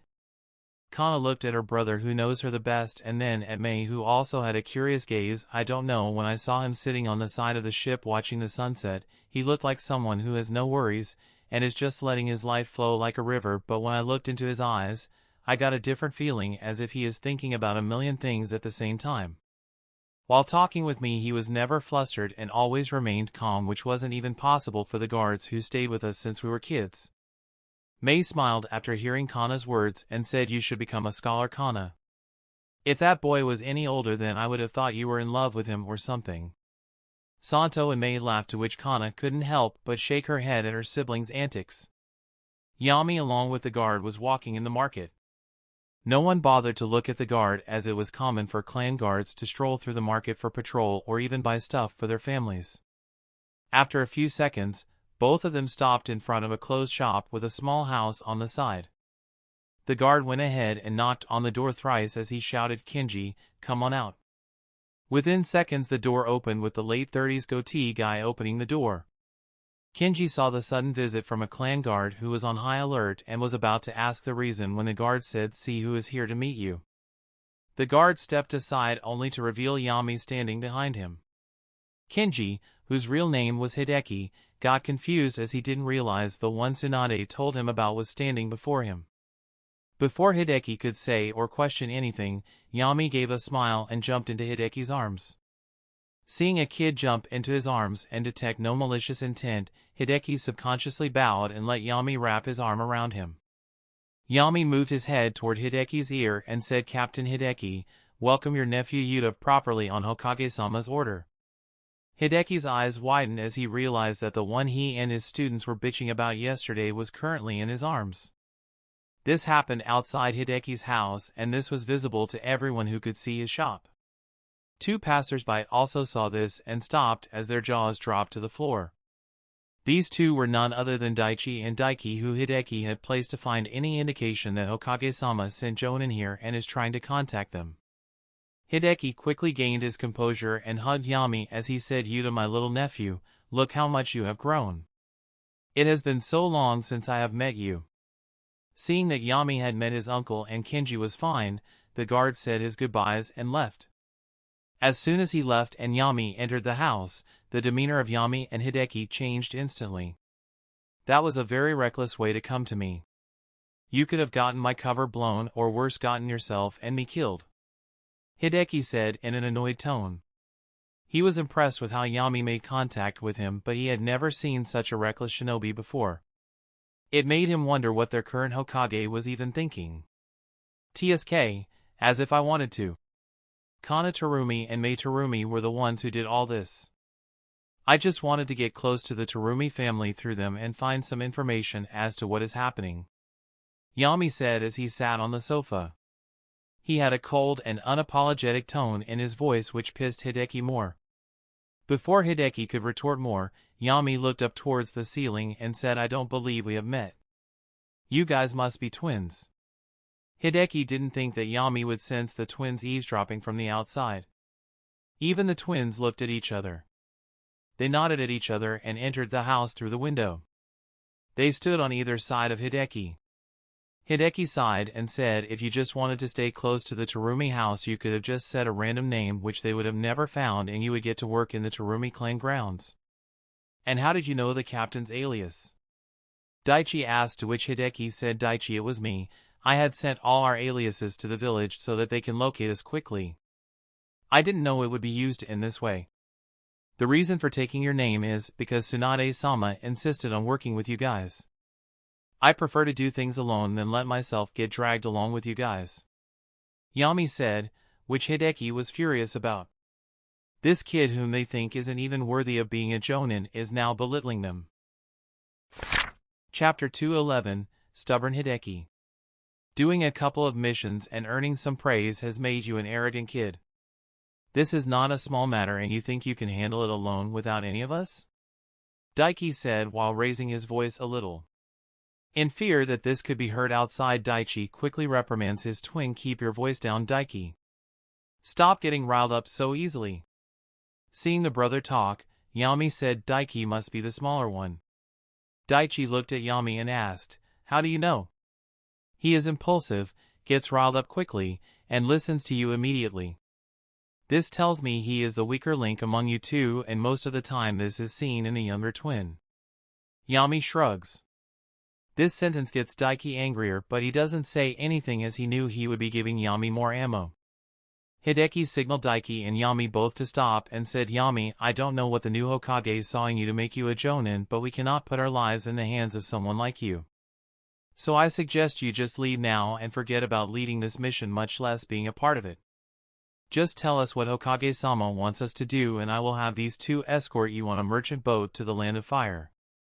Hideki was done listening to Yami and he didn't want to drag this meeting any longer as it was held on enemy grounds. This was the first time someone had spoken to Yami in this way. He activated his Sharingan and Hideki and the twins suddenly felt that the land under their feet had vanished and now they were falling deep inside the hole. They could only leave light purple clouds around them and occasionally skeleton hands would come out of the ground and hold them tight enough to feel pain and then let go. After feeling like this for a minute or two, their instincts started warning them as if danger was approaching from behind and before they could look back at the danger, dozens of metal spikes penetrated different parts of their body. This was like the traps that are set in the jungle to kill animals. As the twins and Hideki were impaled on those spikes and they felt their consciousness was about to fade away, they felt that they started breathing again. All three of them looked around and saw each other still inside the same rundown house. All three were panting heavily and were doused in their own sweat.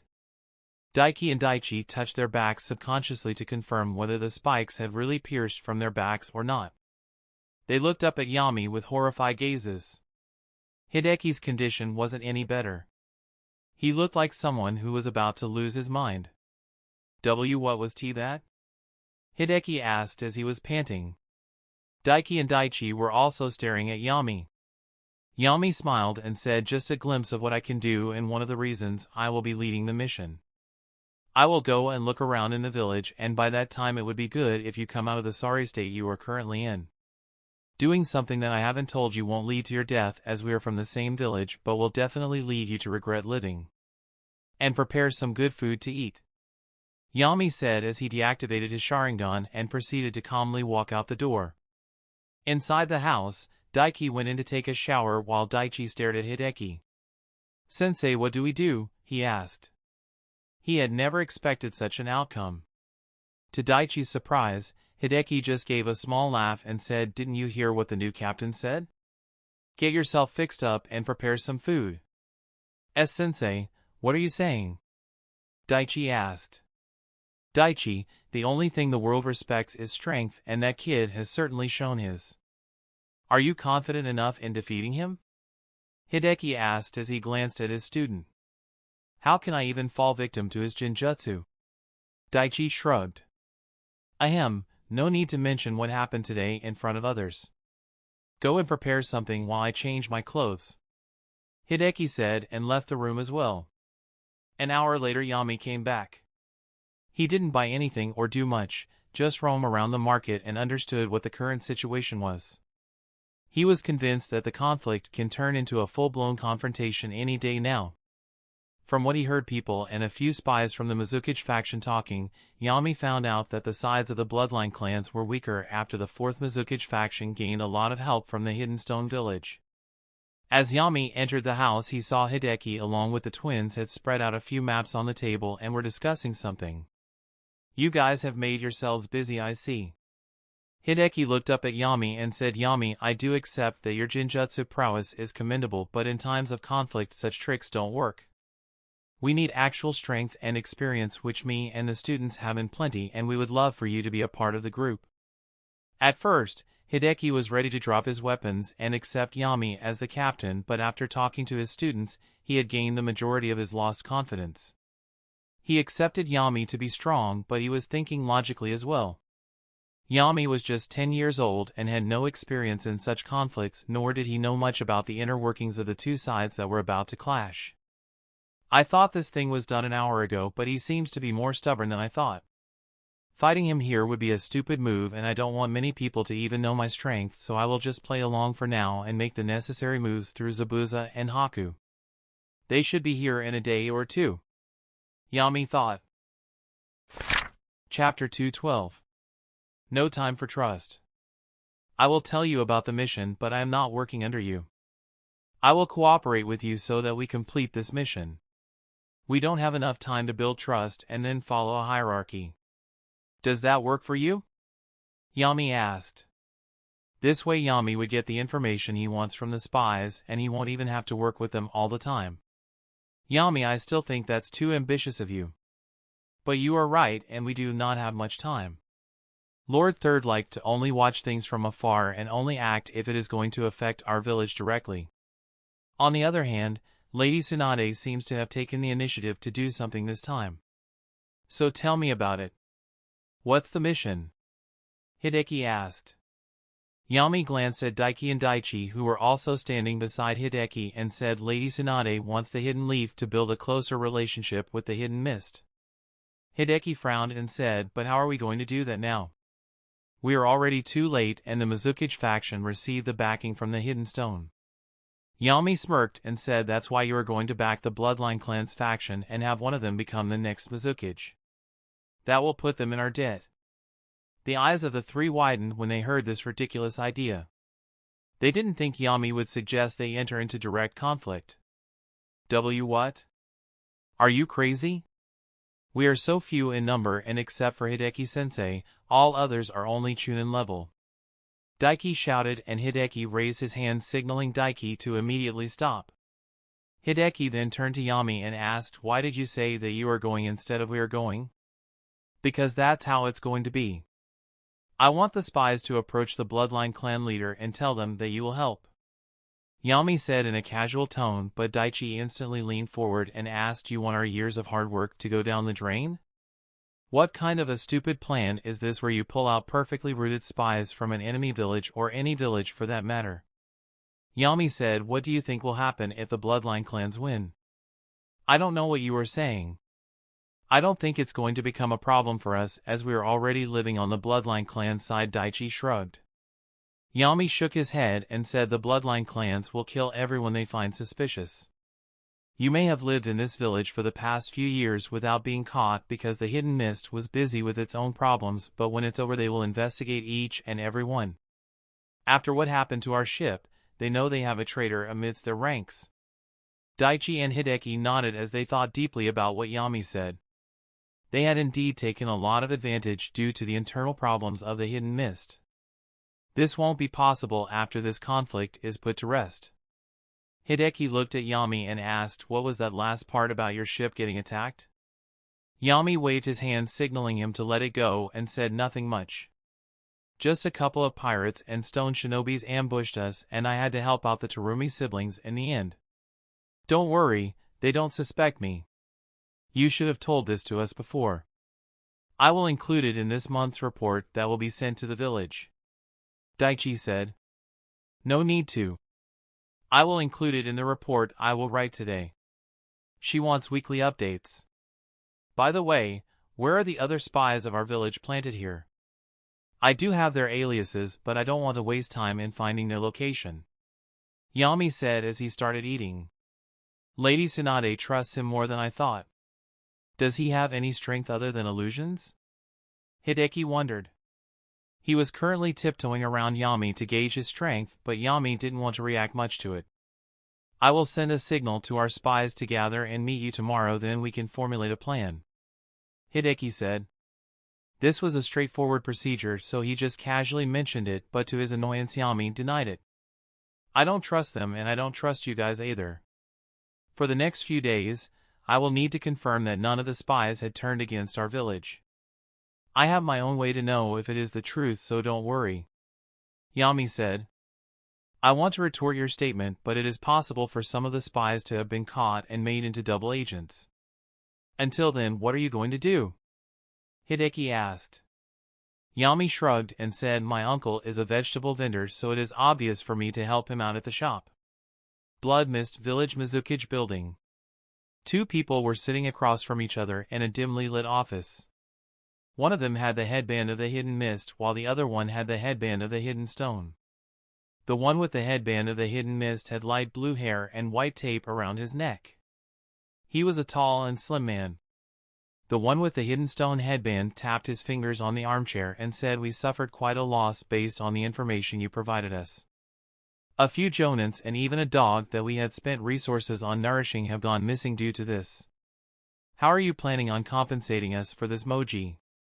The man with the blue hair was Moji, the current head of the 4th Mizukage faction and someone who hated the Bloodline Clans to his very core. Hearing what the Hidden Stone Shinobi said, he clenched his fists and said it was your idea to ambush those good for nothing anyway.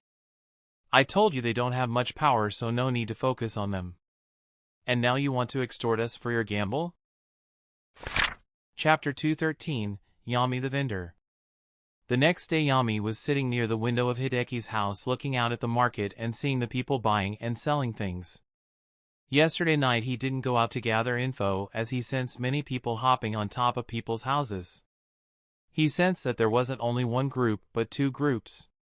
One was running around opening who Yami guessed would be the Bloodline clan shinobis looking for suspicious people, while the other one were the opposite faction spies. Yami then heard a bat noise coming from a tree nearby. He understood that this either must be the bat that he had sent to the hidden leaf regarding the village in the land of forests, or the one that was ordered to give the letter to Zabuza and follow them here. Yami was thinking about how to go to the tree to get whatever message or news the bat had brought, but he then saw a thin piece of mirror form underneath the tree. It was as if someone was using the mirror to spy around and see if there was any danger around. Looks like Zabuza and Haku are here. I need to get into contact with them, Yami thought when his attention fell on a few baskets of fruits kept on the side. Yami picked a few baskets and arranged them on the table of the stall that was outside Hideki's house. He then removed the closed sign and turned it over that said open. Daichi, who had just gotten ready, came out of the house and saw Yami cut up some fruits and put them on display. Daichi was followed by Daiki, who was busy adjusting his attire, and bumped into Daichi. SHH. Stop being fidgety, Daiki. Daichi whispered to his brother, to which Daiki looked up at Yami and whispered back, what is this kid doing? Is he really going to sell vegetables? We collect information by going to the clan estates. How does he plan to collect information in an open market? Daichi looked at his brother with a deadpan expression and said, why don't you go and ask him yourself? Daiki immediately felt a chill run through his spine as flashes of what happened in the Genjutsu yesterday surfaced in his mind. No. I don't want to. I will leave that to Hideki-sensei. Why couldn't Lady Hokage send us a normal experienced Jonin or elite Jounin? This little monster is already giving me nightmares.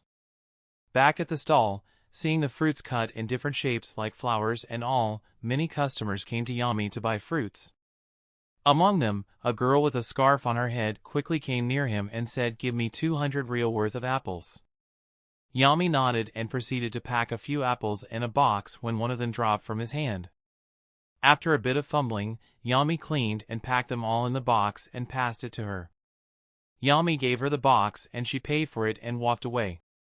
For everyone, including the twins, this was a normal occurrence and no one saw anything suspicious, nor did Yami sense anyone looking at him intently. Yami looked back at the twins and they were just standing by the door. His past day in the hidden mist had been quite simple, and now Yami had started doubting his own preconceptions. Yami didn't trust Hideki and the twins as he himself hadn't ruled them out yet. He wasn't even sure whether there is a traitor amongst the spies or not. He had just acted on the basic instinct that had told him not to trust anyone, especially spies. It wasn't just the threat of a traitor, but also people like Danzo ordering shinobis to kill their own teammates. Maybe I should just listen to what Hideki and Lady Tsunade told me. Maybe there really isn't any spy among them and I am just behaving paranoid. Yami thought. Mizuki's office, flashback of yesterday. The stone shinobi smirked at Moji's statement and said, if they are a bunch of weaklings, then why did my people suffer such a loss? They were able to defeat my people, which means they have considerable power, and now they have reached the Terumi clan. We have already given you so many people and supplies, and are still providing you with more, but I don't see anything happening. Moji stood up from his seat and said, we are waiting on some movement. We will wait for a few more days, and if the movement we expect doesn't happen, then we can start by launching an attack on them. What movement are you talking about? The stone shinobi asked. He thought he already knew all the pieces that were on the board, and now Moji was speaking about something the stone shinobis had no idea of. I can't tell you that now, but all I'm asking for you is to wait for a few days, and until they get as many people as you can. We can end this entire conflict in one small war and even get rid of the bloodline clans. Moji said, to which the stone shinobi nodded and left. After being left alone in the room, Moji walked toward the window and slid the glass pane, letting the cold breeze outside come inside the office. What information have you got? He said that their leader did send the Hokage a letter telling the situation here but haven't received any reply yet, or even if they did, the leader and his students haven't contacted them yet. A purple-eyed bald man made of mist appeared behind Moji. The Hokage just changed a week ago, so it won't be a surprise if she doesn't want to enter into a conflict at the start of her reign. Go and find where this leader and his students live. We can't afford to wait for long. The Tsuchikige's men are getting impatient day by day, Moji said, to which the man behind him nodded and disappeared into the mist. Chapter 214, Hideki's Dilemma. Back to the present, the girl who bought the apples quickly left the crowded place and turned into a quiet alley. As she entered, she crouched down and started taking out and looking at the apples one by one. That was a risky move to go alone, Haku, a voice sounded behind the girl. The girl didn't even look back and said, when he started selling vegetables, we knew that it was the only way. And aren't you curious why he is here? The girl was none other than Haku, and the man behind him was Zabuza. He walked forward and looked at a few apples when his eyes fell on an apple with a clean cut in the middle. There wasn't a hole in the apple, but the pattern on the apple's peel didn't match the center. Zabuza picked up the apple and tried to pull out the mismatched part, and luckily a piece of apple popped out like a cork. Zabuza saw that the inside of the apple was hollow and there were 2 rolled letters inside. He snapped open the hollow apple in half and took out the 2 letters. One by one he read the 2 letters and said, the matter in our village is way more serious than we thought. We have some work to do, let's go. Zabuza didn't want to start work the second he came to his own village, but reading the letters he understood the urgency and couldn't help but take the initiative to perform the task given. Yami had given him a few names and told them to keep an eye as to who they meet and what they do. These people were none other than the spies Hidden Leaf had planted in the mist. Zabuza wanted to kill them all, knowing that they were spying on his village, but he didn't want to get blown to pieces by Yami. Zabuza, how are we going to spy on all these people? And will 3 days be enough to know who is trustworthy and who is not? Haku asked. Don't worry, Yami has already given a solution for that. When the one asking questions is a swordsman of the mist, the traitor will definitely come forward. Zabuza said. But won't that put the others who think they are perfectly hidden spies on alert? Haku asked. She was totally confused by this plan. Yeah, I had that question at first, but in the end Yami has written that if the spy's identity is exposed, then he wouldn't have any problem. Even Zabuza didn't know why Yami wanted to sacrifice the identity of the spies for something he wasn't sure about. As for Yami, he didn't care about exposing those spies, as he needed those people to work with the bloodline clans. If the bloodline clans win with the help of these spies without knowing that they are from the Hidden Leaf, then how will the Hidden Mist be in their debt? Yami knew that in the future there will be the 4th Great Ninja War, and so there won't be much need to spy in other villages. He knew that if he told his plan to use spies openly to Hideki or Tsunade, they both would reject his idea. But if the spies are approached by a mist swordsman, then it would be as if their identity is already exposed and now they are free to be used openly. Back at the stall, Yami had already sold a lot of vegetables, and seeing that the crowd was lessening, he decided that there was no more need to keep doing this. In the end, Yami dumped the responsibility of running the stall on Daiki and came inside the house. He saw that Hideki and Daichi were already waiting for him. I think we should discuss the next step of our plan, Hideki said.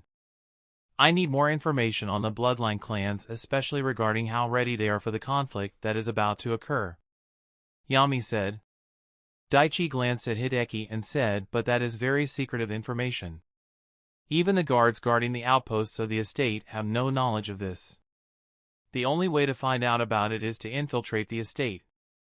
Hideki quickly stopped his student from speaking further and said this is impossible, especially within the Terumi clan, which is now the headquarters. You may not know, but amongst Terumi's trusted people is a man named Ao. He has the Byakugan in one eye, so if we try to infiltrate inside the estate, then he will immediately alert everyone. Do you have any information about Ao's whereabouts? Yami asked, to which Hideki shook his head and said no. Ao mostly stays at the Terumi estate, and whenever he leaves it, it is either with Mei Terumi or her father. We wanted to get back the Byakugan from him, but he is very cautious. On top of that he wears special earring which is like a seal that blocks anyone from taking the eye. After a while, we gave up the thought as he used the Byakugan rarely and kept it closed the rest of the time due to its large chakra consumption. I think we need to give up on infiltrating the Terumi clan. It's not like someone from the Terumi clan will give us a complete tour of the estate. Daichi sighed. Yami gave an innocent smile when Hideki said, I have a bad feeling about this. Yami looked at Hideki and said, won't my uncle give the Terumi siblings some fruit baskets now that they brought me safely here? You want me to go inside the lion's den? What if Ao gets suspicious and uses his Byakugan on me? They all will know I am a shinobi. Hideki raised his concerns. The other way is go and openly tell the Terumi clan head that you are being sent by the Hidden Leaf to help out the bloodline clans. Yami shrugged. He wanted to push Hideki into exposing his identity. This kid, he planned on using us as bait the entire time. Hideki realized. Chapter 215, Zabuza Haunting. Terumi Estate. The guards were standing by the gate discussing things going on and what the future holds when they saw the outline of a man carrying some bags. Who do you think it is? Guard 1 asked. No one was scheduled to come today. Stay on alert. Captain has already told us that those people will try to infiltrate our clan, Guard 2 said. As the fog lessened a bit, Guard 2 recognized the man as Kenji Hara. Kenji, what are you here? Guard 2 asked. I wanted to meet the Terumi clan members who came from the land of forests. Hideki said. As soon as the guards heard it, they pointed their weapons at Hideki and asked, how does a civilian know about this? Hideki tried to act scared and lifted both his arms up and said, my nephew came on the same ship, so I brought fruits for the Terumi clan members as gratitude. The guards looked at each other for a second and lowered their weapons. Guard 2 looked at Guard 1 and said, I will take him to the captain to verify his story, and you stay here. Guard 1 nodded and then continued to patrol the gate alone while Guard 2 walked with Hideki to a building just beside the main Terumi building. After a few minutes, Guard 1 saw someone else enter coming toward him as well, but the silhouette was too light to understand who it was. As the guard took a few steps ahead, he felt a chop on his shoulder which made him fall unconscious. A figure clad in black stood behind the unconscious guard. He then waved his hand toward the silhouette who then came running at him. He was also clad in black. As they looked around and saw no one there, they removed the cloth covering their face. These two people were none other than Daiki and Daichi. Daichi, we just missed Sensei. We should have not wasted time on this and rushed here directly. No, that would have been suicide. The bloodline clans are no joke and the Terumi clan is their leading clan. You want to go against someone who is amassing strength to fight the Mizukage faction? Daichi asked. Tisk, it's all because of that kid. I don't know what game he is playing, but that kid has lost his mind. Daiki said in an annoyed tone. Yes, I agree with you on that one, Daiki. A few minutes after Yami-sensei left, Yami told us that the Terumi clan knows the true identity of Kenji Hara. We tried to come here as fast as we could, but Sensei is already gone. The inside of the estate is covered in fog and only a guard or Terumi member can lead us properly, or else we will just be going in circles. I guess we shouldn't have knocked out this guard. Daiki said as he looked at the fallen guard. No, he could have led us the wrong way thinking that we are from the Mizukage faction. Even the guards here are very loyal. And we don't know for sure whether what Yami said is true or not. This could all be a lie, and in the end, it might be us who ended up exposing Sensei's real identity. Daichi said. He and Daiki had no option but to look for other ways to enter the clan estate and warn their sensei. Inside, the estate, Guard 2 guided Hideki through the thick mist, and after 15 minutes, the fog became too thin to cause any kind of hindrance to one's vision. Hideki saw one main big mansion and 3 smaller ones beside it. As they reached the gate of one of those buildings, Guard 2 looked at the 2 kids guarding the building and said, both of you keep an eye on this man here while I inquire about him. Don't let him go anywhere until I. That won't be necessary, a childish voice came from behind them. They all looked back and saw a boy aged nearly 16 to 17. He had blue hair, a mist headband on his chest, and a taped sword on his back. He also wore something to cover his ear and he had rectangle-shaped specs on. Chojuro Guard 2 said as he saw the kid standing in front of him. Mizuki's building Moji was standing in front of the purple-eyed bald man who he had met last night. As expected, you work really fast, Moji said with a smile. The news isn't too good though, the man said. Are you telling me he didn't tell us about his leader? Moji frowned. He didn't think the resources he spent to get a hidden leaf spy to leak his information would back out at such a crucial time. No. He gave us the name of their leader as well as his students last night. We were going to make a move this morning, but we ran into a problem. As soon as my men tried to approach the house, they were killed. 3 of them all in one move, and the killer used missed techniques.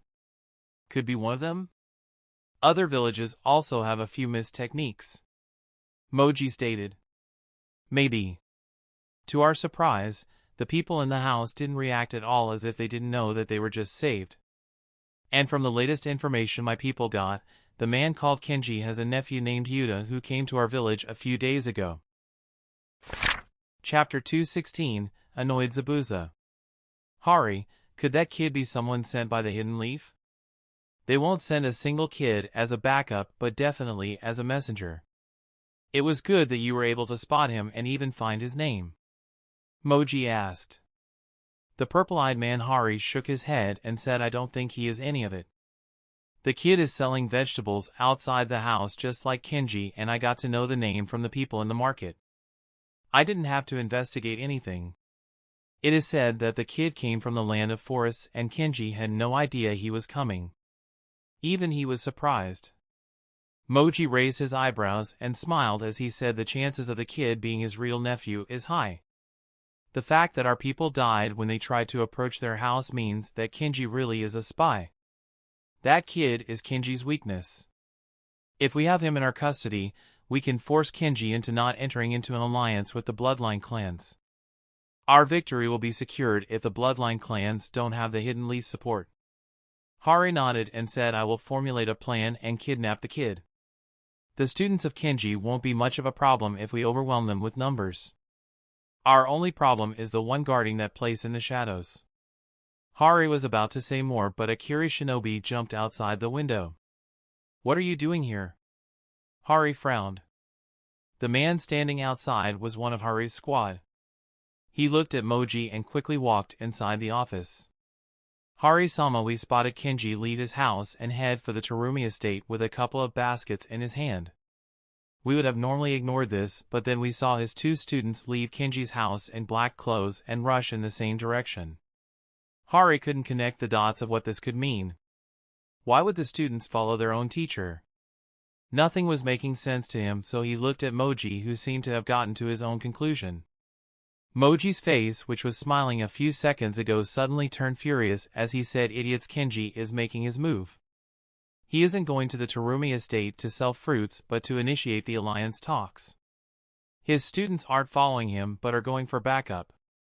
They just left a bit late so that no one would make a connection and tie Kenji and his students together. Hari's eyes widened as he listened to all this, and now things made sense to him. But Kenji left his nephew alone in the house? Hari's subordinate asked. Hari looked at him and said, idiot, did you forget the man who doesn't let us even approach his house? That man must have met with Kenji and decided to protect the kid until the Terumi clans provide protection. Hari then turned to Moji and asked, Moji-sama, what should we do now? Shall we take a couple of squads and attack the Terumi estate so that the alliance is informed? Moji shook his head and said, it's no use, Hari. No, our only bet is to get that kid. I will take 2 squads and go near the Terumi clans, and until then you take 3 to 4 squads and get that kid. Remember, use 2 squads to keep the man protecting the kid busy and quickly snatch the kid away. We don't know what that man is capable of, so no need to fight him yourself. I want you to focus on the kid.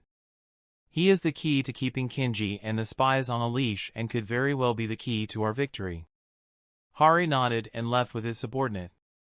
Even Moji left the office to prepare for the upcoming battle. Hideki's house. Yami was standing in the hall with an icy mirror in front of him. The mirror was only 40 by 40 centimeters and extremely thin. What's so urgent that you couldn't use the bat I gave Zabuza? Yami asked as he looked at the mirror which formed on the wall out of nowhere. This was Haku's secret technique, crystal ice mirrors. At first, Haku could only use it during fighting, but now she was able to use it remotely at some distance. And she was able to form a mirror but just condense the moist air in the atmosphere. The figure of Haku appeared in the mirror. Yami was a little surprised as Haku had changed a lot in the past few months. He still looked a little girly due to his long hair, but now his face was getting a little sharper. Haku hesitated for a second and said, Zabuza is really pissed. He says at first you sent him on a wild goose chase, and when he had just approached only 2 guys out of 7, you called him back and had him guard the house. I don't even understand what you were planning and until when we were going to do this. We killed 3 people here already, and like you said, we used Kiri techniques.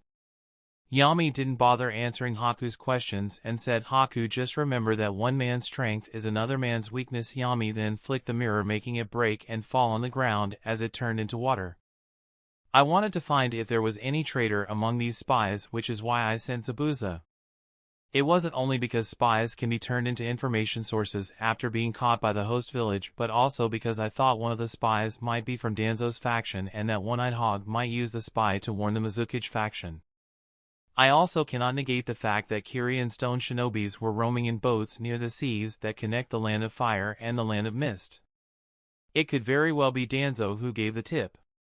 When I sensed people watching stalking our house, I had to abandon the idea of finding a traitor and straightway use Zabuza to protect this house and use Kiri techniques. This would make the ones stalking us think that the ones protecting this house are from Kirigure. If it's from the Mizukage faction, then they would think that we have allied with the Bloodline faction, and if they are from the Bloodline faction, then they would think we have allied with the Mizukage faction. In any case, they would think carefully before using too much force. I waited for hours, but they didn't make a move after getting 3 killed. Now sending Hideki and those 2 idiots will be a good provocation. Yami smiled. He wasn't sure yet that his plans had worked or not, but one thing he was sure about: fun was just around the corner. Chapter 217, Big Liar Hideki. Terumi Clan Estate. Chojuro looked at the guards and then at Hideki and said, "Lead him to me. I will take it from here." The guard hesitated a little as Chojuro didn't have much strength or influence, but the guard knew that the young miss treated him like a little brother, so he nodded and left along with the other guards. Chojuro signaled Hideki and said, "Young Miss Kana and Master Santo did mention a kid that was on their boat and him being your nephew."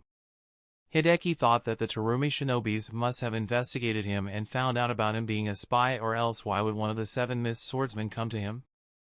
I wonder how Lord Chojuro knows about me. Chojuro just laughed and said, "Hee, no need to be scared, Kenji. Lady Kana just wanted to ask, why did you have such a young kid travel such a dangerous route alone? She told me to keep an eye out for you so that she can meet you whenever you come to deliver fruits." Hideki breathed a sigh of relief as he heard that. What Chojuro just said made sense, and anyone would wonder what kind of a heartless man would let his young nephew travel to such a dangerous place. Hideki didn't bother answering as he knew he would be asked the same question by Kana. After walking for a minute or two, Chojuro brought Kenji to a training ground. This wasn't a training ground like in the Hidden Leaf where they would clear some part of the forest and level the ground. This training ground was half the size of normal training and had weapons displayed on a wooden stand on one side and many different kinds of rocks placed at the boundaries. As the training ground came into vision, Hideki saw 2 women practicing swordsmanship on the training ground. One was Kana while the other one was her younger sister Nana. Hideki had never seen them before, but their auburn-colored hair and the fact that Chojuro brought him to them was obvious that the older one was Kana. Yami had already given Hideki and the twins a brief explanation about the people that were on the ship, including their temperament. As Chojuro and Hideki stood alongside the boundary of the ground, Kana glanced at them and signaled her sister Nana to stop. "Nana, let's take a break for now." Nana nodded at that and both sisters walked toward Hideki. Chojuro quickly introduced Kana and said, "Lady Kana and Nana, this is Kenji, Yuta's uncle, and he is here to express his gratitude for bringing his nephew safely to the Hidden Mist." Kana raised her eyebrows as she heard that the man standing before her was Yuta's uncle. She then glanced at the baskets in his hand and said, I was meaning to talk to you.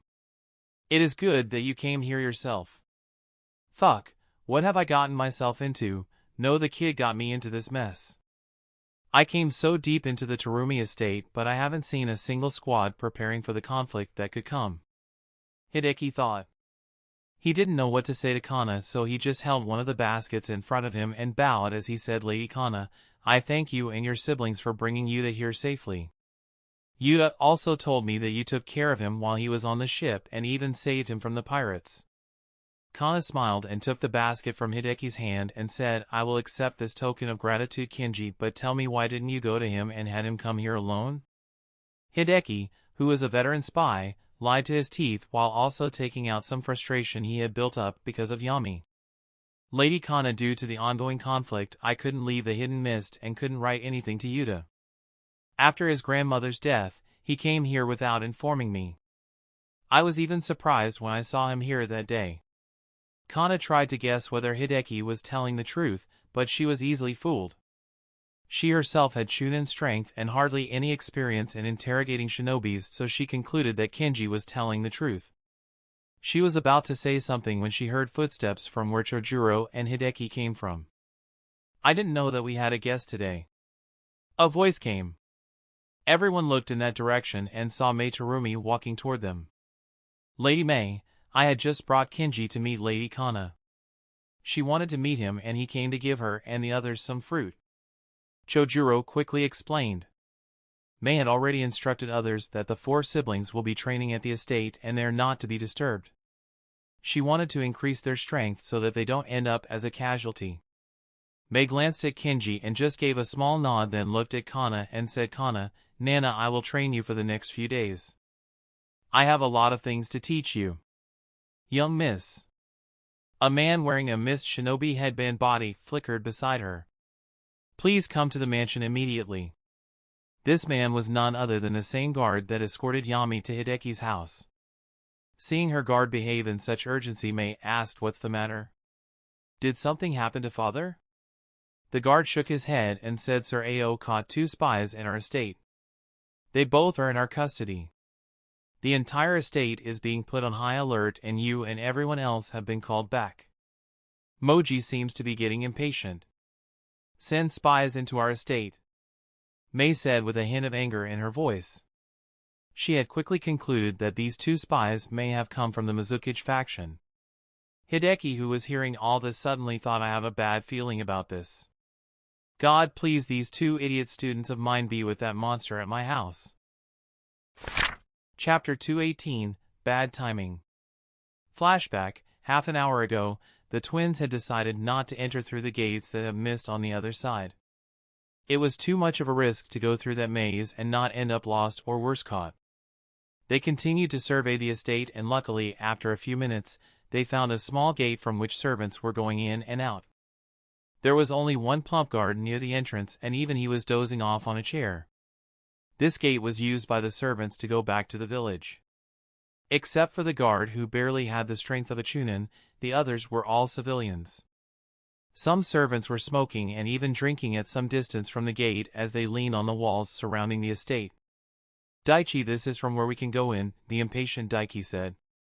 Daichi thought for a few seconds and said, Daiki, this looks too simple to be true. Why haven't they secured this gate properly? Daiki nudged his brother and said, stop overthinking and take the easy win. This gate is on the backside of the estate and the only ones using it are civilians. Why would the higher-ups care about something like this? Daichi nodded, but he was still hesitating. In the end, he agreed as he knew that they didn't have much time to save their sensei. They waited for a few seconds in the bushes and found 2 drunkards sitting in a corner in the servants' clothes. Those 2 seemed to be almost blackout drunk as they were trying to stand up but couldn't. Daiki and Daichi sneaked near them and knocked them unconscious using a blunt item. They didn't want to kill anyone from the Terumi estate and become an enemy. They dragged the unconscious servants into the woods and took their clothes. After dressing properly and changing their appearance to look different from each other, they walked toward the gate. They kept talking to each other about normal topics so as to not appear too quiet in front of the other servants or the guard. They saw that the guard didn't pay any attention to them and let them pass by easily through the gate. As they entered inside, they saw a few roads in front of them leading in many directions. The shortest one led to a building that had a plague with a kitchen written on it. Should we go here?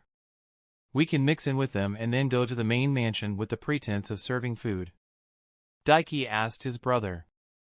Daichi shook his head and said, I don't think the people of the main family will let villagers cook their food and bring it from another building. And even if they do, we don't know when they will order food to be brought. We don't have the luxury of time. Daiki agreed with his brother's hypothesis, and both brothers selected another route which went toward the middle of the estate. As they were walking, they did pass by some other guards who paid no heed to them. They were all shinobis, so they wouldn't care about the civilian servants who roamed through the estate. The security inside is too lax.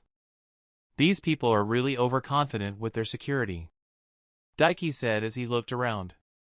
Daichi gave his brother a look and said, our village was just invaded a few weeks ago. He meant that the Hidden Leaf wasn't in any position to lecture others on border security.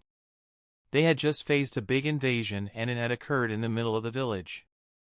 As they were talking, a group of shinobis was coming from the opposite direction. Daichi didn't even look at them and continued walking, but Daiki glanced at them and he noticed the man standing in the middle of the group. It was none other than the Terumi Patriarch and his daughter's most trusted man, Ao. Seeing him startled Daiki, and Ao noticed it quickly. He was sensitive to even small fluctuations of chakra, and a startled shinobi's chakra would leak out of its body for a second. Daichi tried to get his brother's attention, but he saw Ao and Daiki staring at each other. As there was a black eye patch on the Byakugan, the veins were the only way to tell whether Ao had activated his Byakugan or not. Ao even stopped walking, which confused the ones walking alongside him. Ao looked at Daiki and asked in a stern voice, who are you? Daiki run, Daichi shouted and threw a kunai aimed at Ao's Byakugan. Ao easily dodged the attack by moving to the side, but this distracted him and the other shinobis from the twins. This gave the twins enough time to escape in different directions. Go find them, we have spies in our midst, Ao commanded, and the shinobis around him quickly left to find the twins. I didn't expect things to get this bad so quickly. Out of all the people we could run into, why did it have to be that guy? I don't even know where to go. I need to find a place to hide soon, Daichi thought. He and the other spies had tried many times to get a map of the inside of the Terumi estate, but the guards proved to be quite tight-lipped about it, so basically now the twins were just roaming in blind. Daichi, who was busy thinking, felt that the visibility he had was becoming less. He understood that the shinobis must have activated some kind of formation to confuse and trap the enemy, and he was right, because within 5 seconds he saw a sword coming towards his torso. They aren't trying to kill me instantly, but want to injure me badly so that they can interrogate me. I need to locate this guy physically before he informs others about my location. Daichi thought. He spewed fire on all sides to get rid of the mist, and for a few seconds, it did work and Daichi was able to physically spot the shinobi. Daichi was about to lunge at the mist shinobi, but then he heard a shout, stop. Chapter 219, Captives. Hearing the loud shout, Daichi wasn't going to stop, but he recognized it to be Ao's voice, so he looked sideways and saw Ao holding a slightly injured Daiki. Seeing that his brother was already caught, Daichi knew he couldn't attack any further, so he stopped and jumped back. It is good that you stopped, or else your brother would have lost his life, Ao said. Both the brothers had abandoned their disguises in hopes that the guards won't target someone with a different face, but the mist shinobis had someone who can recognize people by their chakra signature. Ao had caught Daiki easily, and with him, as a hostage, he could now stop Daichi in his tracks. A shinobi landed beside Ao and whispered something in his ear. Ao glanced at the brothers as he listened to what the mist shinobi said. After the mist shinobi stopped whispering and stood back along with the other shinobis, Ao looked at Daichi and said, you only knocked the people unconscious and didn't kill them, which already makes your crime only trespassing. Daichi dropped his kunai and said, we hold no ill will toward the hidden mist. Ao frowned as he heard that. He expected the twins to be someone from the Moji faction and that they didn't kill the guard or servants because in the end, they are from the same village. But according to what Daichi just said, he talked as if he didn't belong to this village. Ao turned toward a shinobi standing at his side and said, "Take him in cuffs as well. We will take these two to the main mansion and the Patriarch and Miss May will decide what to do with them." Another shinobi who seemed to be the same age as Ao looked at him and asked, "We normally handle spying matters among ourselves. Why are we taking them to the Patriarch? We can't bother the higher-ups with Emoji's disposable pawns." Ao looked at the man and said in a stern voice, "I don't think things are this simple. Do as I say and take them directly to the main clan and put high-quality chakra-suppressing cuffs on them. Don't consider them normal spies. I have always done things according to my intuition and it is never wrong." Ao then called another shinobi from the group and said, "Go and get every Terumi family member, whether from the main clan or branch clan, to safety and have Miss May come to the main mansion as well. Order the border guards to close all gates and double the security. There might be more spies that came with these two." The spy nodded and body flickered out. This was the same spy that came to May and the others and informed them about two spies being caught. Present-time Terumi Estate Hideki looked at the serious mood around him. He wanted to get out of this mess as soon as possible. "I leave to get away from these people and find clues about who the two spies are. Going with them is risky as I won't be able to match up the strength even half that of May Terumi. I need to sneak into the main mansion," Hideki thought. He knew that now going in front of the Patriarch and worst off Ao is like committing suicide.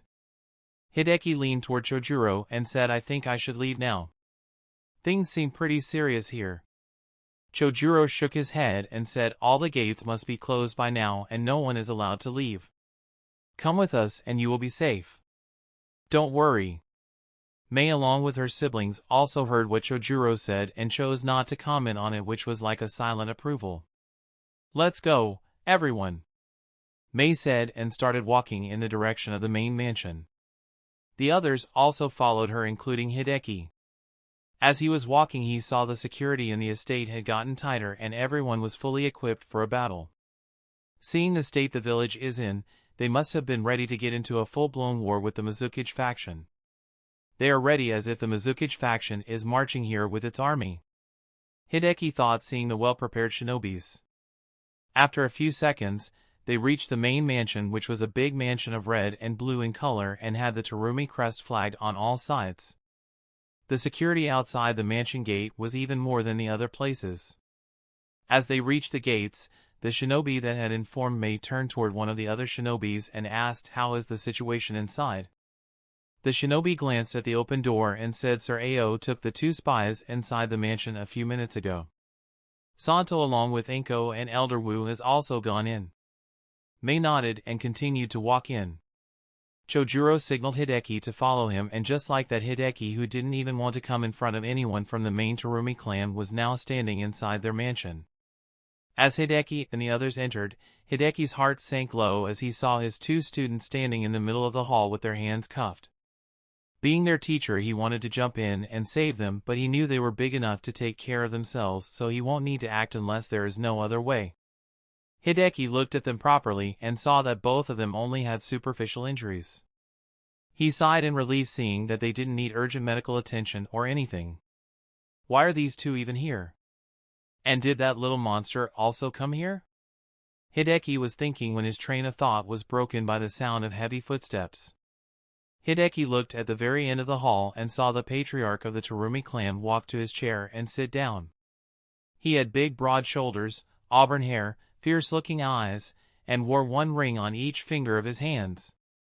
"Ao, since it is you who insisted on putting the entire estate on alert and you caught the spies, you will start the hearing today," the Terumi clan patriarch said in a heavy tone. Chapter 219, Captives. Hearing the loud shout, Daichi wasn't going to stop, but he recognized it to be Ao's voice, so he looked sideways and saw Ao holding a slightly injured Daiki. Seeing that his brother was already caught, Daichi knew he couldn't attack any further, so he stopped and jumped back. "It is good that you stopped, or else your brother would have lost his life," Ao said. Both the brothers had abandoned their disguises in hopes that the guards won't target someone with a different face, but the mist shinobis had someone who can recognize people by their chakra signature. Ao had caught Daichi easily, and with him, as a hostage, he could now stop Daichi in his tracks. A shinobi landed beside Ao and whispered something in his ear. Ao glanced at the brothers as he listened to what the mist shinobi said. After the mist shinobi stopped whispering and stood back along with the other shinobis, Ao looked at Daichi and said, "You only knocked the people unconscious and didn't kill them, which already makes your crime only trespassing." Daichi dropped his kunai and said, "We hold no ill will toward the hidden mist." Ao frowned as he heard that.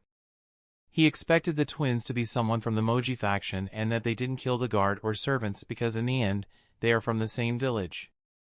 But according to what Daichi just said, he talked as if he didn't belong to this village. Ao turned toward a shinobi standing at his side and said, "Take him in cuffs as well. We will take these two to the main mansion and the Patriarch and Miss May will decide what to do with them." Another shinobi who seemed to be the same age as Ao looked at him and asked, "We normally handle spying matters among ourselves. Why are we taking them to the Patriarch? We can't bother the higher-ups with Emoji's disposable pawns." Ao looked at the man and said in a stern voice, "I don't think things are this simple. Do as I say and take them directly to the main clan and put high-quality chakra-suppressing cuffs on them. Don't consider them normal spies.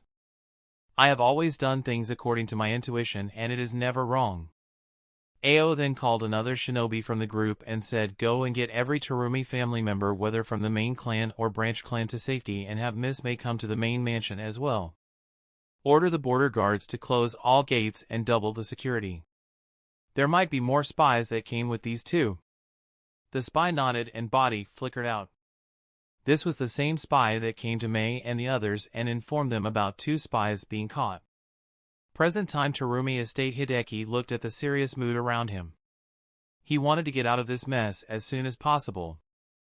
"I leave to get away from these people and find clues about who the two spies are. Going with them is risky as I won't be able to match up the strength even half that of May Terumi. I need to sneak into the main mansion." Hideki thought.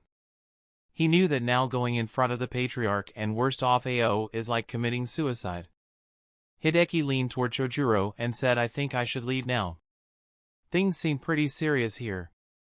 Chojuro shook his head and said, "All the gates must be closed by now and no one is allowed to leave. Come with us and you will be safe. Don't worry."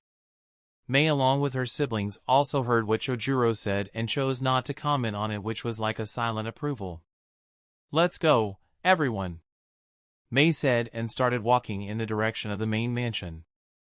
The others also followed her, including Hideki. As he was walking he saw the security in the estate had gotten tighter and everyone was fully equipped for a battle. Seeing the state the village is in, they must have been ready to get into a full-blown war with the Mizukichi faction. They are ready as if the Mizukichi faction is marching here with its army, Hideki thought, seeing the well-prepared shinobis. After a few seconds, they reached the main mansion, which was a big mansion of red and blue in color and had the Terumi crest flagged on all sides. The security outside the mansion gate was even more than the other places. As they reached the gates, the shinobi that had informed May turned toward one of the other shinobis and asked, "How is the situation inside?" The shinobi glanced at the open door and said, "Sir Ao took the two spies inside the mansion a few minutes ago. Santo along with Inko and Elder Wu has also gone in." May nodded and continued to walk in. Chojuro signaled Hideki to follow him, and just like that, Hideki, who didn't even want to come in front of anyone from the main Terumi clan, was now standing inside their mansion. As Hideki and the others entered, Hideki's heart sank low as he saw his two students standing in the middle of the hall with their hands cuffed. Being their teacher, he wanted to jump in and save them, but he knew they were big enough to take care of themselves, so he won't need to act unless there is no other way. Hideki looked at them properly and saw that both of them only had superficial injuries. He sighed in relief, seeing that they didn't need urgent medical attention or anything. Why are these two even here?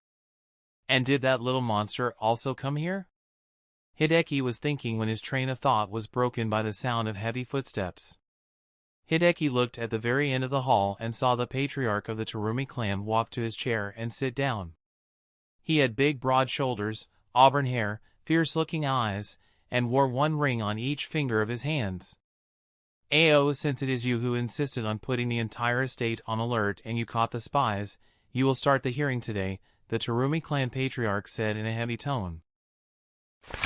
Chapter 220, Let Them Die. Ao nodded at the patriarch's statement and stepped forward. He then looked at the people that had gathered in the hall and said, "These two people were caught by me and my men sneaking into our estate." Everyone knew this, but the hall was filled with whispers. Ao pointed at the twins and said these two had dressed as servants and were moving toward the main mansion. Due to all this happening just 15 minutes ago, we didn't have the time to interrogate them, but I still chose to alert the entire estate. Mei frowned as she heard this and said, "Ao, if you haven't extracted any information from them, don't you think this meeting is a little premature?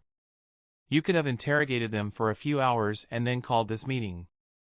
Until that time we would have increased security." Mei knew Ao wasn't an idiot, so she was genuinely curious as to why he took such a decision. Ao nodded and said, "Yes, that is what we would have done if these two were any normal spies, but things seem a bit different about them." The patriarch rested his chin on his hand as he leaned forward and said, "Ao, like everyone else, we have zero tolerance towards spies. What made you think that these two are different?" Ao bowed to the patriarch and said these two didn't kill anyone when they infiltrated our estate. They simply knocked the guards and servants unconscious while sneaking into the clan. When I saw one of them fighting with my people, they didn't target vital organs and only focused on running away. The thing which convinced me that these two aren't from the 4th Mizukage faction is when he said that he holds no enmity toward the Hidden Mist. Mei and her father's eyes widened as they heard that. They both had the same thought. "Are you saying that these two are spies of a different village?" Mei asked as she glared at the twins. Ao nodded at Mei's statement, as even he was convinced about the twins being from a different village. The patriarch of the Terumi clan released his pressure on the twins, which made a chill run down everyone's spines. Even though it was focused on the twins, everyone else also felt a portion of that pressure. Is this how strong Uncle is?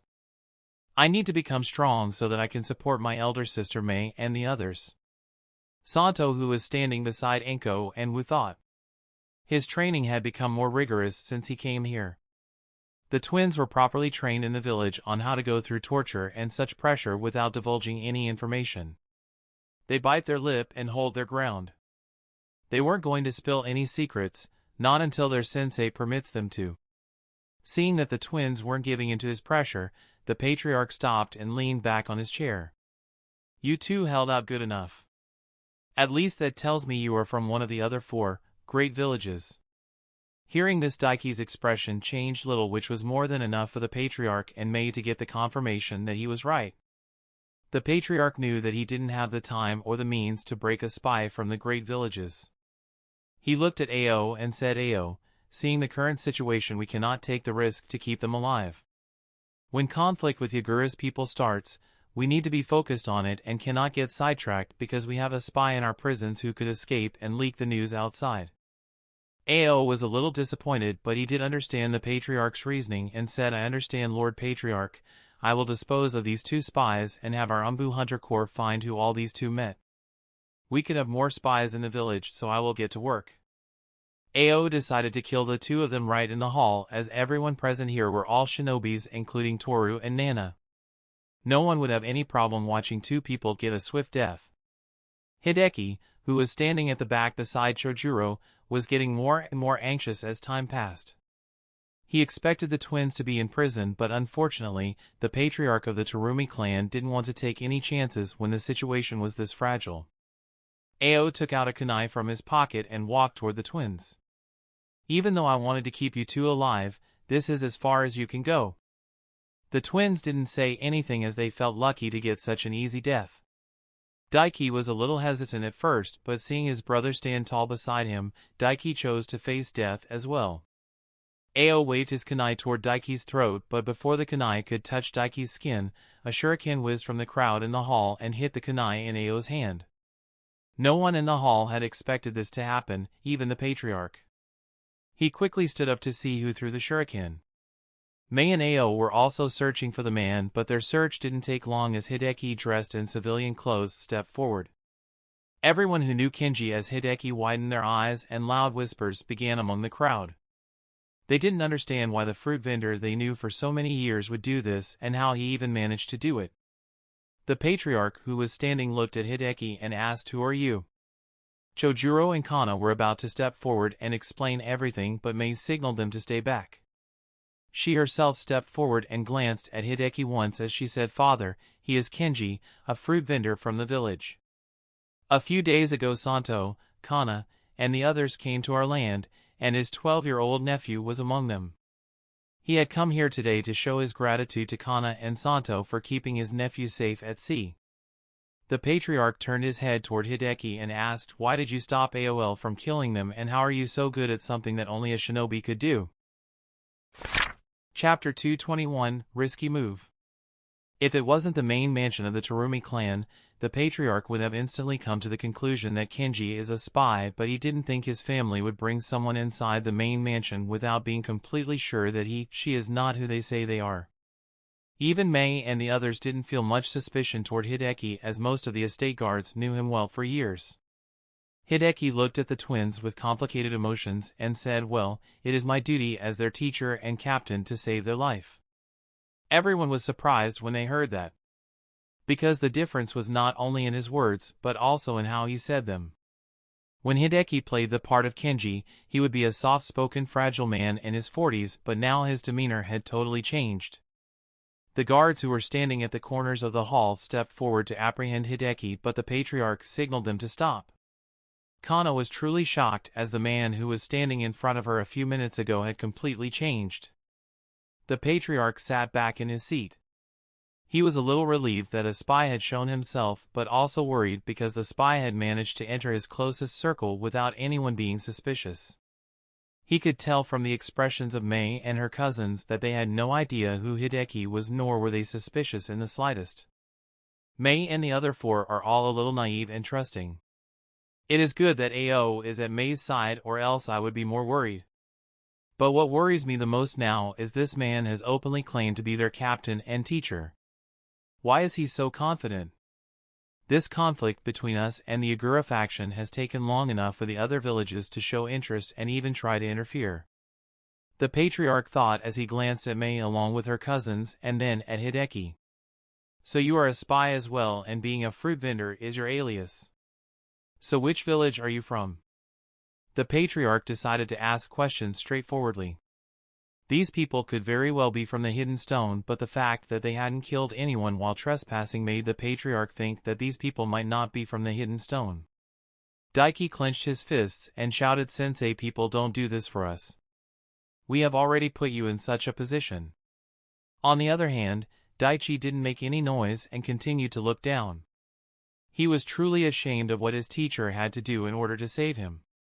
He saw that his teacher had the perfect cover and the trust of others because of his being cautious for so many years, and now he and his brother flushed everything down the drain.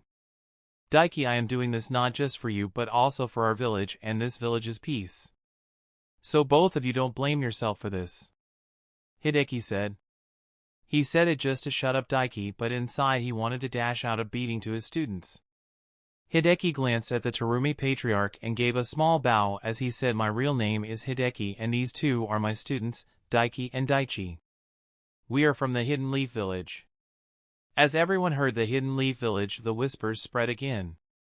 For the other villages, the Hidden Leaf was a very prosperous village, and no matter how many setbacks the village had over the years, there were always strong people supporting the village. Even if it was when the fourth Hokage had died, when one of the village's strongest clans was massacred overnight, or when the village was invaded by the Orochimaru. The village always found ways to come out as strong so that no one would attack them. The merchants who would visit the Land of Water would also sing praises of how prosperous and peaceful the atmosphere is in the Land of Fire, which is protected by the Hidden Leaf. Kana looked at Hideki and thought, "So he is from the Hidden Leaf, and seeing his demeanor now I can say that he is stronger than me and maybe even Santo." Kana's train of thought was broken by a whisper from Mei, who had leaned near her ear. "What are you thinking so much about, Kana?" Kana shook his head and slowly turned toward Mei and asked, "Seeing such an ordinary fruit vendor be a strong shinobi, now I am not even sure whom to trust and whom to not. I thought that he came here to really express his gratitude for us helping his nephew Yuta. Now I don't even know if Yuta Mei didn't let her complete her sentence and pinched her cheeks slightly as she said, Kana, I don't think this Hideki had planned to do anything here. Didn't you see when he wanted to leave the estate when he heard that there were intruders caught? If he was a coward who wanted to run at the chance of getting exposed, he wouldn't have revealed himself now. Kana felt relieved as she heard this, so she asked what will happen to him and his students now? Mei thought for a few seconds and said although spies are always punished with death after the information is extracted from them, the Hidden Leaf still stands tall after their previous Hokage is injured. I don't think our bloodline clans can match up to the strength of the Hidden Leaf. But then the chances of the Hidden Leaf openly attacking us just for the lives of 3 spies are low. Now it all depends on their intention and how their father perceives it. The Terumi Patriarch nodded and said we know every village has its spies in other villages, but all of them work passively in the shadows and don't interfere actively in village matters. I want to know why your students trespassed onto the Terumi grounds. Hideki glanced at the twins and thought, I also want to know why these 2 came here in the first place. He turned to the Patriarch and said they were just worried about me. And the reason for us to come out from the shadows is because of the instructions we received from Lady Tsunade, the 5th Hokage. The Patriarch was about to ask Hideki when a few knocks were heard on the outside door of the mansion. Everyone knows that if the guards are interrupting such an important meeting, it means that something has happened.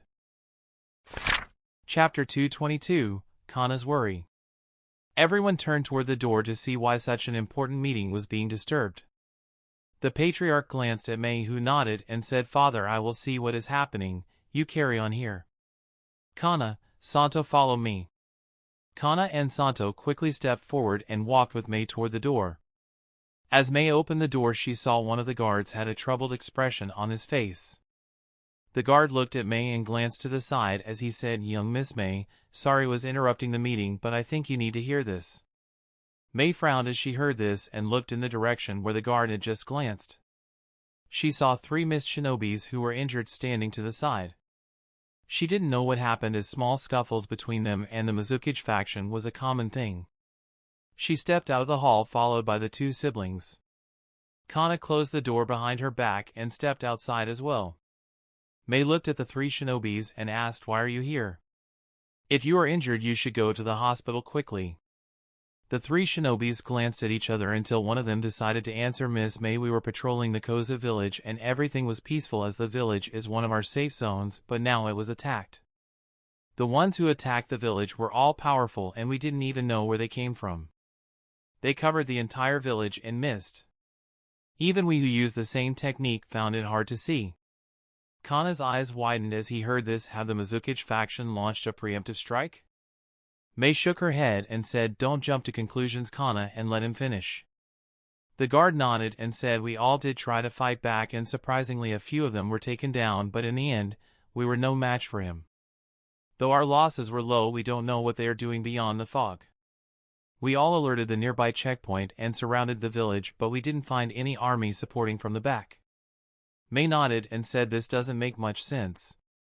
Only the Umbu or some of the 7 swordsmen have the ability to do that. No. They must definitely be Umbu. Santo stepped forward and looked at Mei as he said, Sister Mei, could it be that this is a focused attack? They might have some kind of objective. But Brother Santo, what could they get by attacking a small village so deep in our territory? We don't keep any of our rations or weapons there. It is just a normal village. Kana asked Santo. Mei was also thinking the same thing until she suddenly realized something and mumbled it could be. The siblings and the guards were confused, but Mei didn't pay any attention to them and turned back. She opened the doors of the hall instantly, which made a loud noise that made everyone fall silent. Even Hideki and the Patriarch looked at her. Mei walked forward toward Hideki and asked, Hideki, which village do you live in? Hideki didn't understand why Mei would ask such a question, and this puzzled the Patriarch as well. What's the problem, Mei? Father, just a minute. Hideki, tell me fast which village you live in. As this wasn't any big secret, Hideki quickly said, I live in Koza village. Why, what's the matter? Kana and Santo, who were confused up until now, looked at each other, which shocked them as they understood that this could be related to Hideki somehow. Mei looked at her father and said, the Mizukage faction sent the Umbu squad to attack the Koza village. We don't know why, but The patriarch nodded and said maybe they found out about your identity Hideki, which is why they have attacked the village you were in. It can't be a coincidence. The patriarch is right, but how did they know where I live? I have never had any leaks that would expose my location. And the fact that they sent an umbu means the source is credible. Hideki thought. Luckily Hideki and his students are here. So the umbu will have to return disappointed. Ao said as he looked at the twins. Kana quickly walked ahead toward Hideki and asked Yuta, "What about Yuta? Where is he?" Hideki, who was already worried about his and his student's situation, suddenly realized that he had a monster tucked away in the house. I hope he can handle those umbu. With his Genjutsu prowess, I hope he can at least escape. Hideki thought.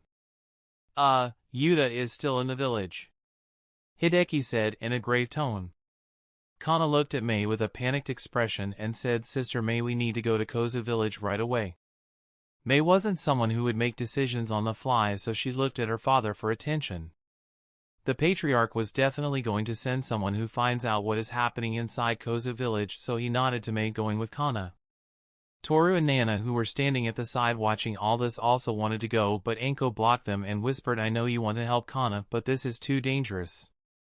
The umbu are people even I am not sure of dealing with." They both understood the graveness of the situation and held back themselves. They didn't have much interaction with Yuta, but none of them wanted a 12-year-old kid to die for no reason. Hideki looked at the patriarch and said, "Can I go with them as well?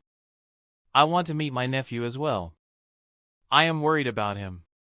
He wanted to go and cover up for Yami if needed. He wasn't stupid enough to disclose Yami's identity to them, as Yami being young was his biggest advantage. People will tend to underestimate him like Hideki once did, and this could change the tide of the battle. The patriarch shook his head and said, "I cannot allow this, Hideki. Unless we have come to a conclusion, you and your students can't step out of this estate." That's the end of this tale for now. Thank you for watching, and I'll see you in part 7. Peace.